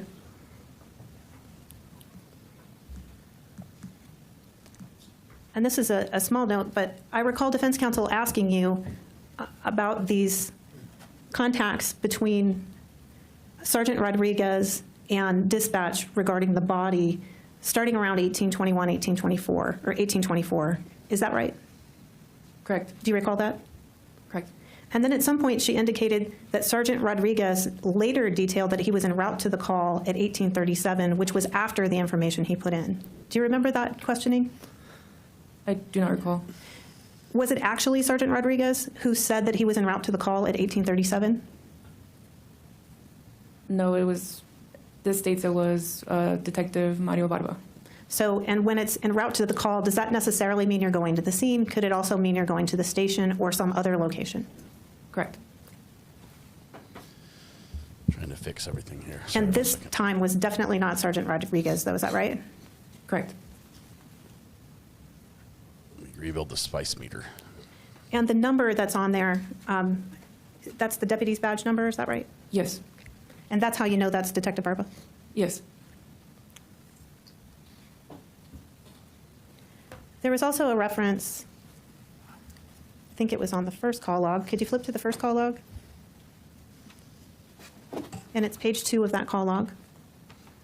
There was a reference at 1606 by dispatcher Cañas about a coyote. Are you familiar with who that relates to? The word coyote? Yes. It's a street name, an actual street. Is this a deputy calling off duty at his house? No, this is a deputy. We asked for a welfare check on them. They said they were okay. Their location was Calle Coyote. Okay, great. Thank you. And then there was some conversation about who is reporting party and who is complainant in the comments on the call log. Do you recall that? Yes. Do you all use reporting party and complainant necessarily always to relate to the person who made the call? Not always. Do you have to read it in context to figure out who they're talking about? Yes.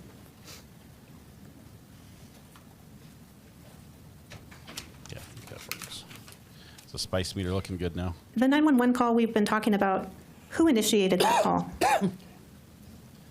It was dispatcher Ivana Cañas. So that's not a call that was received, that's a call your dispatcher made, correct? Correct. What happened in the top mark media stream? I don't have anything else, thank you. Any questions for this witness from any members of the jury? Very well, seeing none. Thank you very much. You may step down and you're excused. State can call its next witness. State's going to recall Detective Ayden. Recall, recall, recall, recall.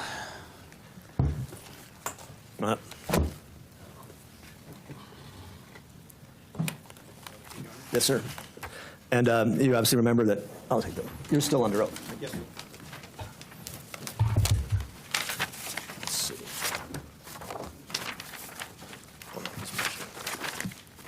All right. This is the exhibit JJJ.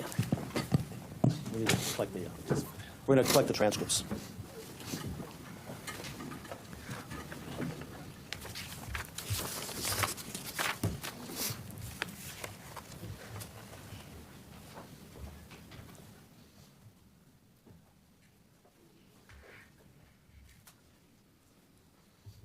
Okay, we're all good. Checking all the streams, making sure everything's still up and running. You can continue. Whenever you're ready, you can continue with your direct examination. Good morning again, Detective Ayden. Good morning. Yesterday, we did a lot of exhibits. You recall that yesterday? Yes, sir. Today, we're going to go through the timeline and go through what your involvement in this investigation was, okay? Yes. And I may refer to some of the exhibits, but we'll try to keep that to a minimum. But let's start off. Let's start off by first having you introduce yourself to the jury again. Good morning again. My name is Jorge Ainza. Last name is Ainza. I'm one of the detectives assigned to the Santa Cruz County Sheriff's Office, Criminal Investigations Division. Give us a bird's eye view of your career path at the Sheriff's Department. So I began my career back in 2006. I started as a detention officer.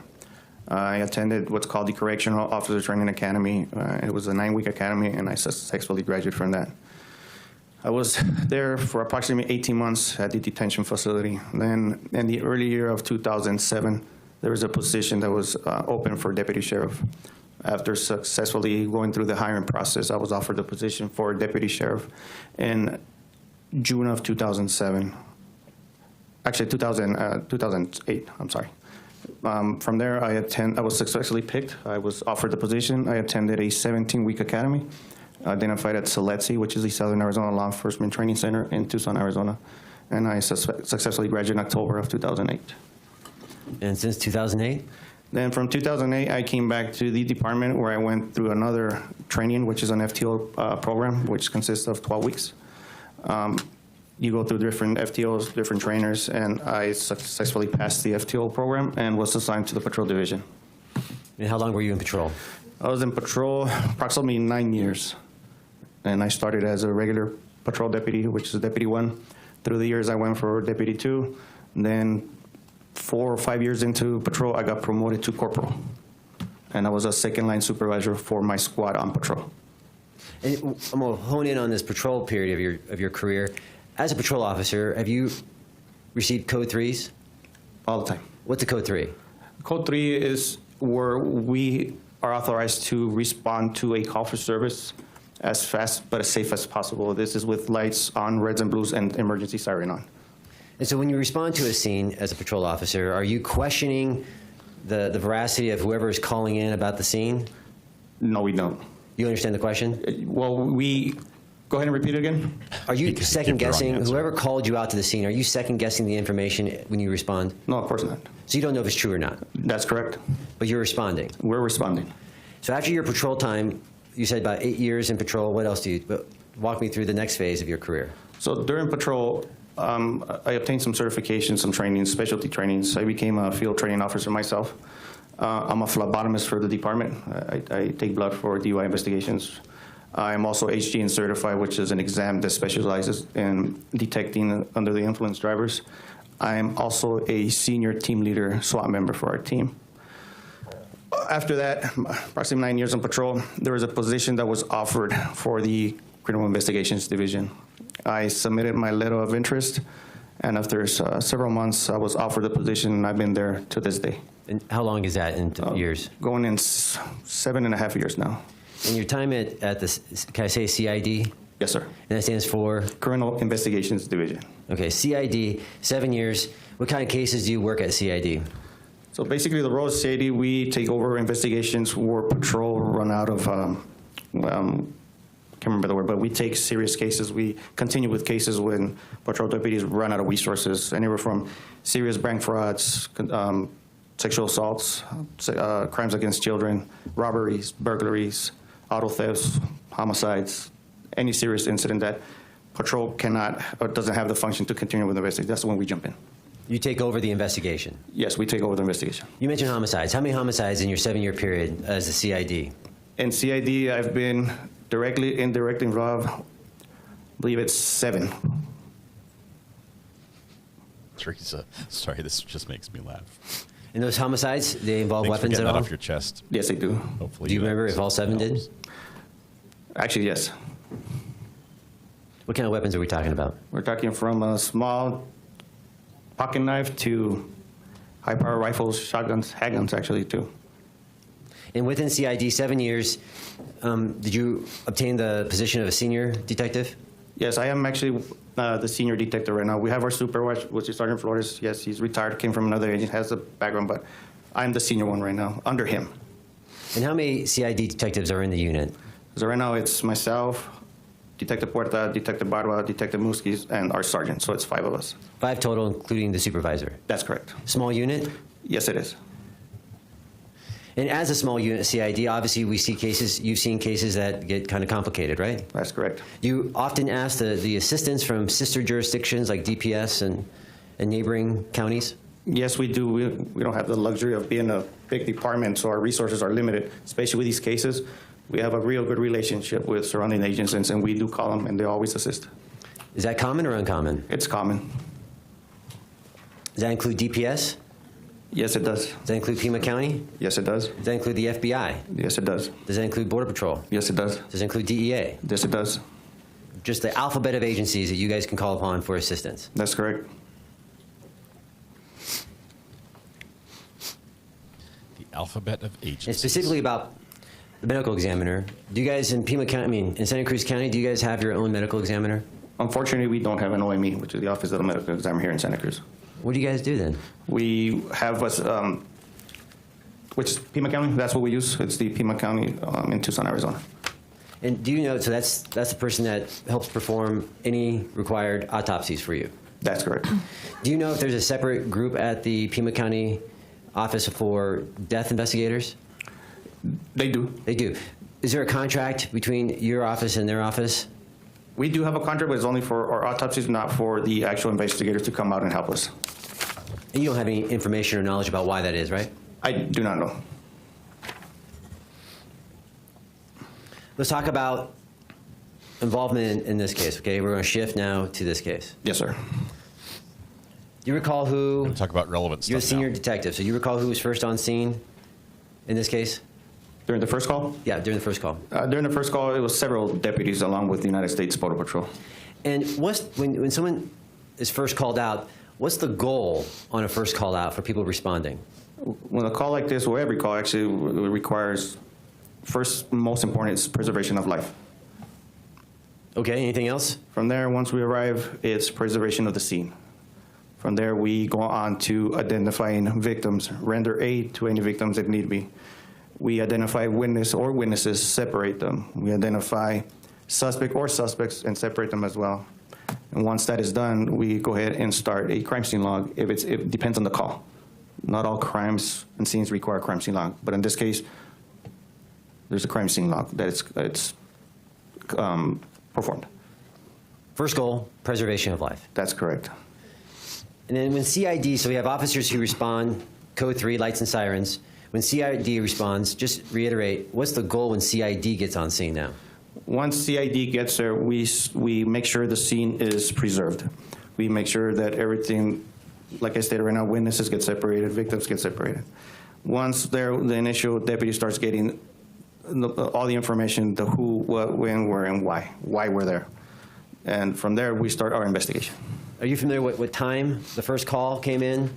The first call, it was at approximately 1440 hours. See, we're going to use civilian 2:40 here. I'm sorry, 2:40 p.m. And that call, what was the next step that the Sheriff's Department did in response to that call? Several deputies, along with Border Patrol, arrived at the residence.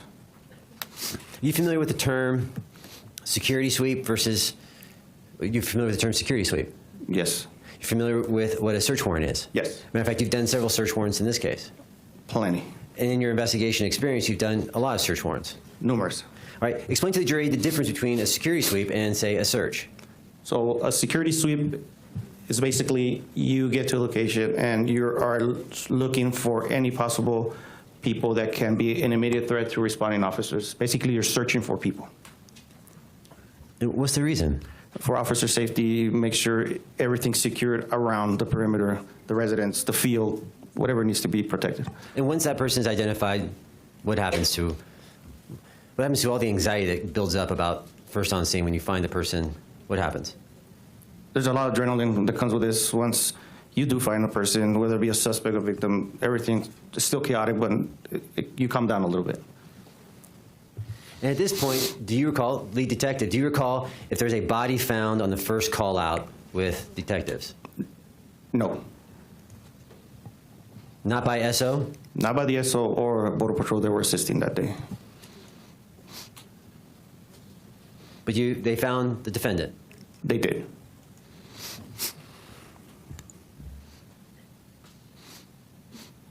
You know what time they cleared scene on the first call out? Do you recall? I don't recall the exact time. But sometime in the afternoon? Yes, late after. Yes. And then sometime after people cleared the scene, there was a subsequent call out. Yes. So we've got two call outs, early afternoon and then early evening. That's correct. All right, I'm going to hone in on this early evening one, okay? Do you remember approximately what time a phone call came in to the SO? It's approximately 17:56 or 36 hours. I can't recall exactly the time, but it was around that time. Civilian speak. 5:36, I apologize. Around that time. When did you get called? I got called at 6:29 p.m. And what were you asked to do? The initial request was from a sergeant. He wanted me to respond to the sheriff's office, CID. Did you know why at the time? He just told me of a possible homicide that occurred in the Keno Springs area. Did you go to the scene on either the first call out or the second call out? No, I did not respond for the first or second call. So you're over here at CID, the Sheriff's Department? Yes, sir, down the hill. Eventually, the defendant judge shows speaking, up by at the way. CID, right? That's correct. And you remember approximately what time that was? I can't remember approximately what time you arrived, but I know the time I began my interview with Mr. Kelly. What time did you start your interview? I started my interview with Mr. Kelly at 8:29 at night. So you arrive at the Sheriff's Department around 6:30, and you're conducting an interview with the defendant at roughly 8:30. That's correct. In that period of time, that 2-hour period of time, what are you doing?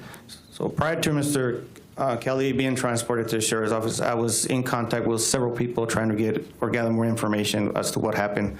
I came into this blank call in a blank state. I had minimal information.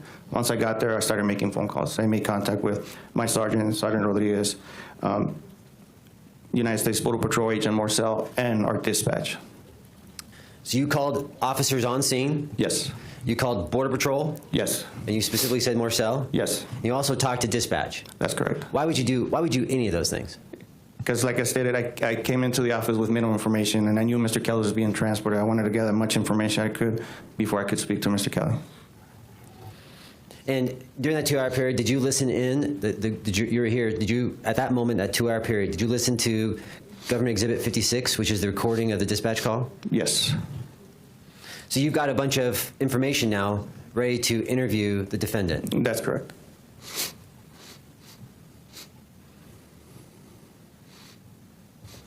And what time was that? Did you start that interview? At 8:29 p.m. And do you know how long that interview was for? Approximately 45 minutes. I believe I completed my interview with Mr. Kelly at 9:19 p.m. That'd be about 50 minutes? 50 minutes, whatever, yes. Not good at math, sorry. That's fine. After you've interviewed him, what decision did you make after you interviewed him?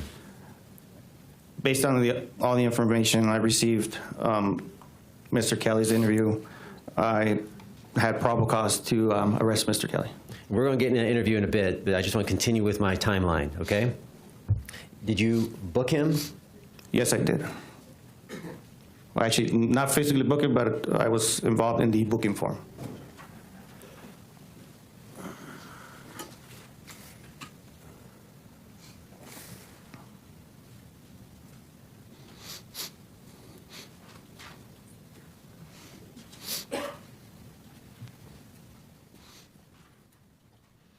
And do you remember the charge you booked him for? I do. It was first-degree murder. And what standard of proof do you use to book a defendant into custody? The totality of circumstances leading from what was committed here. Well, I got the totality, but I'm talking about, is it probable cause, clear and convincing, beyond a reasonable doubt? Do you know the standard that you use before you book an individual? It's probable cause. Probable cause. If you type !late in chat, it will just tell you how long and in your ago you should have been here. That's what it is, Teresa.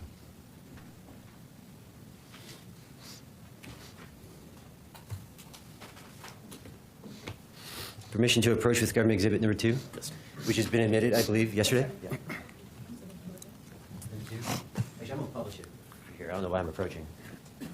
Permission to publish, Your Honor? Yes.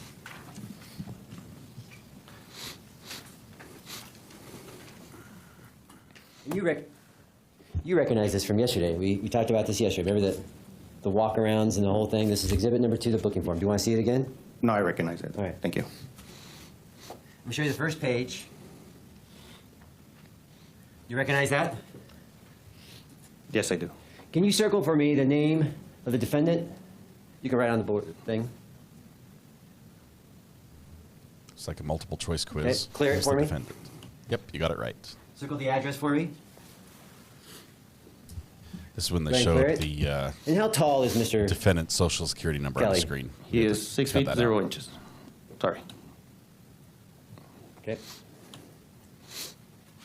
You have the time there when he's arrested? Yes. Yes. What time is that?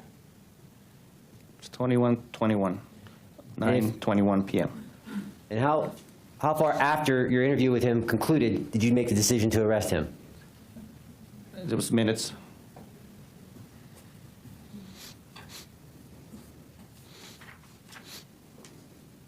me show you the second page of Exhibit 2, page 3A. You recognize that? Yes. And what is written, we've got ourselves a little comment section. You see that in the middle? Yes, right here. Yeah, can you read that for the jury? Mr. Kelly was involved in a shooting at 100 Willow Cross Circle in Nogales, Arizona. Mr. Kelly was discovered carrying a rifle on his property after it was learned he was chasing undocumented foreign nationals. Mr. Kelly was interviewed and admitted to shooting at male subjects. A deceased male subject was discovered on the property. There's a couple things I want to ask you about in this. Watching the lawyer, Is there watching the any jury. information other than from the defendant or the that state there lady are looking at other the jury? male subjects other than the victim and Daniel on the property? That's correct. That's a yes or no. So No, no other information. no other information other than what the defendant I'm said. going to object to leading an argumentative. Let me go to the second point here. You said on here there was sort of the second last line or the last sentence about Mr. Kelly shooting. Can you reread that part for me, Detective? Let me see. Which one? Where he was involved in a shooting or discovered carrying a rifle? I'll just read it. Submitted. Mr. Kelly was interviewed and admitted to shooting at male subjects. Do you see that? Yes, sir. Where's that information come from, Detective? It comes from him. And United States Border Patrol.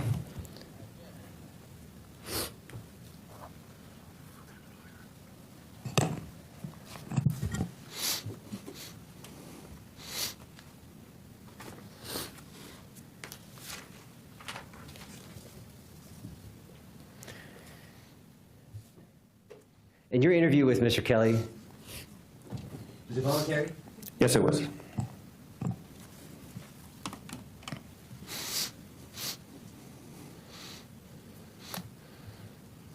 Did you offer him any promises? No, I didn't. Do you threaten him in any way? None whatsoever. Objection, leading. Overruled. And we're going to play this, and it depends on the timing here, but how long into it's a 50-minute interview. How long into it does he admit to shooting at the direction of these individuals? Approximately 30 minutes into my interview, Mr. Kelly finally admits to shooting. After the booking form said 9:21, what did you do after 9:21, after booking the defendant? At this time, I sat at my desk and started preparing an affidavit for a search warrant. Did you interview Ms. Wanda Kelly? Yes, that was before. Yes, after Mr. Kelly, I apologize. After Mr. Kelly, I did interview Mrs. Kelly. And I forgot to ask you, who else was with you in the interview with the defendant? Detective Mario Barba. And who was lead on that interview? I was. And when you interviewed Ms. Wanda Kelly, was it voluntary? Yes, it was. Did you promise her anything? No. Did you threaten her in any way? None whatsoever. I'm going to show you. What's sort of funny is the state prosecutor is talking right now. He's the one that had the cold first, and I think he gave it to the judge. So now the prosecutor is getting better. Now the judge has the sniffles really bad.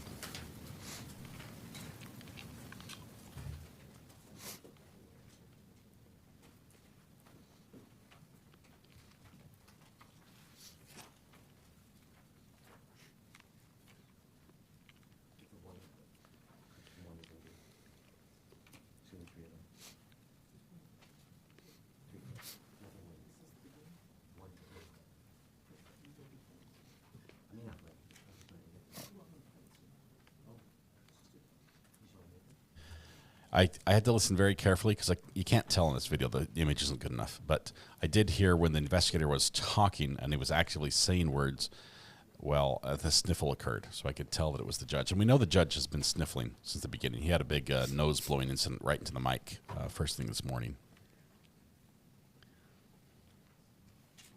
In both interviews with the defendant and Ms. Kelly, recorded? Pictures. Audio and video recorded.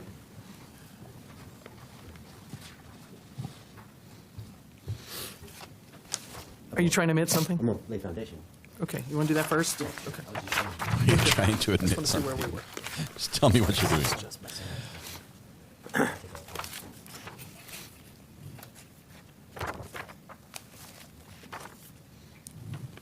Permission to approach?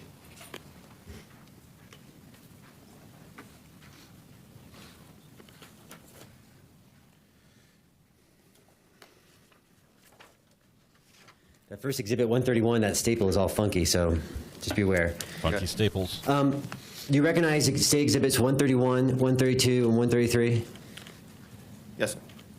And what are those for the court? These are white and color CDs. They are labeled first clip, second clip, and third clip. And those are clips of what interview? With Mrs. Wanda Kelly. And you conducted that interview? Yes, I did. Right, and you reviewed those discs? Yes, I did. Did you initial those discs? Yes, I did. Fair and accurate representations of the interview? Yes, it is. Move to admit government exhibit 131 to 132 and 133. Your Honor, I'm going to object to hearsay. This witness has already testified. They had a fair chance to question on any part of this. None of it was used to refresh recollection or for impeachment. Therefore, this is purely hearsay. I mean, I think Ms. Wanda Kelly had testified, and she disputed some of the things. And these clips go to contradicting Ms. Wanda Kelly's testimony on the stand. What parts? Well, I mean, there's no way you can tell from that. Those are the CDs, but we'll circle back after lunch. We'll continue. I know, but we can continue.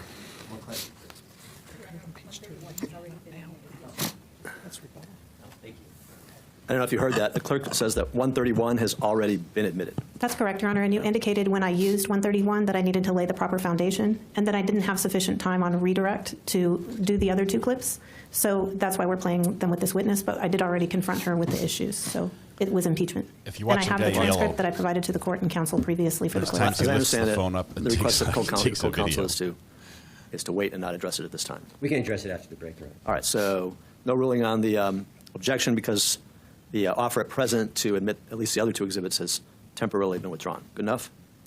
All right, go for it. Let's go. Thank you. Thank you, Judge. And after you finished your interview with Ms. Wanda Kelly, what task did you start doing? So at that time, that's when I sat at my computer desk in my office and I started preparing a affidavit of probable cause for a search warrant. And then what time, do you recall what time you requested approval of the search warrant? It was a little bit after 11:19 or 20 hours. So I'm not exactly the time, but it was past 11 p.m. Would 11:30 be approximately right? Sounds right, yes. And what time, after the approval, what time did you go and serve that search warrant? I arrived at the Kelly residence early morning of January 31st of 2023. It was a little bit after midnight. It was 12:29 or 12:30 in the early morning of the 31st. So now we just passed that midnight hour into the new day. That's correct. All right. So this is January 31st, 2023. That's correct. You remember the number of that search warrant? It was SW23-007. And before we talk about the search warrant, what's the standard practice of serving a search warrant on a residence? So a standard practice for our department Knock and how 3 we do it, times. it's even though if there's 5 people or not people in presence, we arrive, we knock and announce 3 times. We knock, sheriff's office, we knock, sheriff's office, we knock, sheriff's office, and why we're there. Kick the Search door warrant, down. search warrant, search warrant. Let me kick the door down. And continue on. So you announce, and what if someone comes to the door? Someone comes to the door, we make sure this person comes out, it's not armed, not hostile, when we control the scene if that happens. And if there's someone inside, we escort them out of the house. Why can't they be in the house as you do your search warrant? This is to prevent any further tampering of evidence, hiding of evidence, destruction of evidence. Plus, we don't want them to see what we do. And did you go inside the house in this case? Yes, we did. And how many people are going on the search warrant? So at this time, during this particular incident, there was 3 detectives assigned to CID.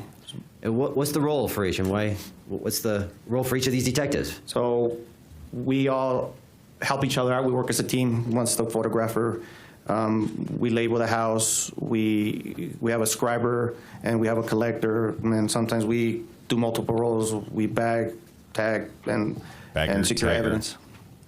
And how do you treat the belongings in that house? All the years I've been with the Sheriff's Office, on patrol, and CID, I've assisted search warrants on patrol. Now being directly involved, I treat every house as if it was mine. We treat it with the most respect, and actually photographs, pre-photographs, and exit photographs just to show that nothing was damaged, broken. I treat that as my home. And you guys collected some stuff from that search warrant, right? We collected several things. Yes, we did. And you also did some searching outside, right? Yes, we did. All right. And did you guys ask the assistance of another agency on that night? That night, I was informed that they had requested the assistance from ATF. And what does ATF stand for? It's called the Alcohol, Tobacco, and Firearms Explosives Unit. It's a federal agency. Okay, and what was the purpose of them being called out? This agency has, of course, it's a federal agency. They're very big. They got the money. They have a canine unit, that specifically is trained to sniff ammunition and guns. I think he means locate. Do you recall on that night, did the canine detect or alert to, I'm sorry, let's use the proper word, alert to anything? Yes. What did the canine alert to? Once I met with the canine handler, ATF agent, I let him know, hey, here's a warrant, it was granted, you can begin your search. He grabbed his canine and he did his pre-routine. I don't know what that is, I'm not a canine handler, I'm not certified, but they do a little pre-routine. At this time, the handler went to the residence and the dog alerted to a certain location of the residence, the exterior of the residence, by the porch area. And do you recall after the canine alerted, what happened with the canine? The canine at this time, I made contact with the agent. He told me that the canine was done. Unfortunately, the canine handler grabbed his dog, got in his unit, and they departed the scene. So they located a shell casing and they took off? That's correct. Job's done. What time of day is this? This is early in the morning on the 31st. It's dark. It's dark. And so when they found that first shell casing, you just said it was late in the early morning, dark outside? Yes, it was. And we're going to fast forward real quick, but the second search of the home is during the daytime, right? That's correct. Dog smelled the shell casings outside the patio, right where the defendant told them they would be. Yes. Show that. Jose, just show that to them so they know what I'm looking at. They've got one. And I just want them to know what I'm looking at. Oh. Looks like a menu from Olive Garden. You can go ahead, I'm sorry. Oh. Sorry, just sure drop us a not. lunch. Nothing to do with me. Okay, good. All right. Thank you. And during that first search warrant, did you also collect items from the defendant? The defendant's residence? Yes. Yes. Did you also collect an AK-47? That's correct. And how was that? What was the condition of that? This is the first AK-47, right? During the first search warrant? First search warrant. And what condition was that AK-47 found in? This AK, the first one was, I can say it was new because it was in a box, brand new, looked brand new. It still had the safety feature, which is an orange a piece of plastic that's on the bolt that keeps it from manipulation, and it was brand new. So the first search warrant finds a brand new, in your opinion, brand new AK-47? Yes. All right. And that's different from the other AK-47, right? Yes, it is. That you found in search warrant, which search warrant did you find that one in? That was on the second search warrant, which was SW23-008. Okay. Now, are you done that evening, or are you doing anything else when you're at scene? That was a rare double sniff between prosecutor and judge. Your search warrant, are you doing anything else? Once we completed the search warrant and collecting, myself and Detective Barba placed all the evidence collected in my unit, and we arrived at the sheriff's office, I believe it was at 2:50 in the morning, maybe close to 3, and we secured all the evidence within our conference room in CID, which no one has access to that room other than the detectives.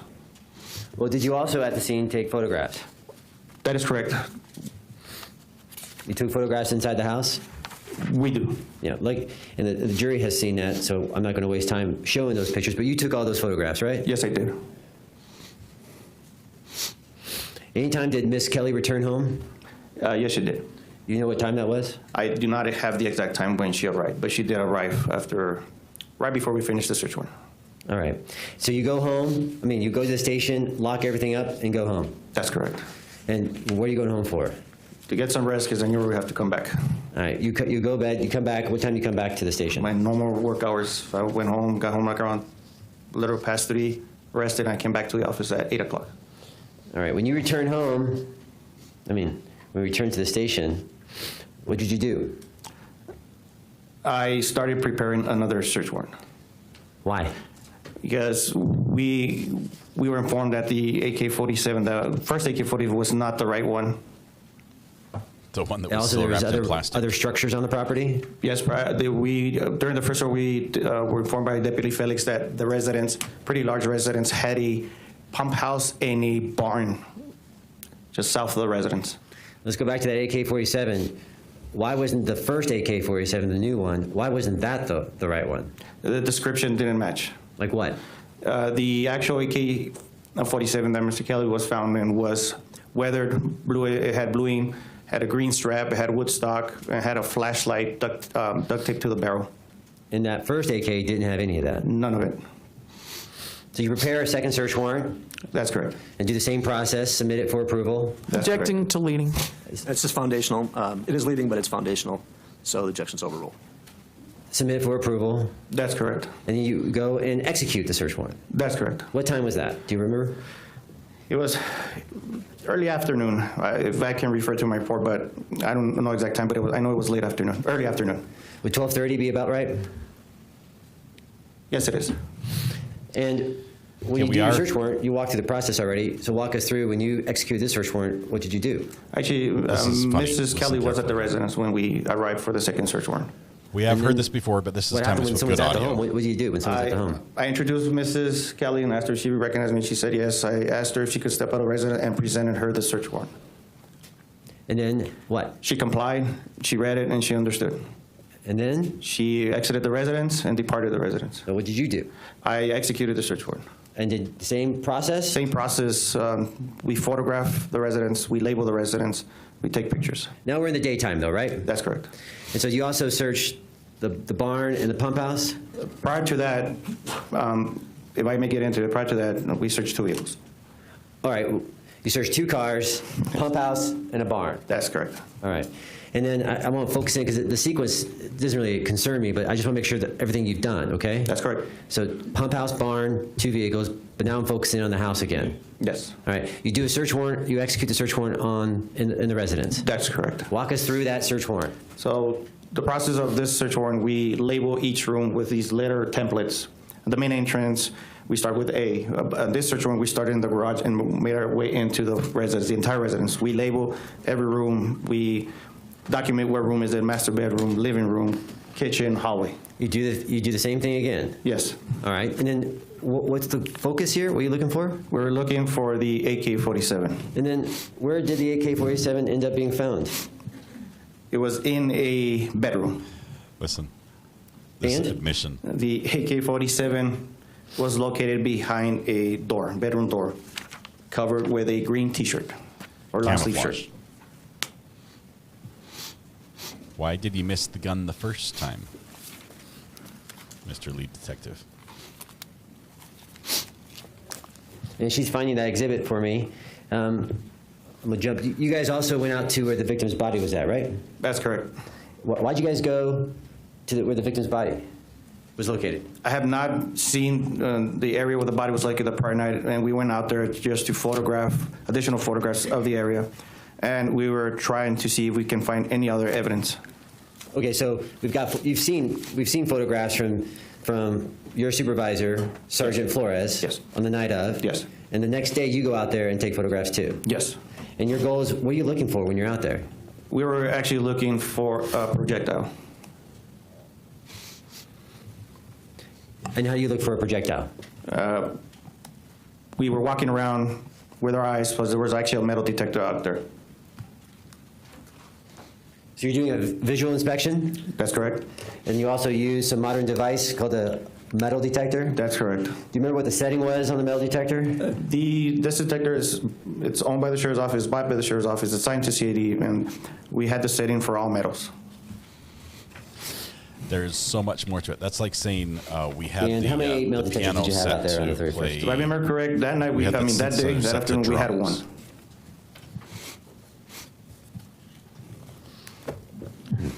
There's so many settings. And so did you many find anything? tunings. We did not find any projectiles or any other evidence that can be linked to the incident.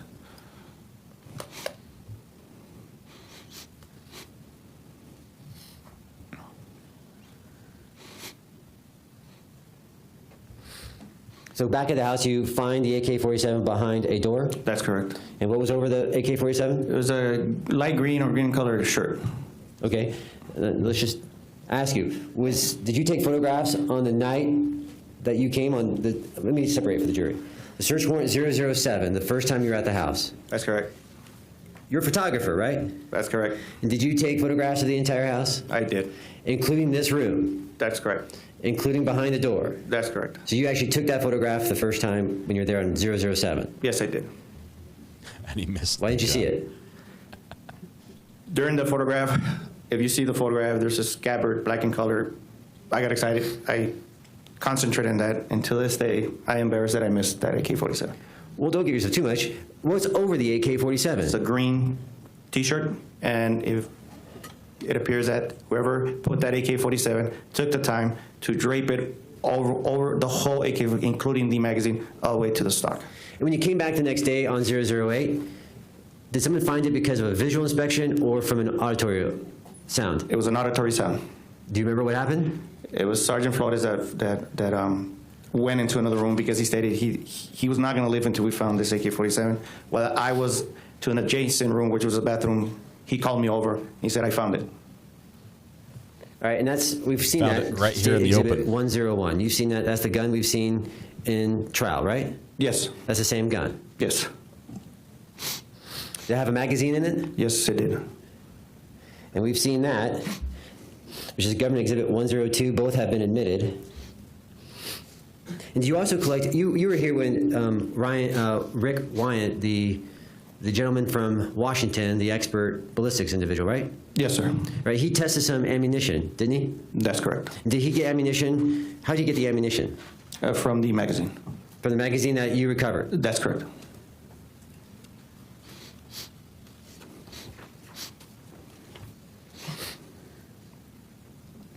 And then during that search warrant 008, we're in the daytime now, the daytime one, right? Did someone do a perimeter check around the house? Yes. Who? At this time, we had Sergeant Bunting with us, former Detective Bunting. He's a sergeant now. He was there with us. Okay, and walk us through, why, did he take it on his own initiative to go outside? Yes, while I was processing or exiting the house with the items, Detective Bunting exited the residence, and moments later, he called me over, and when I met with him, he had shown me what he discovered. What did he discover? He found casings in the back porch area, spent casings. And you've seen that picture where we have the blue and the yellow circles? That's correct. Right, and I think we just refer that to the blue and yellow. So which casings did Sergeant Bunting or Detective Bunting find? There were the ones circled in yellow. The cluster? Yes. And you took photographs of that, right? Yes. And you also took, were you there also for the placards? Yes. Okay. You also took photographs of the outside, right? That's correct. From the patio out? That's correct. I'm going to show you what's already been admitted. 34.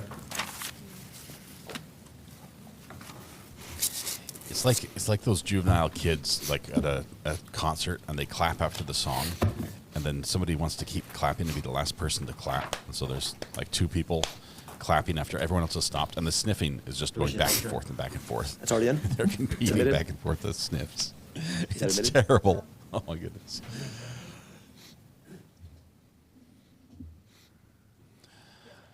Permission granted. We have that nasty glare in the middle of that thing, so I'm moving it over. You recognize that photograph? Yes. Is that a photograph that you took? That's correct. And the jury went out to the scene, so this is going to be a lot more familiar to them. What are we looking at? This photograph depicts the back of the residence, right outside the porch. To the left, you see a little walkway. In front, you see a gazebo. Just to the right of it, you see that smoker. Right behind the smoker, you can see a T-post, which is the first fence line.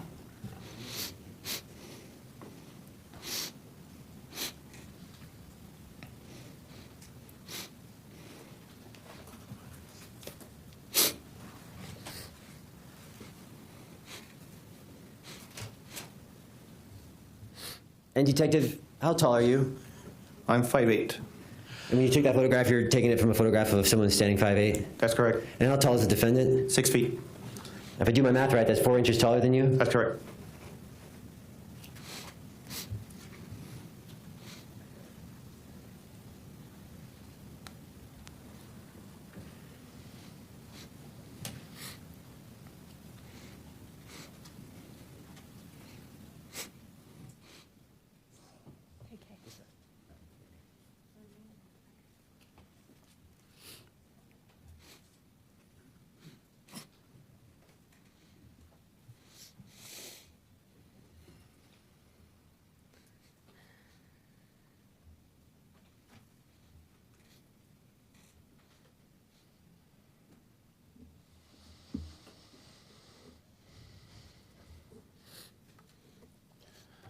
Still want to tweak the spice meter. Just doesn't look right. Council's looking at that. I'm going to go through. Sorry, I put you on the spot, Kathy. So let me go through Exhibit 72, which I believe has been admitted. There we go. Triple K. Or is it Triple K? The whole courtroom is sniffling.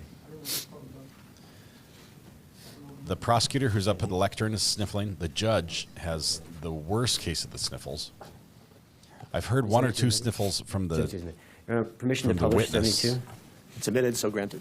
So I'm going to show you some pictures that you took of the victim's clothes. You attended the autopsy, right? Yes, I did. What was the purpose of you attending the autopsy? That was to take additional photographs and collect the victim's clothing. And did you see the victim being brought in a body bag? Yes. Was there any tampering with the body bag? No, the seal was still intact. Sheriff's Department seal? Yes, we sealed our bags with a number tag and a zip tie. And who opened that bag? What's that, sir?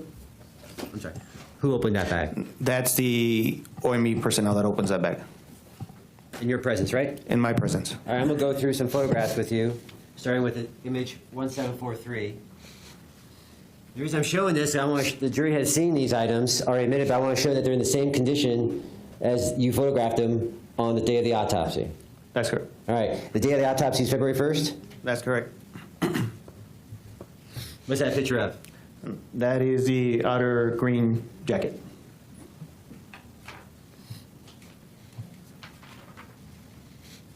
Let me show you government image 1744. Picture of? These are the victim's pants. The outside pants? The outside pants. Some undergarments? That's the middle is the socks and the bottom is the undergarments. Undergarment? That's correct. And you reviewed Government Exhibit 72, right? Yes. And you were here for the unveiling of the evidence in court, right? That's correct. Any difference between the two? Nothing at all. What am I looking at? These are the other pair of socks. And you know what time of year it was? It was late January and it was cold. It was winter. Cool. Is it common for you personally to double up on socks if you go outside for a long period of time? Me personally, I've done it, but it's not common, but it's cold. Yes. What's that photo of? This is the black sweatpants on top, the boots, the belt, and the green outer jacket. That's the jacket he was wearing when he came in? Yes. Who's taking the clothes off of him? This is done all by the OME. Is that a better picture of the sweatpants? Yes. A laid out photo of the outer pants? This is a... Oh, I'm sorry, jacket. I thought it was legs. Yes, this is the jacket. Is that the front of the jacket? Yes.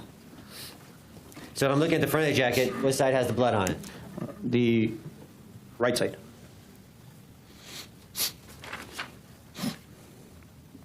Another picture of the jacket? Yes.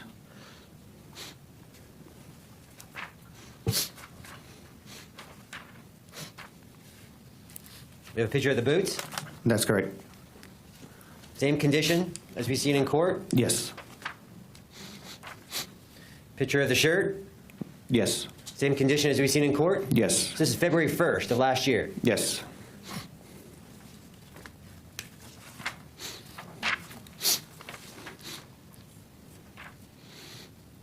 Finally, this is a front picture of the shirt, right? Yes.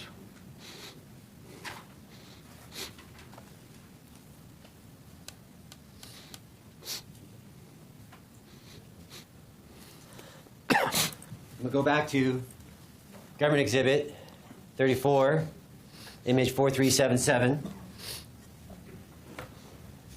We just talked about that, right? Yes. Next, I want to show you a defense exhibit, KK. It's the second page. It's not labeled. Second page. Same view, right? I'm going to show it to you. You see that view? Yes. You see this view, right? Yes. Is there a difference between the defense exhibit? Yes. What's the difference? You can see the sun, and then you can see it's actually higher. Well, the photographer, lower or higher than you? What's in the Your way? Honor, I'm going to object. This is state's photos, so I don't know what they're, just because I entered it doesn't make a difference. They took it. This is not a state photo. This is not a state photo. Where are we going with this? I'm directing my examination on a exhibit that was used to cross-examine other witnesses in this case, a defense picture which is different than the state's photograph. I'm showing the difference between the two because it was conveyed to the jury. And how would this witness know the height of the person taking this picture? Because you could tell by the smoker. And Your Honor, their picture, the other picture is the next picture in the exhibit. These were shown. I don't understand his point. I think it's marginal, but I'll overrule the objection. The jury was there. We were there yesterday, so they saw it. As we say where I come from, they saw it with their own eyes. So, I'm gonna move on. Yeah, let's move on. I'm gonna move on.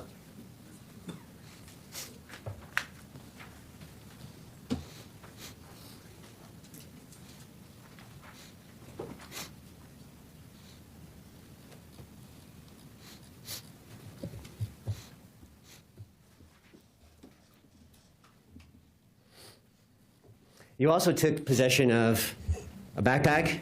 Yes. A fanny pack? Yes.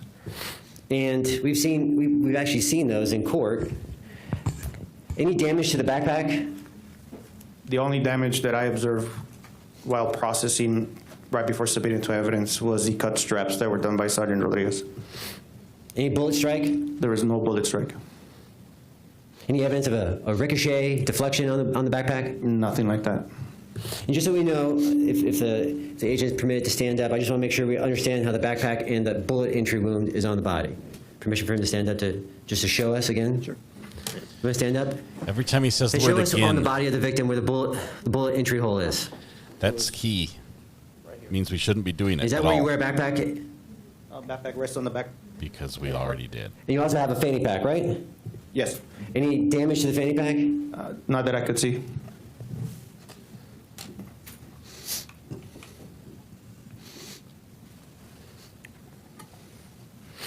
You also, when you collected everything, is it customary practice to fill out property receipts? Yes. And what's a property receipt? Property receipt, it's an inventory of items that we take that we give to the homeowners. It's an IOU from the police. Why do you do that? Just to keep accountability of what we took. And did you provide the defendant or his family property receipts? I actually met with Mr. Kelly at the Santa Cruz County Sheriff's Office Adult Detention Center.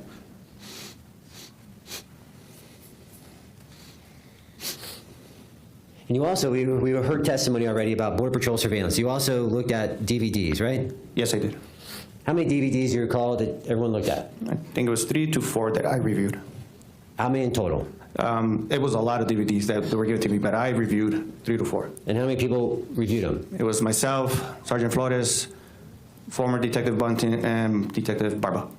And what was the reason to review Border Patrol surveillance videos? We wanted to see if we can see anything else other than Mr. Callan Ranch, any subjects, any people running, rifles, bundles, everything that was disclosed that what Mr. Kelly had seen. All right, I'm going to go to the interview. I'm not going to play it yet, unless you want to break now, Judge. But keep going. All right. I'm going to go to the interview. I'm going to approach. I'm going to show you transcript.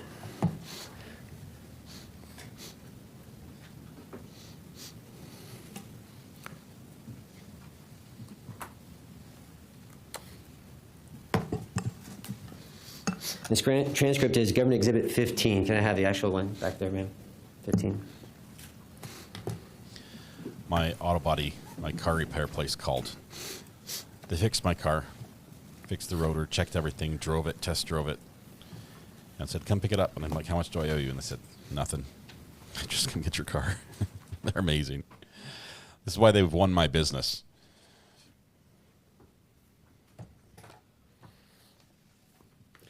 And this is the interview. Approximately what time did you conduct this interview? At 8:29. On what day? This was done on the 31st of January of 2023. Actually, 30th of 2023. January 30th, 2023. I first want to talk about the defendant's statement. I'm going to do some categories here. I'm not going to do the whole thing because we're going to listen to it. I just want to highlight some items in this, okay? Yes, sir, understood. All right, I'm going to first talk about the category of professionalism. I'm going to have you direct your attention to page 7, line 16. You see that? Page 7. Actually, I'm going to flip-flop. I'm going to actually have you look at this exhibit. Well, why is he looking at something if there's no question pending yet as to whether or not he... We'll read from it. This is the defendant's statement. We're going to talk about his statement. Okay, all right. I thought you were trying to refresh his recollection. So you got the government exhibit 15 right there, right?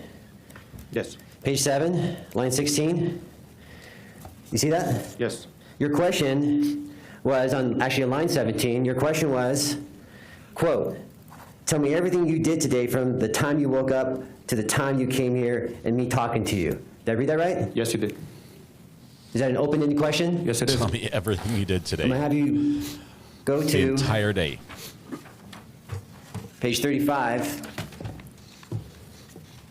But you just told me before that you were reading this because you were going to read Mr. Kelly's statements.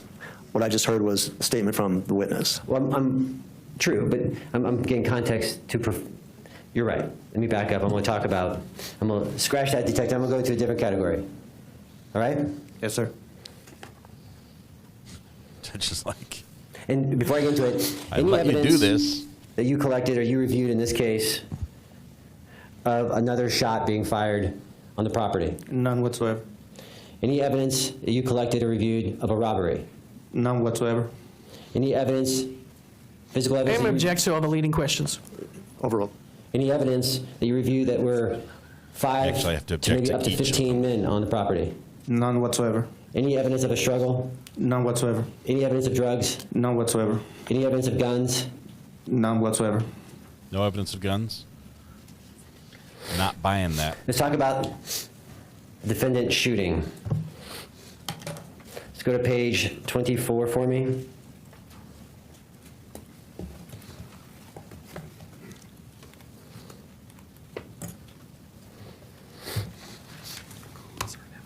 This is page 24. How many pages in that transcript, Detective? 47. 47. 47. So on page 24, I'm going to direct your attention to line 19. Okay? You with me? Yes, sir. Mr. Kelly says... I'm sorry, what page? 24. Mm-hmm. Give us some context. I want to get to some context. The question before is talking about a search warrant, right? Yes. And then Mr. Kelly responds to you, quote, I have no reason to believe I shot this person. Did I read that right? Yes, you did. And then your question was, what does that mean? Is that the first time that came up? Yes. In the interview, right? That's correct. And the defendant says, Pool camera it means audio on I this have was no reason terrible. to believe I shot him. That's simple. Right? That's correct. Did I read that correctly? Yes, you did. And your question was, did you shoot? And what was his response? No answer. No answer.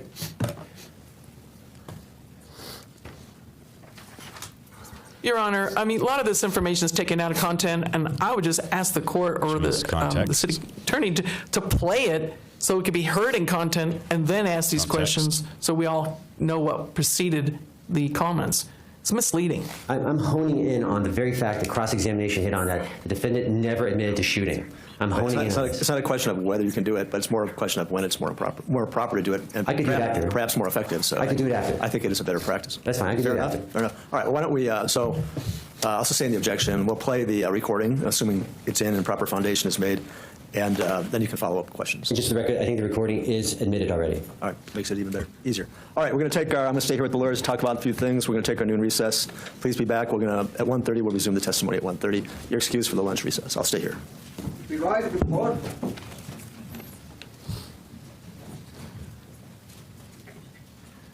Okay, so yes,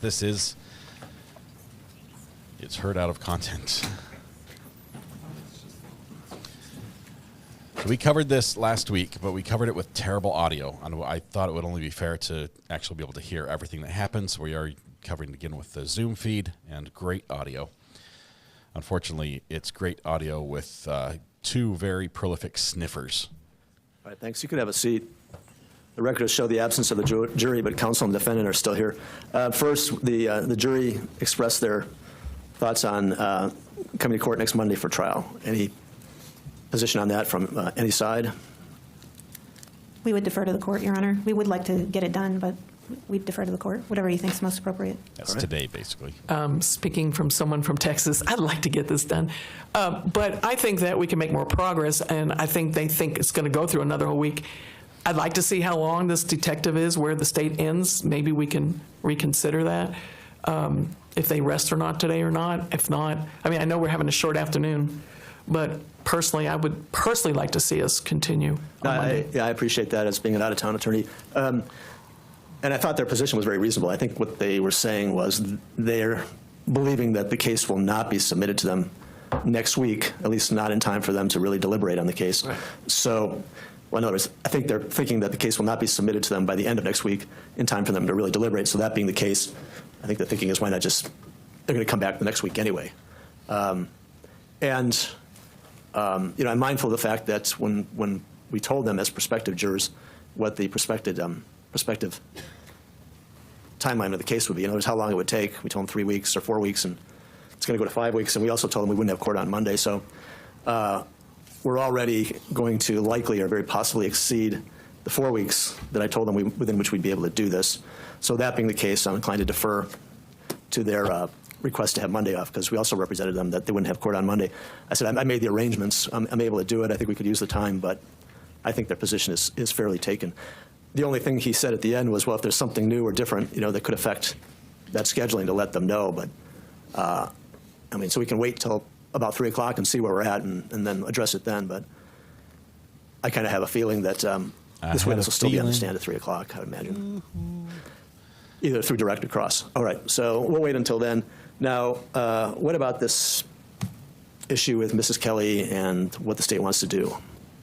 Your Honor, this was proper impeachment of Wanda Kelly based on her comments during her testimony, and the state was limited on redirect and wasn't able to play it to the witness, but I did confront her with the topics while she was on the stand, so this is appropriate redirect. In addition, Your Honor, she is available, and the case law says that the witness merely has to be available in order for the impeachment to be proper. Well, first I'll hear from the defense, but I just want to know, as we proceeded, and I sent my judicial assistant over to get a copy of the transcript, and what I got looks like a very partial. It's like 4 pages or 5 pages, so it's obviously not the whole transcript. Oh, that's just the clips, Your Honor, that the state is offering. It's the first clip is the part that's marked first clip.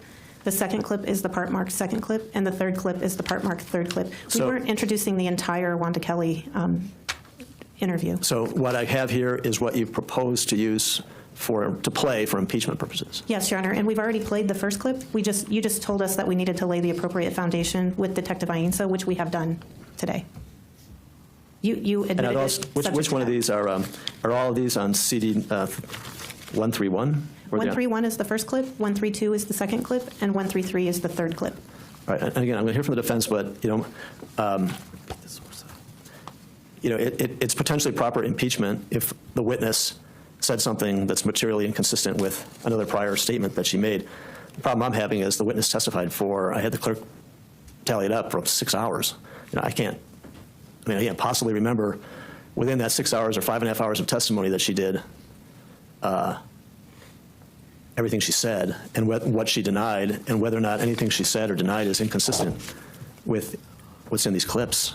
It has to be. The witness had to be asked a question, said something that's materially inconsistent with what she said or the witness said at a prior date in order for it to be proper impeachment. And Judge, I can't. It was 6 hours of testimony. The state prepared those clips directly after her testimony for the purpose of impeachment because she made comments that were directly opposite to what is in the transcript. That's why I prepared the clips on the day that I was going to do the redirect. So that it's the state's position that she did say things opposite to what is in the transcript. I That's why we're understand. offering it. That's your position, that she said something that's inconsistent with what's in this transcript. Right. But I have to do my own due diligence. I'm not going to. Sure. That's what you say, but I can't determine from this, after 5.5, 6 hours of testimony, I can't remember everything she said. So I don't know, as I sit here, whether it's inconsistent or not. Well, let me hear first from the defense, and then we'll talk about it some more. Well, Your Honor, I think this really has been beat up. There's been rebuttal testimony that's been brought up. It's been challenged and crossed with her. They could have used her statements and say, why didn't you say this? Do you need to refresh your memory? All those things that could have laid that out with her and giving her a chance to answer to it. but she's not on the stand anymore, and they're bringing something later, like you said, it's been long gone and also beat up already. So I think the point's made, and I think we're being redundant on this, and I would object. Okay. Was the witness asked, and again, I still have the same problem, I have to try and verify some of this, or all of it, but was the witness asked on her direct examination by the state whether or not she said these things that are in this transcript? Judge, I believe I showed her the transcript, asked her about it, and she denied the transcript. Never denied. That's my recollection. Right. Well, I need to see something in the record in order to make a ruling. I just can't make it. As I said, it's 5.5, 6 hours of testimony. I can't remember everything she said or just didn't say or wouldn't say or denied. So if you can point me and of course the defense also to something in the record within that 5.5 to 6 hours of testimony where she was presented with these statements and said, did you say these things? And if she denied it, then at least I'll have some basis on which to make a ruling. Well, I don't think we have a transcript of that, Judge. So, I mean, I can't point to the record. I can tell you what my notes indicate from her testimony that day. But that's the closest I can get. I can tell you what I believe I impeached her with, attempted to impeach her with. And she continued to deny that what she said in the transcript. That was the problem. You're saying that she denied ever making these statements that are in the transcript. Is that what your position is? She's denying the content of the statements. That's why the impeachment is appropriate. But was she asked, and again, I have to verify, but did she deny that she said these things during the interview? I believe I don't think she said she denied the statements, but she's denying the content of the statements. That's the problem. And Judge, I think the case law says, I can bring a case after lunch if you like, I believe the case law says that you don't have to have directly confronted the witness with the statement while they're on the stand, as long as the witness is still available. And the defense but if she did, but if she was confronted with the statement, then that changes the analysis. So if she was confronted with, did you make this statement to Agent so-and-so when you were interviewed at the CID office? And if she were to deny that the transcript, what's in the transcript is correct. I think the problem was that when I would ask her a question and I would say, didn't you say that? She would go into a 5-minute explanation of what happened and never directly answer the question. I think that was the problem I was having. And she would deny the content and attempt to explain, but wouldn't directly answer the question. And that was the difficulty I was having. And I think at one point she said, you're crazy if you think I remember everything that happened that day. There were a number of comments of that nature in the middle of me asking her those questions from the transcript. Your Honor, may I shed some light on this? I think just to recall, maybe to help the court and the ADA, I believe what she said was that there were more than one time he came in and that there was possibly confusion at which time. She never said, I didn't say this. She was trying to bring clarity as to what time, the second time when she's saying he was in there 3 times. So I think that was where the state didn't get her on it and where her confusion was what she was referencing. She never said, I didn't say these words. She never said that. But she was talking about the second time versus, in her mind, he had 3 visits in the house, if I recall the testimony correctly. So that's where she was getting confused in the comments where they didn't understand what she was saying. And Your Honor, I think why it's important from the state's perspective is that the transcript makes very clear that there is no confusion about which time she and the detective are talking about. So she was confused. During her testimony, she indicated that during the interview, the detective she was confused about what the detective meant, which time he was talking about. But it's very clear from the transcript and the clips themselves that there was no confusion about what they were talking about. And because of the way she answered those questions, I believe these are important for impeachment. Your Honor, she had a chance to use her talent in questioning her and make her point, because she wasn't denying saying it. And impeachment, the reason these are coming in is to impeach that she did say something or didn't say something. And so if the state couldn't get clarity on their own questions, then that doesn't give them a chance to impeach because they didn't do what they were supposed to do, and establishing the confusion. But I think the witness was very clear in her mind what she believed was first, second, third time, and I think it was referencing second and third time in her mind, doesn't give them a chance to keep going back at her. Understood. Now I'm looking again at this 1, 2, 3, 4, the 5 pages of the transcript that the state has identified that they're seeking to use the specific clips from part of that interview. Right.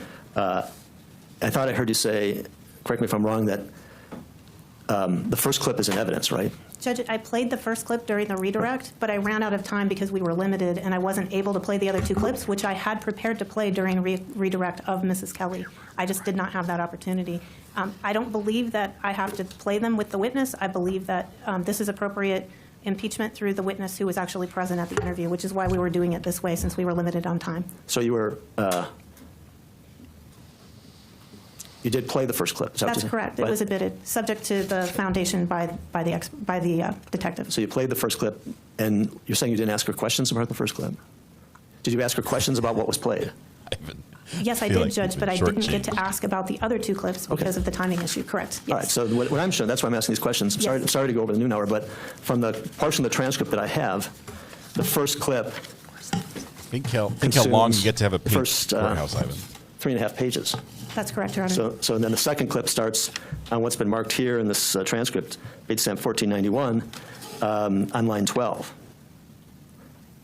Yes. So we've Very already heard everything that's on, and she's already been asked about what's on the transcript. You just told me that as to the first clip. Yes, Judge, but she denied it. That was the issue. Oh, as to the first clip, yeah, that's done. The first clip's done. We just had to lay the foundation for that. So we weren't going to replay the first clip. First clip's done. All right. That's already So what we're talking about then, that's in question, is the last page and a half.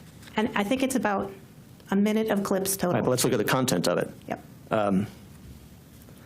Although I'm looking at something, lines 12 to 17 say out. That's the part that we did not include because of the court's order with respect to warning shots. All right, so now we're talking about what remains is Bates stamp 1491 beginning at line 17 and a half. Right. All right. Yes, there's a dead body in your house, in your property. This is a question. Yes, there's a dead body in your house, your property. He's got a gunshot wound, and your husband's been interviewed, and he's admitted to shooting at them.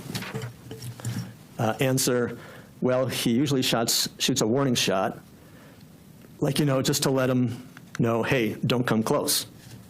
And then out. So what's that all about? I mean, what? The part on the warning shots was at the additional questions about the warning shots, Your Honor.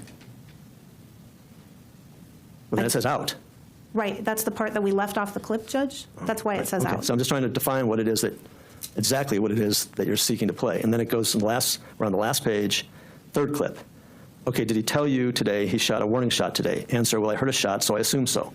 Only one shot. I don't know. You don't know? I did know that there was one. So what's impeaching about that? It's about, first, that the detective she didn't admit the number of shots or that she heard shots until the detective told her about her husband admitting to the shots. The defense implied during their cross of her that the detective lied about that, which was untrue. And what the detective said is detailed there. And so that's what we're impeaching, is what she said on redirect with respect to the officer lying to her about what her husband said. So that's the first issue. The second issue is the number of shots, which she also denied. She said she told Detective Ainsa that there were 5 to 6 shots, when in reality she only said 1 shot. But it's primarily in the context of what they elicited on cross-examination with respect to when she had admitted that she heard the shots. Judge, this has nothing to do with impeachment whatsoever, and I just don't understand why this has been considered why the state's considering this as impeachment. It was our questioning of the detective's tactics to give a misrepresentation of what her husband said or admitted to try to get her to confess along with it, type of strategy. So that was just our table doing our implications, not the witness. And again, it was clear the warning shot thing was her speculation that, because she did hear some shots, she don't know how many. She said she heard them, can't remember how many, got mad when everyone tried to nail her down to how many, because she was like, I was under stress. I mean, she didn't know if her husband was dead or alive, and she got mad at the state for that, trying to hold her down to it. So I don't understand why this is impeachment. All right, it's 10 after 12. I'm going to take the matter under advisement. We'll come back after lunch with a ruling. But thank you for your assistance on that. Thank you. All right, we're in recess until 1:30. All right, with that, they're going to take a lunch. I think we're going to take a little break because we've been going for 5 hours. 5 hours is a reasonable amount of time to go. Let's see. Let's hit this right here. Okay. We have a short. I think we have a short afternoon. I'm gonna peek. I'm gonna cheat and peek ahead.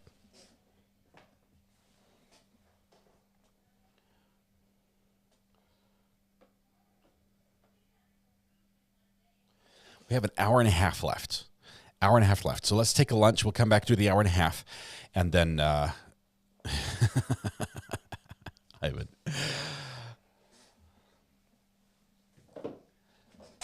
They fixed the car beautifully. They fixed my wife's car beautifully. And they did say, we checked, it did some cosmetic damage to the wheel, but there's no safety damage. So it scratched the finish.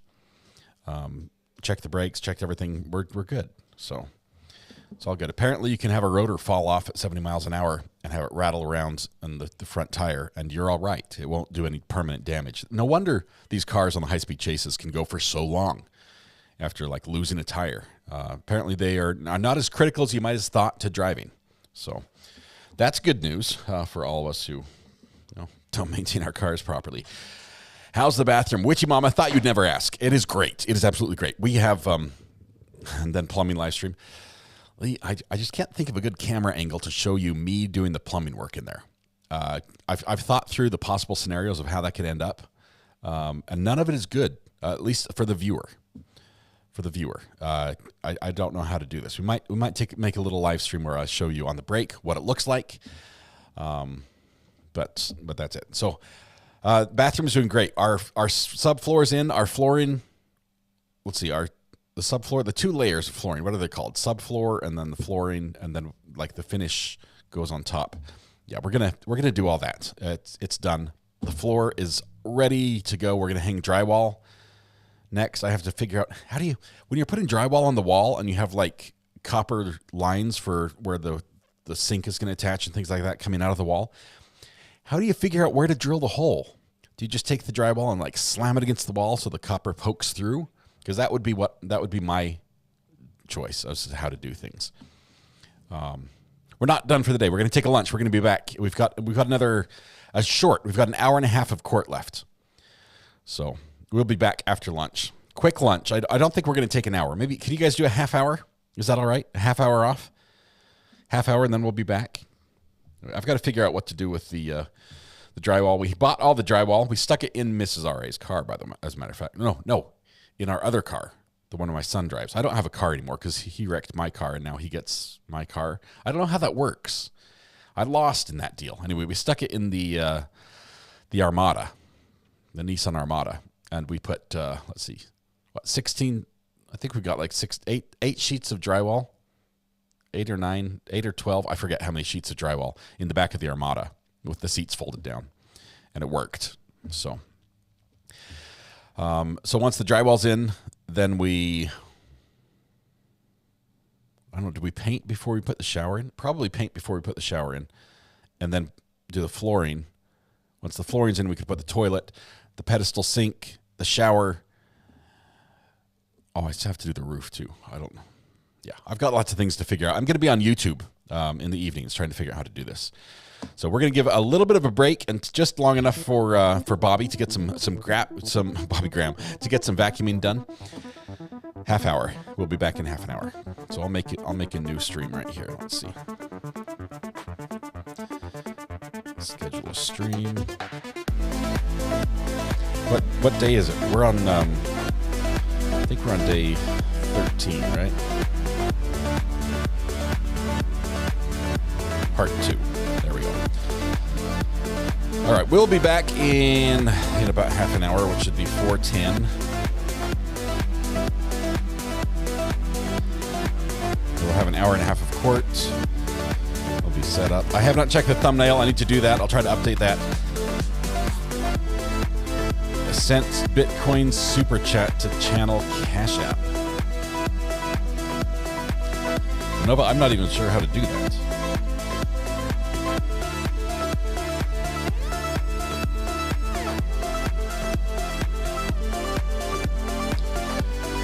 Got to figure it out.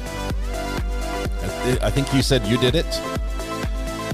Let me go back, and before we wrap up, let me check the messages. Oh, I've missed a bunch of messages. Starting from the last one. Karen Dietrich, this channel is the best place to follow true crime. URA, the mods and chat are the best around. Love it here. Crystal Hines, thank you. Thanks for having me for 2 months. Anyone know if the jail calls are out for public consumption? Paula Anna, thank you for the best hopes on the planet words.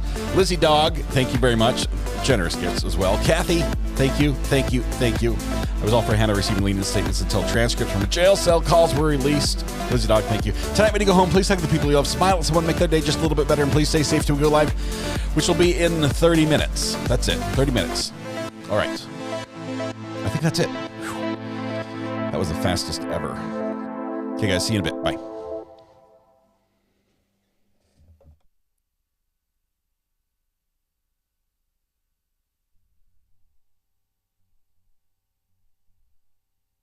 I was kicked back.